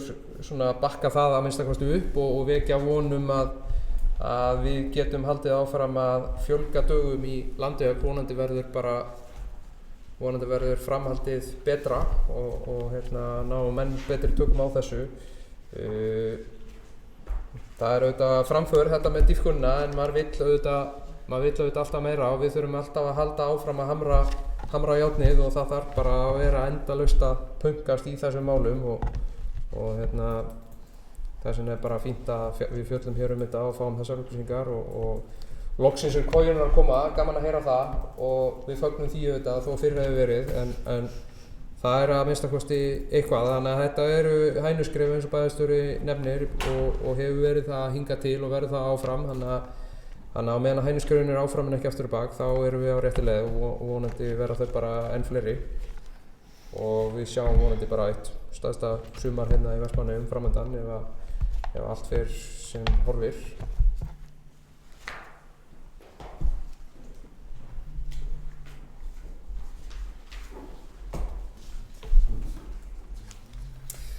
Trausta Hjaltasyni fyrir, vilja fleiri ræða þennan lið, Hildur Sólveig Sigurðardóttir, hversu vel?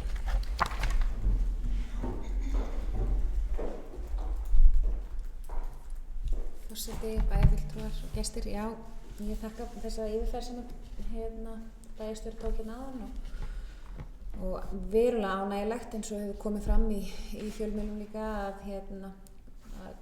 kójurnar séu á leiðinu upp. Ég þekki það að þessar aðstæður eru verulega erfiðar og ég satt persónulega seinni ferða á sunnudagskvöldi síðustu helgi að koma heim þegar það var nokkrir hópar af íþróttakrökkum að koma og þetta tekur á að ferðast sérstaklega ef það eitthvað veðri þannig að þetta munar svakalega það að geta lagst niður við þurfa ekki að leggjast niður á kalt gólfið og þetta verður mikil bylting að geta fjölgað þessum fletum þar sem fólk getur sest niður. Kannski bara svona fyrir fornissakir, ég vona að ég hafi ekki mist af því en ef eitthvað varðandi flugsamgöngurnar, varðandi ljósið, ef það eitthvað meira að frétta þar, nú heyrði maður að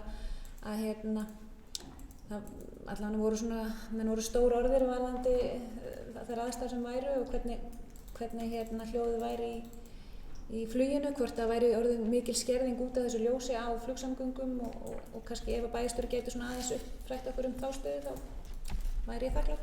Takk fyrir.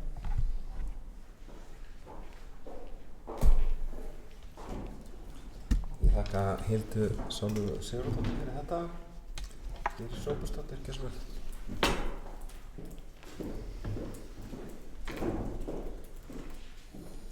Forseti, þetta kom líka til tals hjá umhverfis- og samgöngunefnd staðan á þessum ljósum. Svörin sem við fengum síðast var að þyrlan væri í skoðun og gæti ekki gert þetta.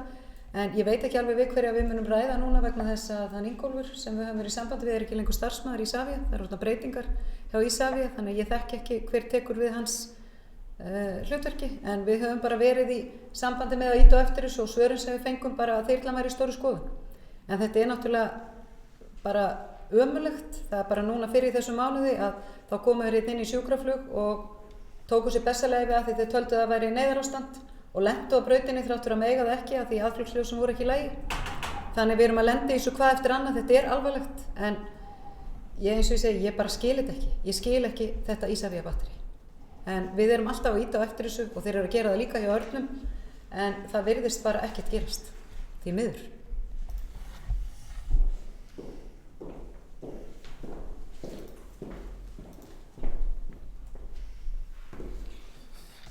Ég þakka Írisi Róbsdóttur fyrir, vilja fleiri ræða þetta.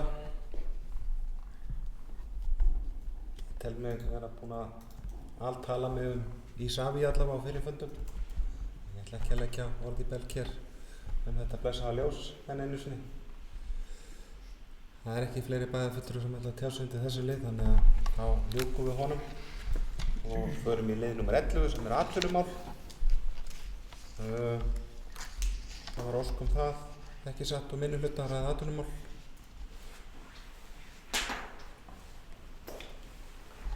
Trausti Hjaltason, þessu vel.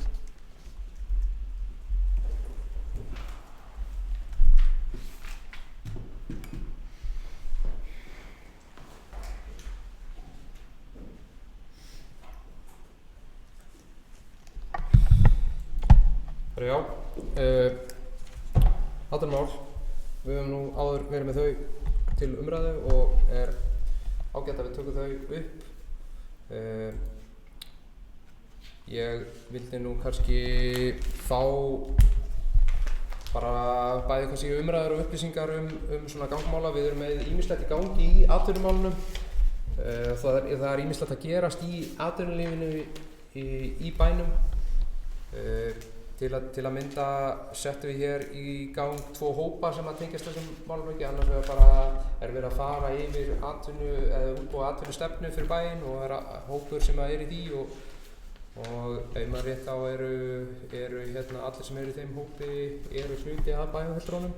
Og síðan er annar hópur sem að fara yfir nýsköpunarmálin og hann er líka sömuleiðis að vinna og ég veit að þessir hópar eru síðan tengjast auðvitað bæði beint og óbeint og þessi vinna er líklega þá í gangi núna og það er bara svona áhugavert að vita hvort að vinnan í þessum hópum sé komin eitthvað á stað og hvort það sé eitthvað svona að frétta vegna þess að það er bara svolítið aðkallandi að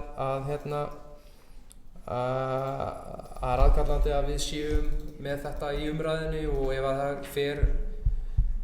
þetta fer allt á versta veg og það verður hér engin lóna eins og allt bendir til þess að verði og nú voru að birtast atvinnuleysistölur og atvinnuleysir mælast hér meira heldur en hefur verið og það sama er að gerast á öðrum stöðum á landinu.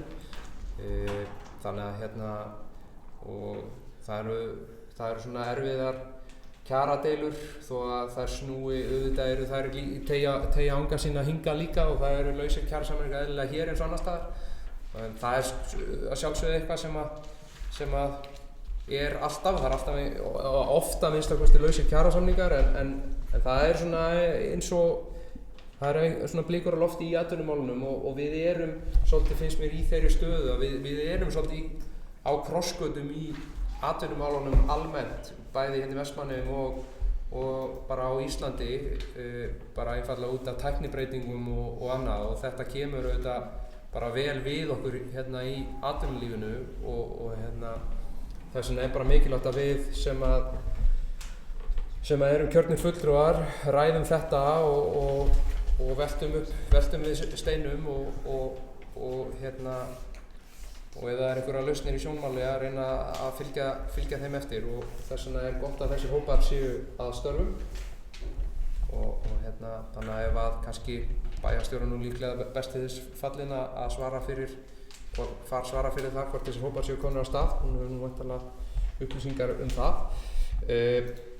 En ég ætla kannski bara að sjá hvort að það hafi fleiri einhvern áhuga á að ræða þessi mál að alvöru en annars þá verð ég með bókun eða er ég hér með bókun sem ég ætla þá að bera upp á eftir.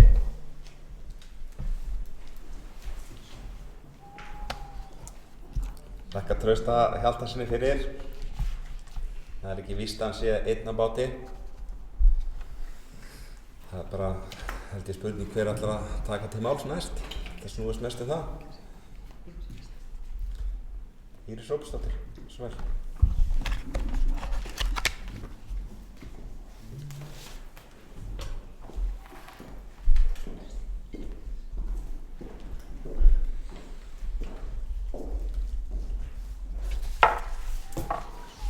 Forseti, það nú tæplega helmingur bæjarfulltrúa í atvinnuhópnum, þannig það nú heimatök að fá upplýsingar, en ég skal með glöðu gera upplýsa það að við erum búin að hittast einu sinni og það annar fundur á morgun.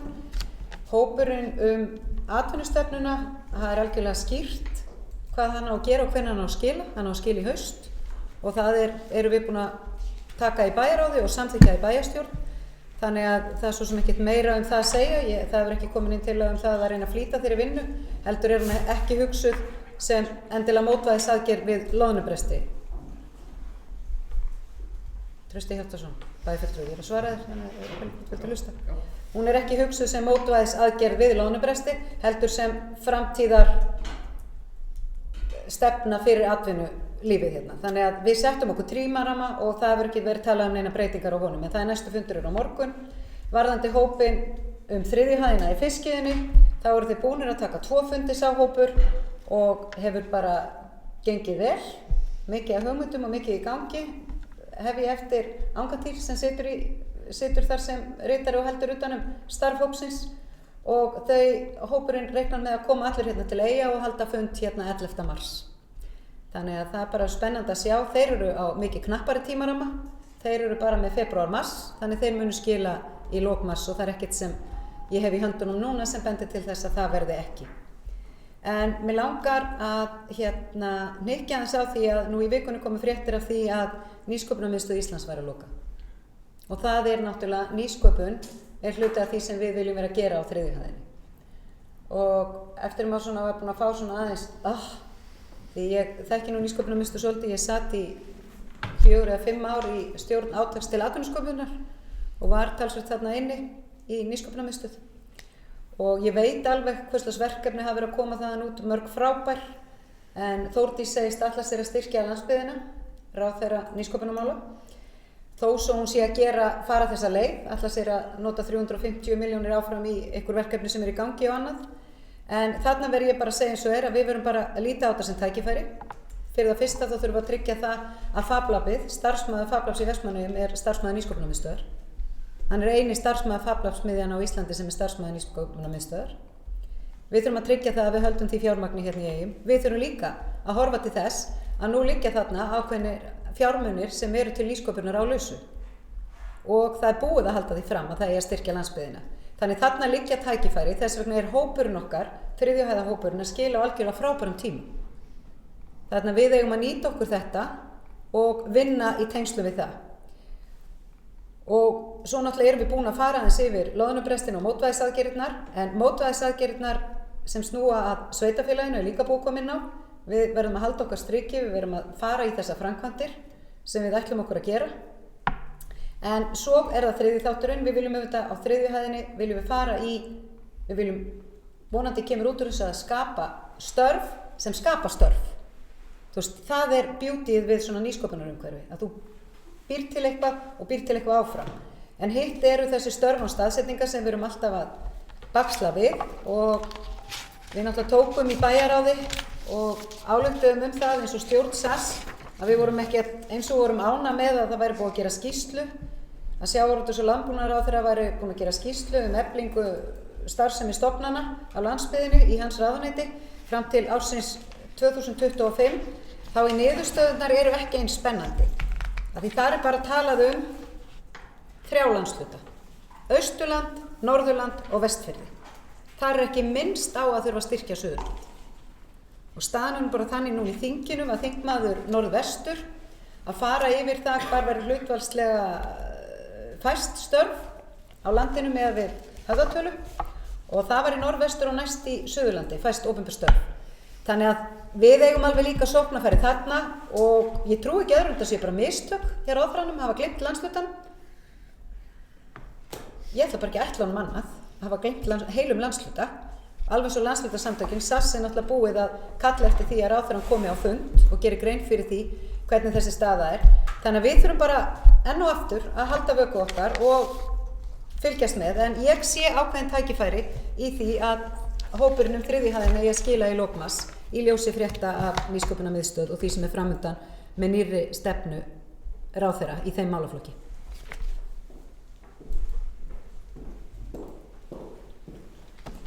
Þakka Írisi Róbersdóttur fyrir. Ég held ég nýti tækifærið meðan það er enginn sem hefur beðið merki að fá að koma hérna upp. Ég verð að viðurkenna það. Ég bara er mjög hugsi yfir þessari lokun nýsköpunarmiðstöðvar. Ég get algjörlega sagt það fullum hug að við höfum haft framúrskarandi starfsmann hér í Vestmannaeyjum í FabLab sem er að gera og hefur gert virkilega góða hluti og sannarlega vona að það sé ekki verið að valda ykkur óvissu þar. Það væri mikil eftirsjá og eins og sannarlega eins og bæjarstjóri hefur komið inn á, það er náttúrulega í svona starfi, það náttúrulega getur skapað fullt af nýjum störfum líka. Og ekki síst í þessari FabLab vinnu sem er þarna, þessari tækni og kannski það sem ég vilja sjá meira. Ég kannski vilja sjá meira samstarf við framhaldsskólann, meira samstarf við grunnskólann. Það eru krakkar að fara þarna upp yfir og taka tíma. Það mætti gjarnan vera fleiri kennarar í grunnskólanum til dæmis sem tileinkar sér og fara í svona FabLab Akademi. Ég held ég hef nú minnst á það áður. Og það er vel verið að einhverjir kennarar úr framhaldsskólanum sem er búin að taka þetta nám. Sjálfur hafði ég nú hug á því fyrir ekkert svo mörgum árum síðan, það er ekki minna meira en 5 ár síðan. Þetta sé afskaplega gagnlegt og þannig að það var nú kannski það fyrsta sem að svona sló mig í þessari viku. Nú, ég er ekki alveg hættur vegna þess að það var annað sem sló mig og það ætlaði ég nú að vera búinn að taka hér á dagskrá á síðasta bæjarstjórnarfundi. En það var nú bara svo mikið að gera að það hreinlega bara gleymdist. Það er nú bara viðkennast. Og ég er eiginlega enn að klóra mér í höfðinu yfir þeirri skýrslu. Nú, ég held að það sé það byrja mánuði síðan að bæjarfulltrúi Trausti Hjaltason skrifaði grein sem birtist á Tigli. Og það er nú komið undir yfirskriftinni ný störf í Eyjum og þar kemur nú þarna undir lokin Kristján, það stendur nú hérna síðasta, nýrri tækni fylgja bæði ógnir og tækifæri fyrir samfélagi eins og Vestmannaeyjar. Það er afar mikilvægt að jarðvegurinn sé góður hátt þjónustustig fyrir fjölskyldufólk, ljósleiðari fyrir fyrirtæki, námsmöguleikar sem flestir og svo framvegis. Þessu þarf að halda áfram að vinna að og þarna tek ég alveg heilsögur undir með og við höfum mörg þessi mál höfum við rætt. Svo kemur þetta mjög áhugavert. Kristján Þór ráðherra Sjálfstæðisflokksins boðaði síðan í vikunni sem leið að nú væri stefnt að því að fjölga störfum á landsbyggðinni og hef ég óskað eftir því að hann komi til Eyja og kynni þessar hugmyndir sínar. Vonandi skorast hann ekki undan því boði og ég ætla að vona það líka að hann skorist ekki undan því boði vegna þess að þessi skýrsla sem þarna er vitnað í er mjög merkileg. Það er nú bara viðurkennast. Og ég er nú með þetta útprenta bæði greinina hans Kristjáns sem er og skýrslunni hérna sjálfa. Og þessi skýrsla heitir orðrétt Efling starfsemi stofnana sjávarútvegs og landbúnaðar á landsbyggðinni fram til ársins 2025. Hérna er nú svona ýmislegt verið að fara yfir og ýmsar töflur.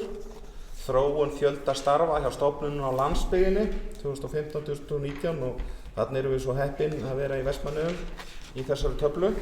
Við höfum bætt við okkur einu starfi þrátt fyrir að starfsmenn Fiskistofu hafi fækkað. Það kemur önnur tafla þarna sem er tafla nr. 2, skipting starfsmanna Hafrannsóknastofnunar. Og þeim hefur fjölgað töluvert en þeir standi í stað í Vestmannaeyjum eins og stendur hérna í skýrslunni. og skipting starfsmanna Matvælastofnunar, þar Vestmannaeyjar ekki á kortinu, og skipting starfsmanna Matís, þar Vestmannaeyjar en þar engin starfsmaður í skýrslunni. Þetta eiginlega upptalið sem minnst á Vestmannaeyjar eða Suðurland. Ég bara enn að klóra mér, það stendur svo tafla 5, samtals störf Hafrannsóknastofnunar, Matvælastofnunar, Fiskistofu á Austurlandi, Norðurlandi og Vestfjörðum 2019 til 2025. Þannig að Suðurland bara ekki á kortinu þarna. Þetta, ég bara ekki ennþá, þið verðið að fyrirgefa mig, kæru bæjarfulltrúar, ég ekki ennþá búinn að jafna með þessu. Og mér þetta gaman að þessi ágæti ráðherra okkar myndi bara koma og vera með opinn fund hérna, ég taka þingmann Pál Magnússon til dæmis til fyrirmyndar og vera bara í Akókes og sjá hvort að við hefum ekki áhuga að ræða þessi mál. Ég held að hér, við ræddum hérna áðan að hér væri mikið útgerð, við erum búin að ræða loðnuna, það hljóta að vera fullt að tækifærum til þess að fjölga störfum í Vestmannaeyjum og Suðurlandi. En kannski ég bara svona út úr kú, það má vel vera. En ég jafna mig kannski á þessu áður fyrir að vora, en ég orðið laust, ég vona að það sé einhverjir áhugasamir sem vilja ræða þetta líka. Helga Kristín Kolbeins.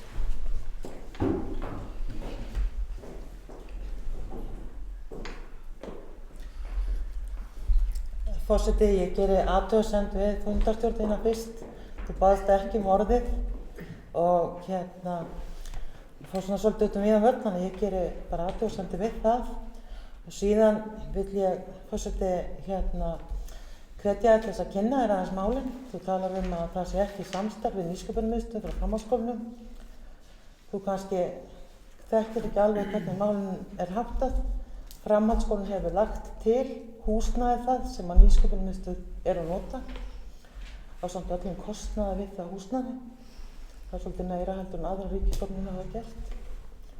Þetta sitthvort ráðuneytið sem rekur FabLab og rekur framhaldsskólann, þannig að það mikið ílagt. Við höfum einnig kennara hjá okkur hafa farið í FabLab-akademíu, það er gífurlega mikið nám. Þetta ekki eiginlega of mikið nám með vinnu og líka hafa nokkrir nemendur tekið það nám. Grunnskólakennarar, það líka, þeir hafa verið mjög duglegir að sækja sér þekkingu í FabLab og nýtt verkefni, tæki og tól sem þar eru og bara sinnt sinna endurmenntun þar mjög vel. En síðan alltaf spurningin hvað hafa nemendurnir áhuga að gera.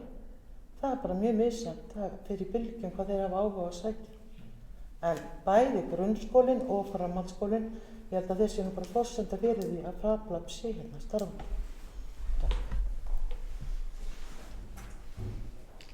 Ég þakka Helgu Kristínu Kolbeins fyrir þetta. Það kannski segir allt sem segja þar bara hvað ég var rosalega spenntur. Þannig að ég ætla að biðja bara bæjarfulltrúa og Trausta Hjaltason afsökunar að þeir vitna í hann og eins aðra bæjarfulltrúa hafa ekki fengið leyfi varaforseta. Þannig að ég ætla að vona að það sé tekið til greina.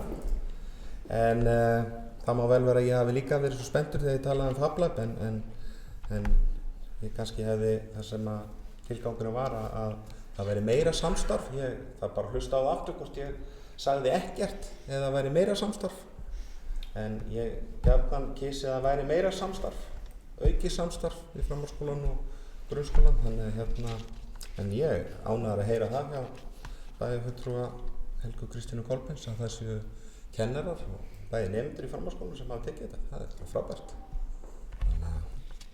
En Helga Kristín Kolbeins hefur við ekki svo vel. Forseti, ég geri athugasemdir við orðin meira hvað? Meira hvað? Þegar einhver stofnun eingöngu undir einhverjum skólastigum meira hvað?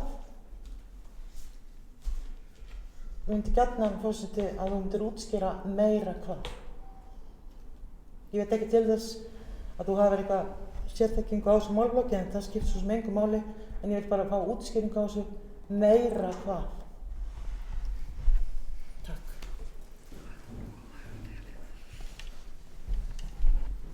Já,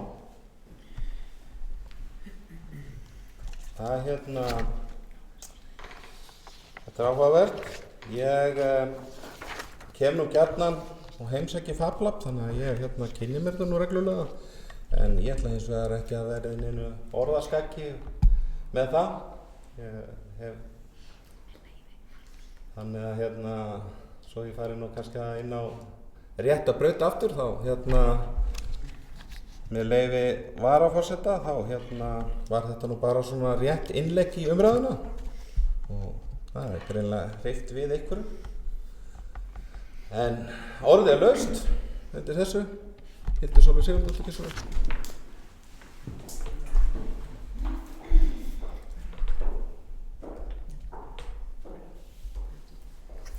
Forseti, bæjarfulltrúar og gestir. Já, við erum hér að ræða atvinnumál og það eru auðvitað eins og okkur hefur orðið tíðrætt að þá eru eggin í körfunni okkar eru takmörkuð. Við höfum náttúrulega reynt okkur og höfum og munum reyða okkur gríðarlega mikið á öflugan sjávarútveg sem hefur verið forsendan fyrir öflugu sveitarfélagi og öflugri þjónustu. Við höfum samt sem áður verið að sjá gífurlega góða hluti í ferðaþjónustunni, aukningu á möguleikum og sjá mikið frumkvæði hjá einkaframtakinu sem er að koma með og bæta þjónustuna við heimamenn leið og þeir eru að þjónusta ferðamanninn. Af því að valmöguleikunum okkar í afþreyingu eykst og við fáum að njóta þess að ferðaþjónustan er vaxandi. En það eru náttúrulega víða tækifæri og við höfum lagt áherslu á það sé verið að bæði að sækja til ríkisins þá möguleika sem eru þar fyrir hendi og reyna að krefja á aðstoð þaðan, en að sama skapi að við séum auðvitað að skapa aðstæður og grundvöll fyrir fyrirtæki til þess að vaxa og dafna. Mig langar aðeins að spurja bæjarstjóra út í við lögðum fram bókun í bæjarstjórn í lok október á síðasta ári varðandi ríkisstofnanir þar sem að bæjarstjóra var falið að eiga viðræður við ráðherra varðandi stofnanir. Ég ætla að fá með leyfi forseta að fá að bara vitna aðeins í fundagerðina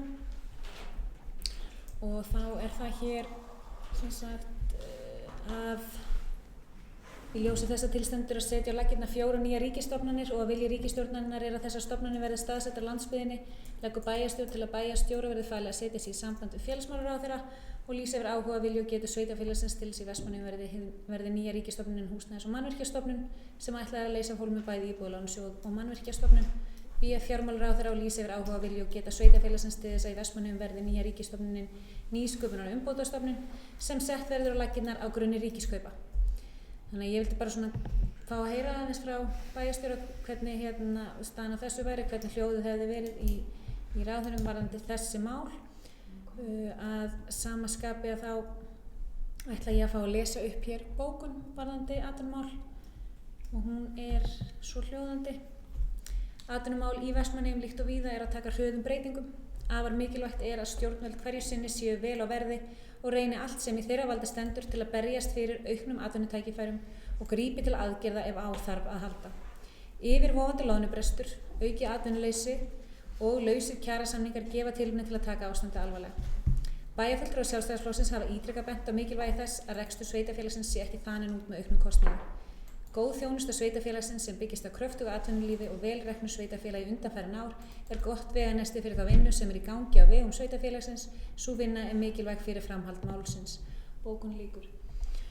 Og í því ljósi við erum að sjálfsög búin að vera að ræða líka þessa, þó svo þessi auðvitað mörg jákvæð teikna, þá eru líka neikvæð teikna eins og hefur verið rætt hér fyrir á fundinum, loðnubrestur, verið að leggja niður nýsköpunarmiðstöð sem að hugsanlega þarf ekki að vera neikvætt og getum vissulega reynt að sjá og séð einhver tækifæri í því sem að við munum klárlega þurfa að herja á, eins með þau orð samgönguráðherra þó svo hann hafi kannski óafvitandi farið í stríð við Suðurland en við skulum þá bara vona að við eigum þá ennþá meiri höng upp í sjávarútvegsráðherra hann eigi meiri hung upp í baki á honum fyrir vikið, að hann muni það ennþá betur næst eftir okkur þegar að hann ætlar að láta, ef hann ætlar að láta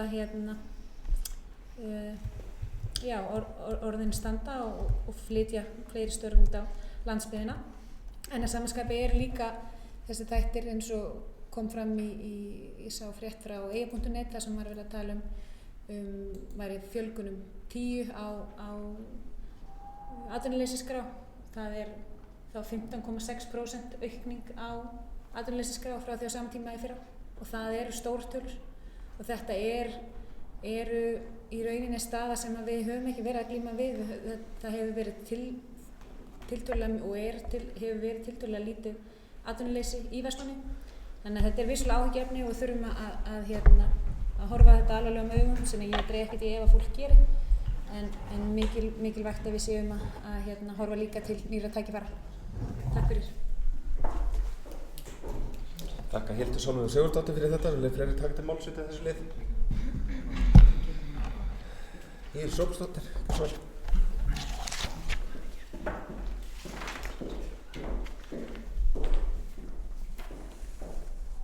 Forseti,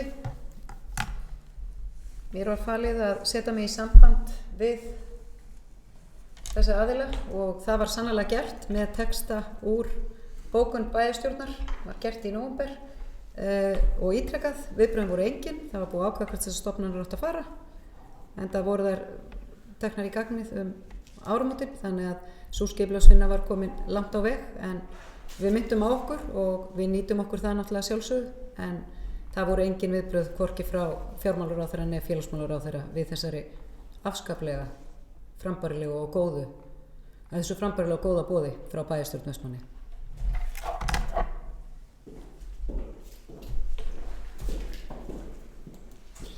Það Íris Róbsdóttir fyrir fleiri bæjarfulltrúar að taka til máls út í þessu lið.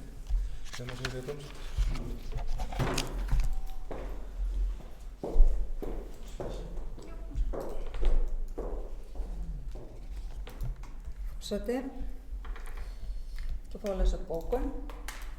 Meirihluti EOH-lista leggur mikla áherslu á að í Vestmannaeyjum geti blómstrað öflugt og fjölbreytt atvinnulíf. Það að mörgu að hyggja og mikilvægt að sú vinna sem nú hafin við atvinnustefnu og hugmyndavinnu fyrir 3. hæðinni í fiskiðjunni skil okkur umhverfi og stefnu sem hægt verður að byggja á til framtíðar.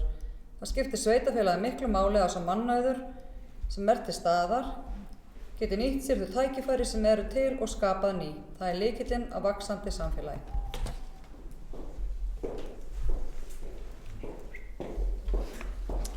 Þakka Jónu Sigríði Guðmundsdóttur fyrir þetta. Vilja fleiri ræða þennan 11. lið áður og lokum honum.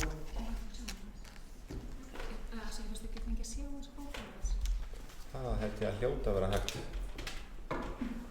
Það eru bæjarfulltrúar sem eru til í að fara með þetta á hinn vænginn. Á vinstri vænginn? Já. Ég held ég sé samt verið að svekkja bæjarfulltrúar á því að ég held ég sé búinn að tala mig þetta. Vinstri? En einhverju fleiri sem að vilja ræða þetta? Svona öllu gríni slepptu. Það farið að líða á kvöldið, Trausti Hjaltason.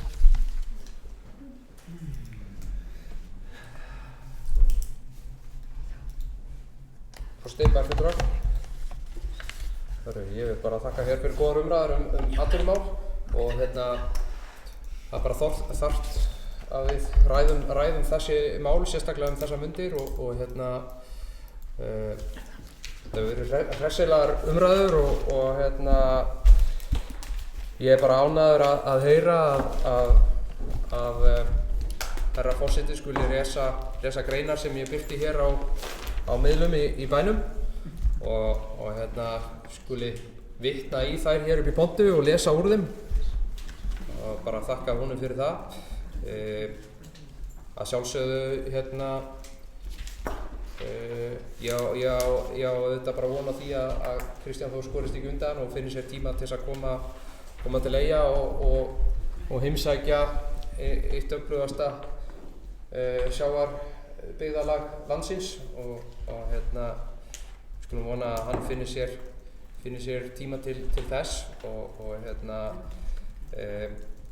Það eru vonbrigði að heyra að þetta sem var fært til bókar hér í lok síðasta árs að bæjarstjóri skyldi ekki fá nein viðbrögð við því þó að það því miður komi ekki á óvart. En það auðvitað lag fyrir okkur að reyna að fá einhver viðbrögð við því sem að gefið hefur verið út. Það auðvitað í ríkisstjórnarsáttmála þessarar ríkisstjórnar að það eigi að reyna að færa störf á landsbyggðina og það mikið talað störf án staðsendingar.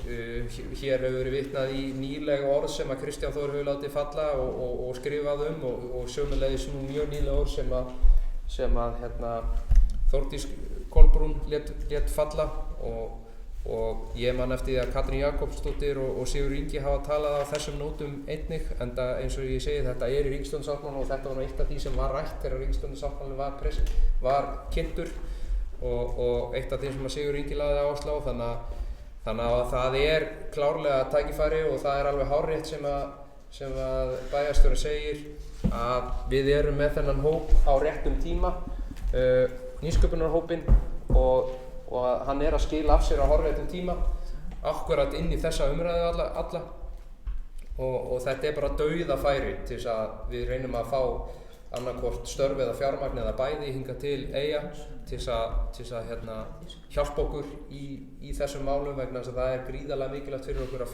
fjölga eggjónum í körfunni. Atvinnuhópurinn sem að bæjarfulltrúar sitja í auðvitað að stefna til lengri tíma en það mikilvægt að við fjölgum eggjónum í körfunni og þá getum við brugðist betur við svona áföllum eins og þeim sem yfirvofandi hér og þá erum við að dreifa áhættunni. Annars bara vil ég enda þetta og við tökum að sjálfsögðu bara undir bókun meirihlutans hér í þessu máli og við viljum bara að það sé fært til bókar. Það ekkert þar sem annað hægt heldur en að taka undir. Þannig að annars þakka ég fyrir góður umræðu þessi mál. Ég þakka að Trausta Hjaltasyni fyrir. Þá held ég að við sem að nálgast endalok í þessu 11. máli, það eru flestir búin að taka til máls. Allavega nokkrir til þessu. Þannig að ég sé engin merki hér, þannig að við ljúkum þessum 11. dagskrárlið og förum í 12. dagskrárlið sem kjarasamningsumboð til handa Sambandi íslenskra sveitarfélaga. Það liggur fyrir tillaga. Bæjarstjórn Vestmannaeyja felur bæjarstjóra að ljúka við gerð samkomulags þar sem Vestmannaeyjabær felur Sambandi íslenskra sveitarfélaga fullnaðarumboð til kjarasamningsgerðar fyrir sína hönd við stéttarfélögin Frægðargarð og kjarafélag viðskipta og hagfræðinga til viðbótar við þau stéttarfélög sem sambandið hefur þegar umboð til. Þetta tillagan og til upplýsingar þá þetta kjarasamningsumboð sem var upprunalega samþykkt á bæjarráðsfundi nr. 3089 sem var haldinn 17. desember 2018. Það fyrst hafa vantað umboð fyrir þessi 2 stéttarfélög sem verið að bæta inn í núna.